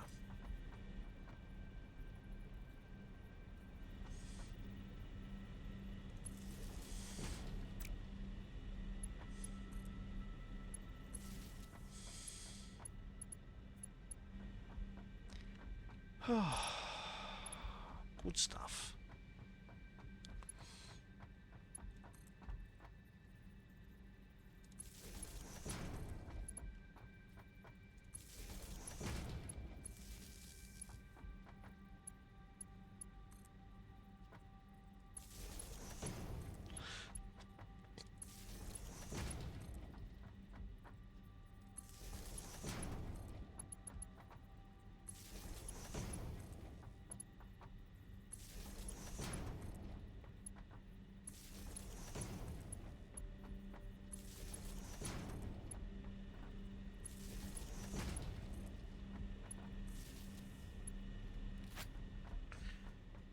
Ooh.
We are getting there. Slowly but surely. Nearly finished our production.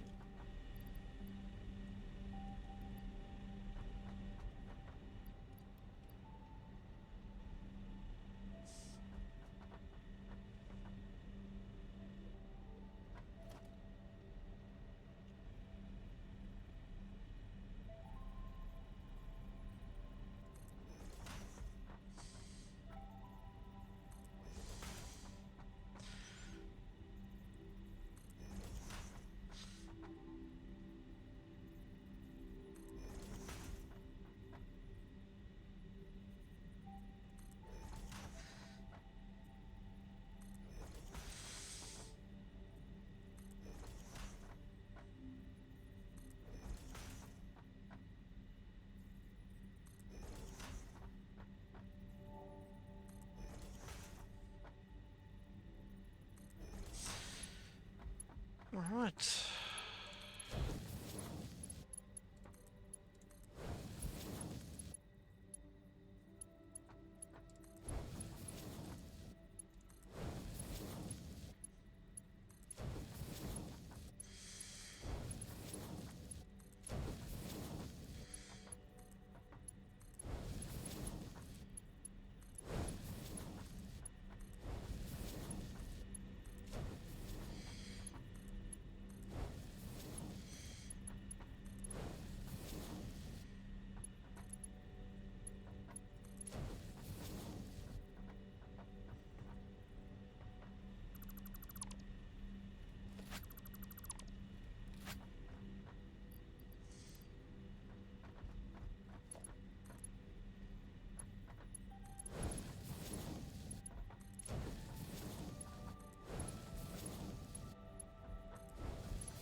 Alright, so the fuel source is now complete. We do not have to touch the fuel source here pretty much, except on the other side there. So this one's just filling up each individual one. Now what I need to do is essentially the same thing that I did down this other end. Is I have to wipe out this block, well, all these.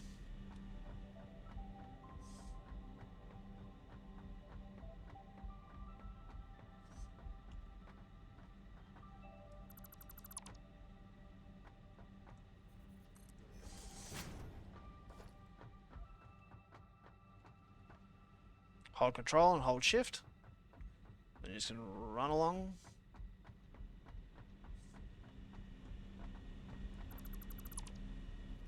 There goes that.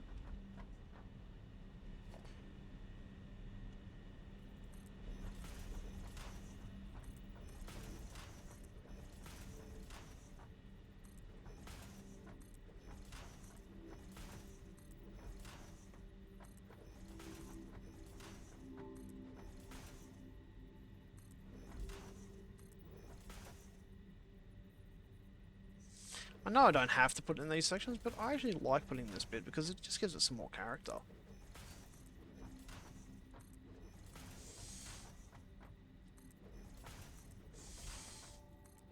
The great thing is, when this is finished, this will be the most amount of power I've ever built for a factory so far. Like, don't get me wrong, I know of some people's factories who have like a gigawatt of power, if not more. But, you know, this is how you start.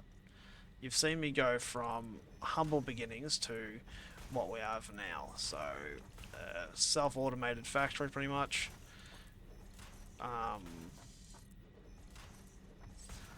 Only one extra machine on the outside doing something random.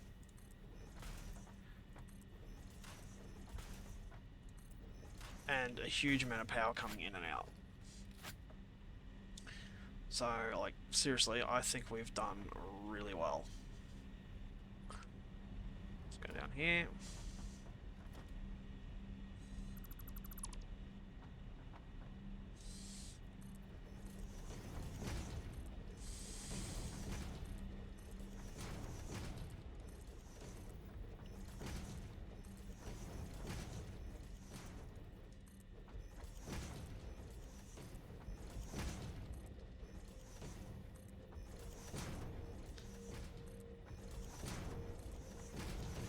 I'm going to keep going all the way to the concrete anyway, to the wall, because I want it to be as if this is holding up the section all the way down, and like that's connected to the other wall, so in my lore it's connected all the way down.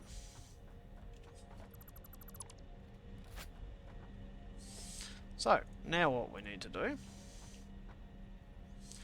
is put that one in, and delete that one.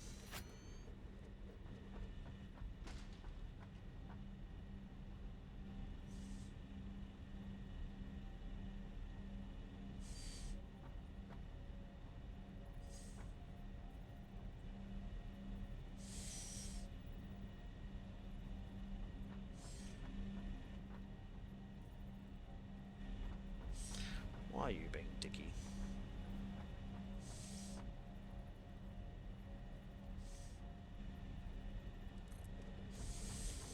Don't know what that was about. But I can get rid of that one now. There's 1, 2, and 3. And last but not least.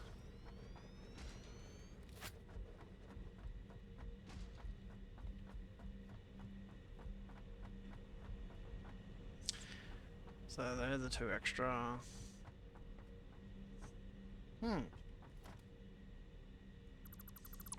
That's not gonna work. Because you got the 1, 2 extra.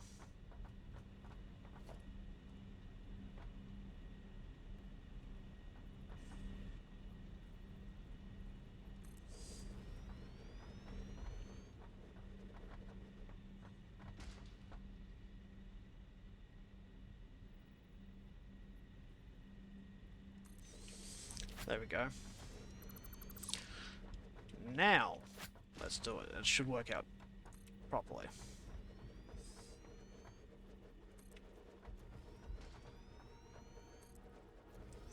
Perfect. Alright, so let's go back here and double check. So, got 1, 2 extra. 1. Let's put it in line with that.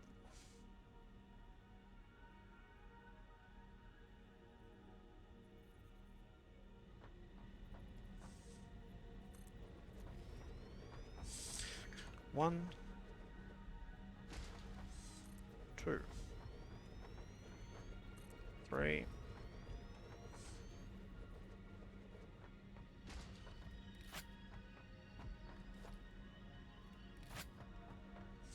Oh yeah, because it's the bloody...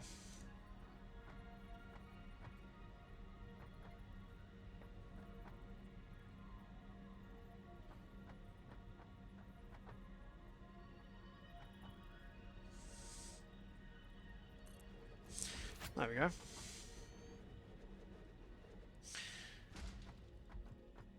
So they're all lined up, all lovely like. Now we've got to do the most annoying part as always.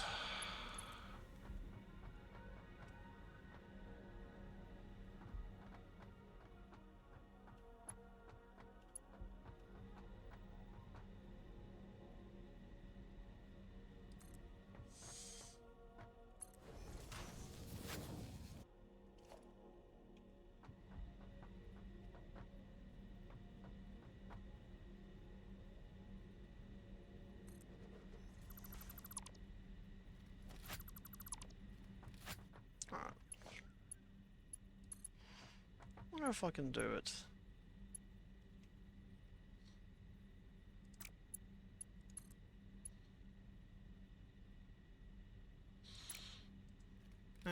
Not gonna work.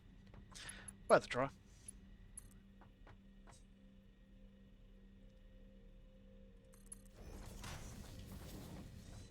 Not too far.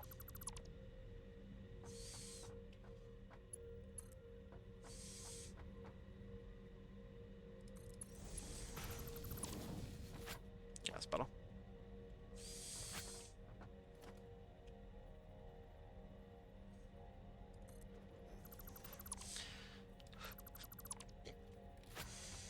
So I'm going to try and knock both of these out at the same time, really.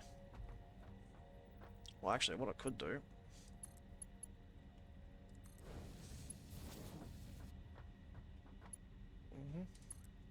Let's go.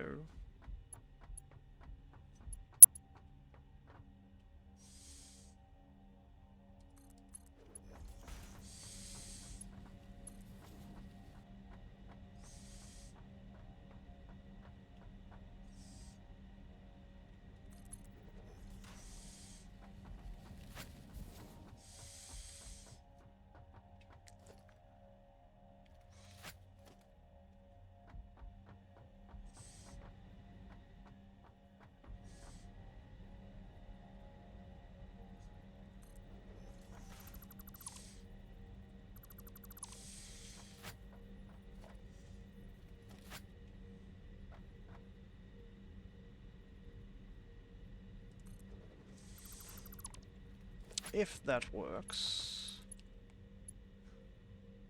Come on. No.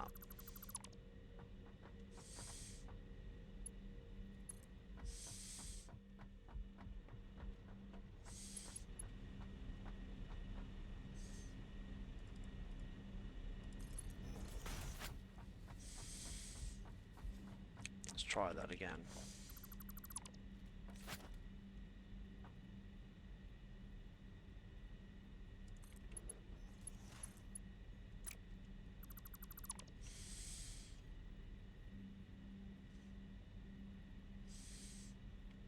No, I'm gonna have to redo it. Son of a bitch.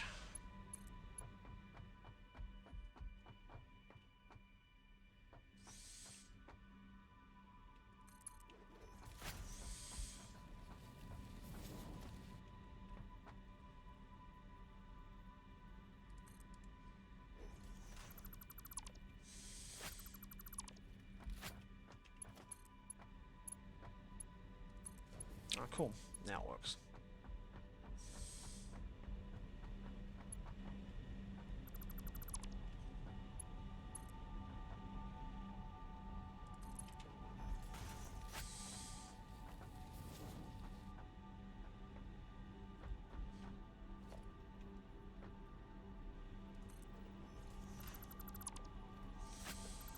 Hopefully this one works at the end here. It does. Beautiful.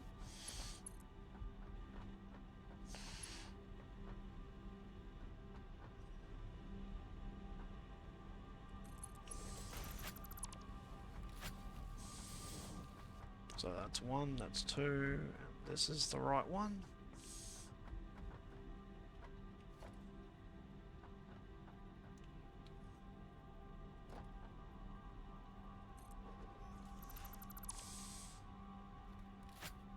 Okay.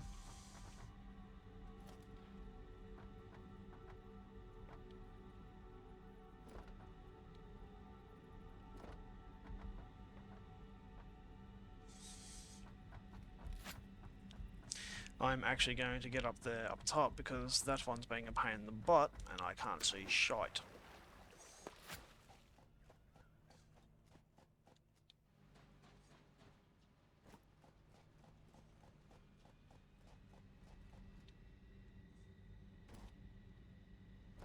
So maybe I'll be able to see it easier.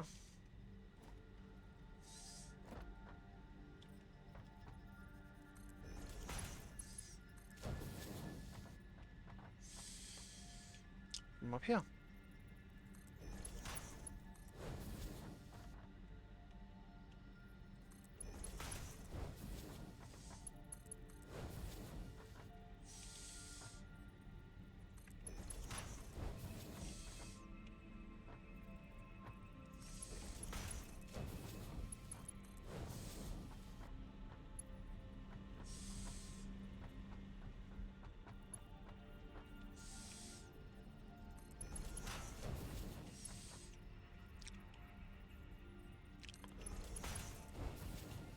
This is so much easier. I wish I was doing this earlier.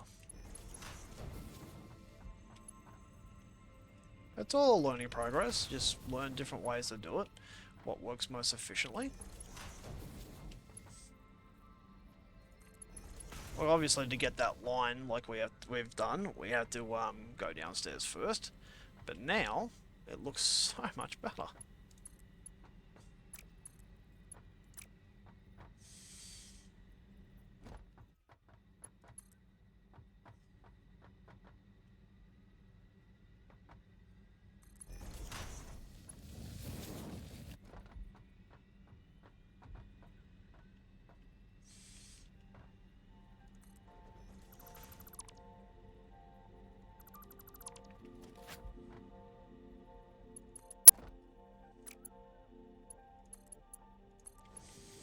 There we go.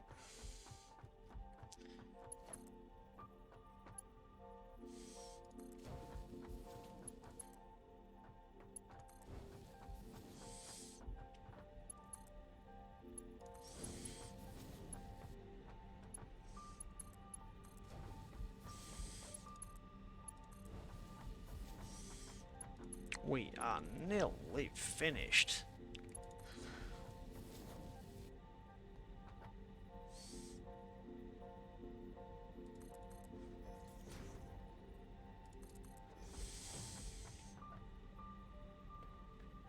So the little shockwave that you see from the pump showing that where it's sending the water, that little blow shockwave means that's the way the water's going to go throughout the pipe. So that's how I've been telling which way the pipe needs to go.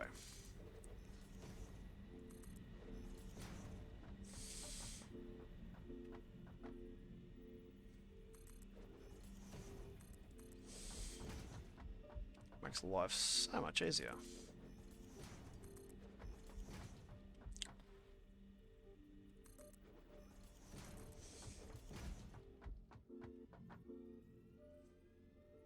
Get it nice and close.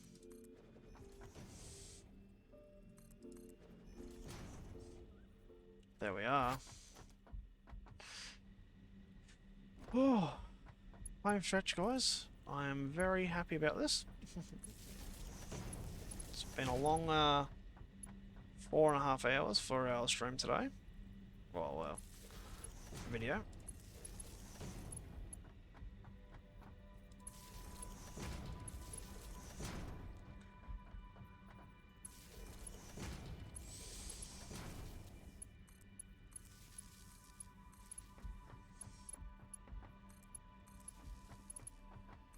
Let's get the actual pumps going first.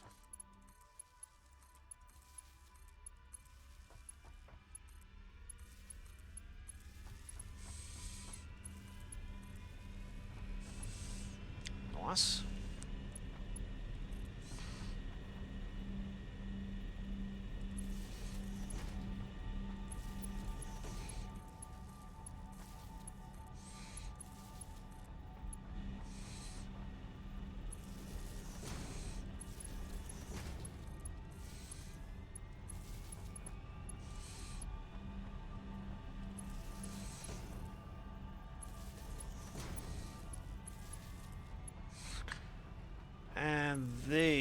last one, guys.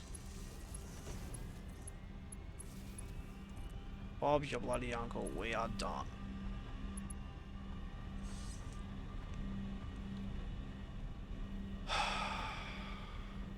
That was an effort.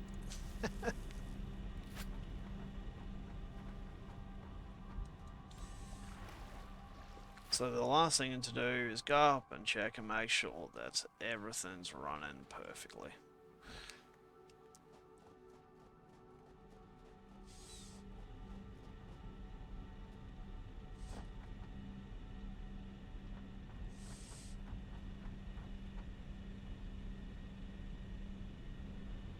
There's the water.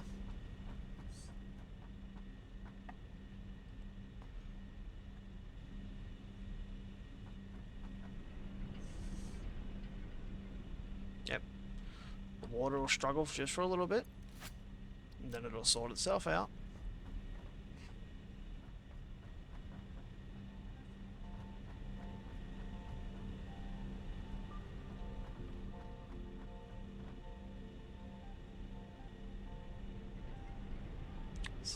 Around 6,000 megawatts, guys. I am very happy.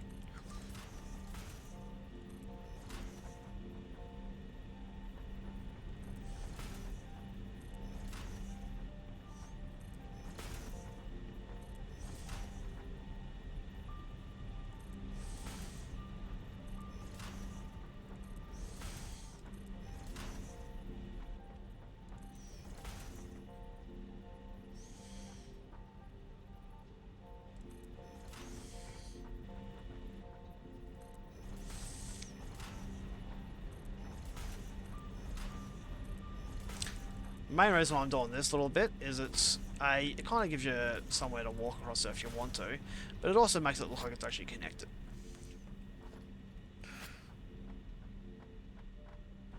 Oh, so there we go, that one's finally working. Oh, no.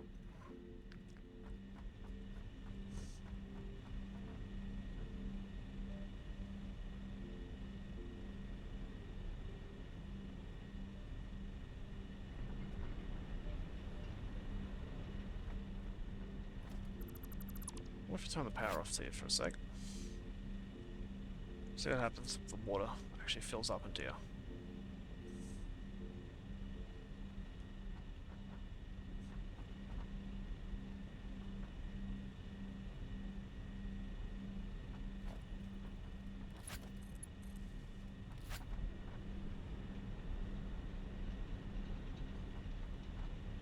That might stabilize the flow rate a little bit.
Just thinking it might be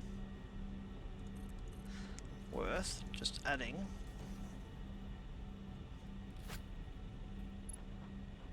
these into the system anyway.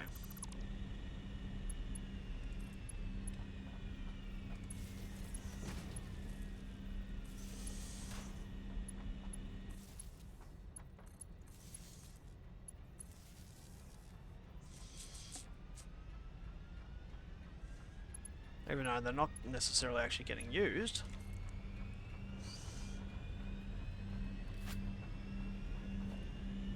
Get rid of that.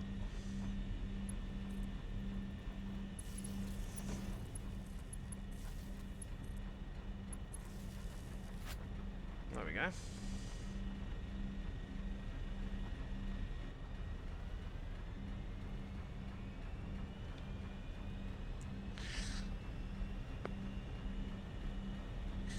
Nothing wrong with a bit of extra water, I guess.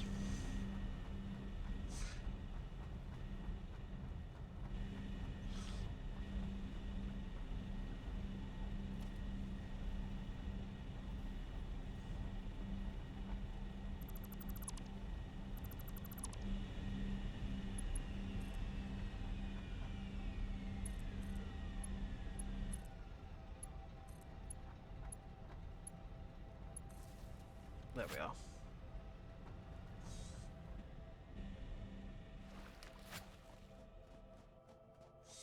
Let's see what she looks like up top now.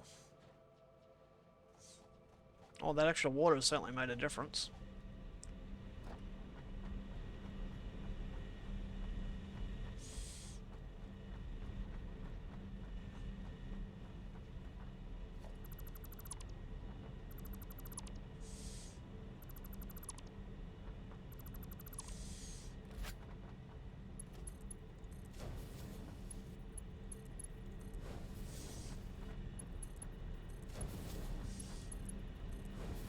There we go.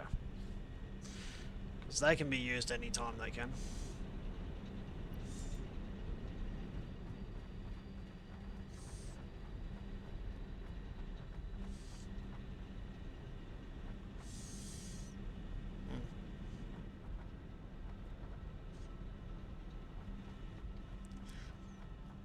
When we get the increase, we'll come over and we'll just connect the conveyors, and they'll be good to go. Let's go finish this one off as well.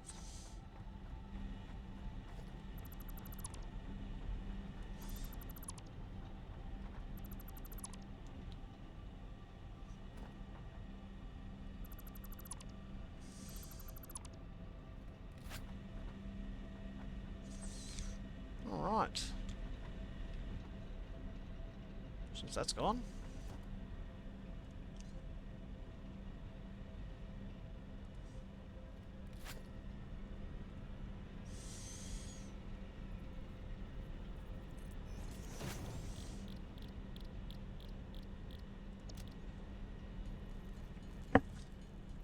Actually makes what we need, so I don't have to go all the way back to BOSO.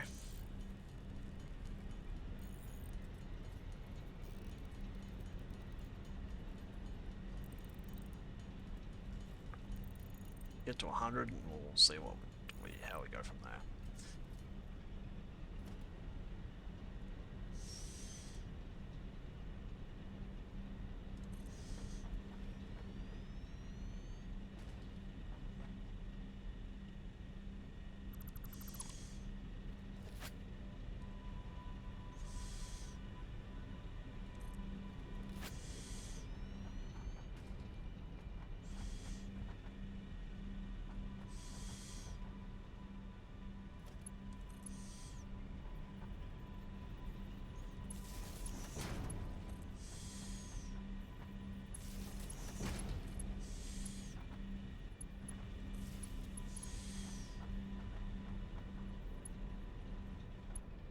So they've already got power.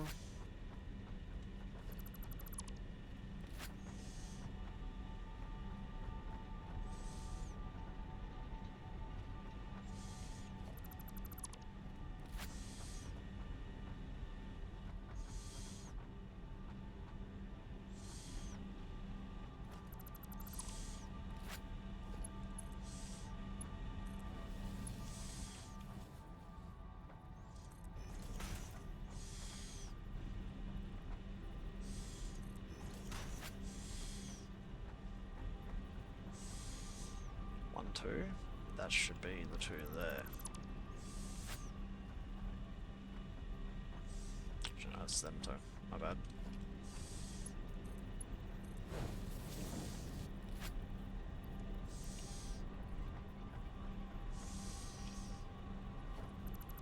this one.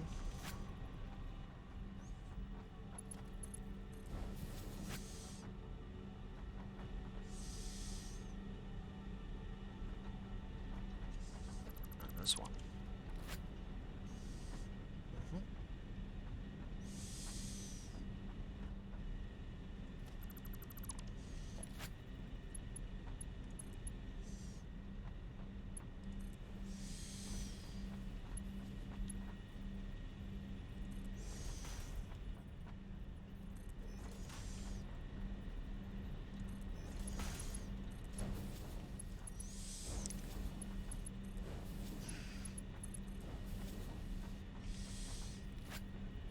So 1, 2, 1, 2, perfect, that's set up.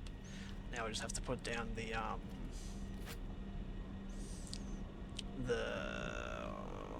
pumps.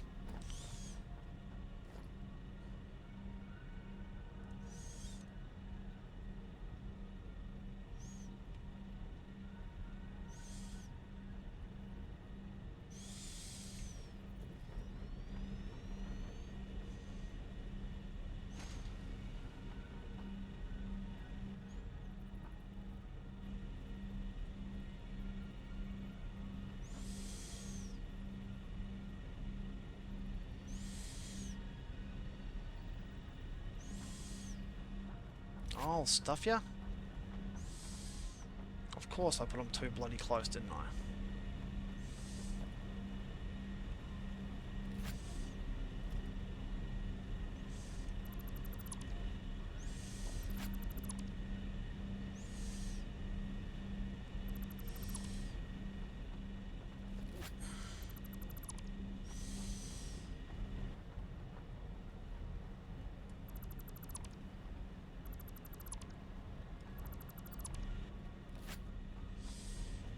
Okay, here we go.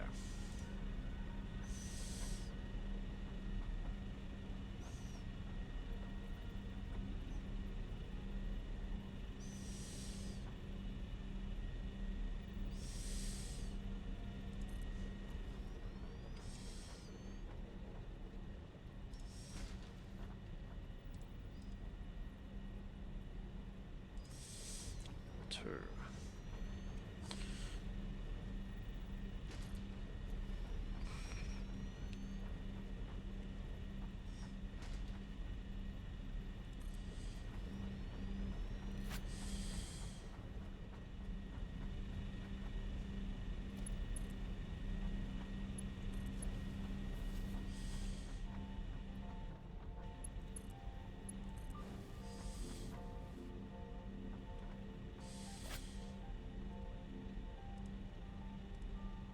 This is why I'm so happy that I built so much extra,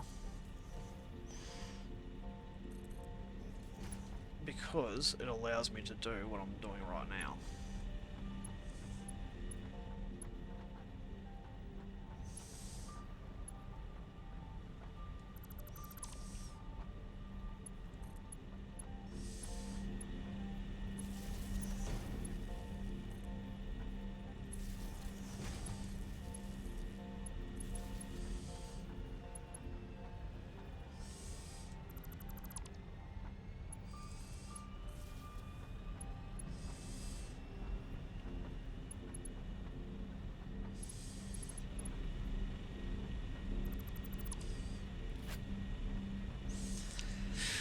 Okay, let's do that. Give me that one.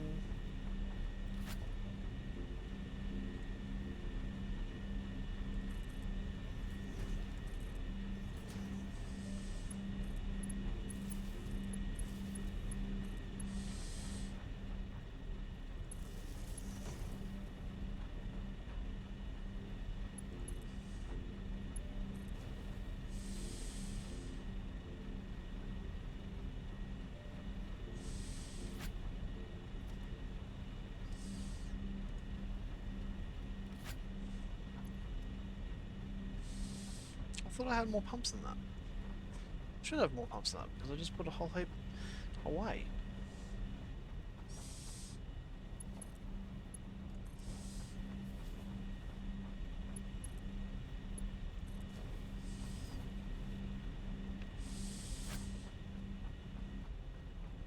that's weird.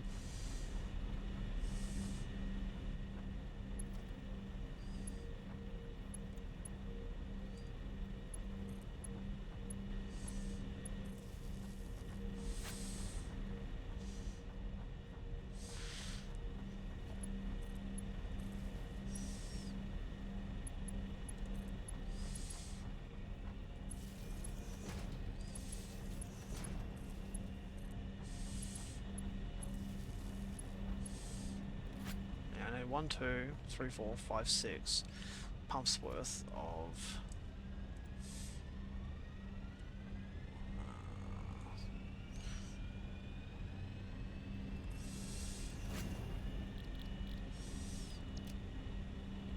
crap.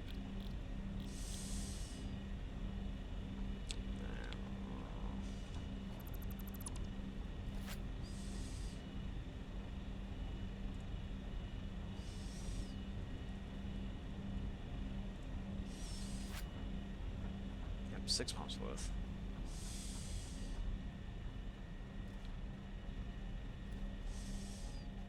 Back to base.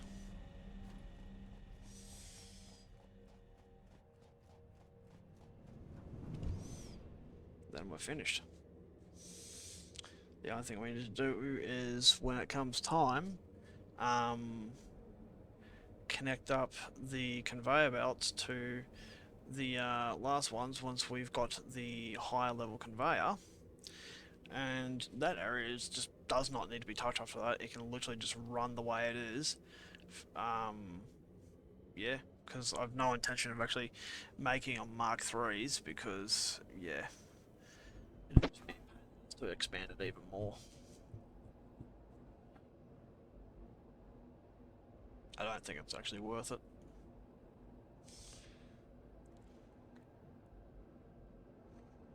Because hopefully, I'm hoping by then I can start doing the the fuel pump ones, because they generate more power than these ones.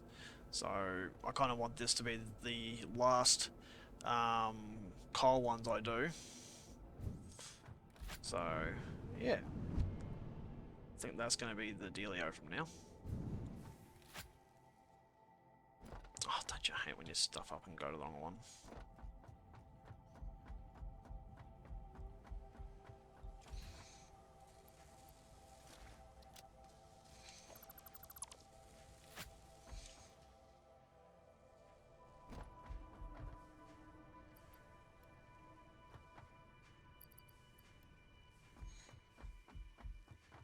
Let's take that group as well, and let's connect these back up.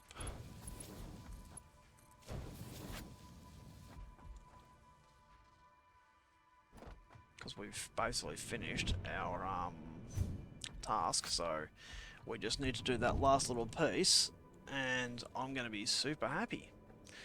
And that'll be the end of it, guys. I don't think you need to stick around just for me to travel over there and connect up those last couple of things. Look, thanks for joining us, guys. If you've got any questions or advice or anything like that, for the next one, I will be basically just working on getting some what we need, like the computers and whatnot, to do some more of the expansion and infrastructure. I really want to get the new fuel generators going, so it might be a little bit more work on, you know, creating its power, but we're going to go from having seen what we can do with coal so much to what we're going to be able to do with fuel. So I think it's going to be interesting. There's going to be a lot to learn. So as you've seen, it's something I've had to learn, and we're going to be learning together. I'll do a bit more research on which one of the fuel production lines is actually more efficient, whether it's just worth focusing more on the fuel or actually producing the resources straight up, and I will let you know. So I thank you for joining us, and I will see you next time. Okay everyone, we'll leave it there for today's video. Don't forget to like and subscribe, and if you'd like to be notified the next time we have an episode come out, make sure you tap that bell or notification icon. Thanks for watching everyone, and until next time, see ya!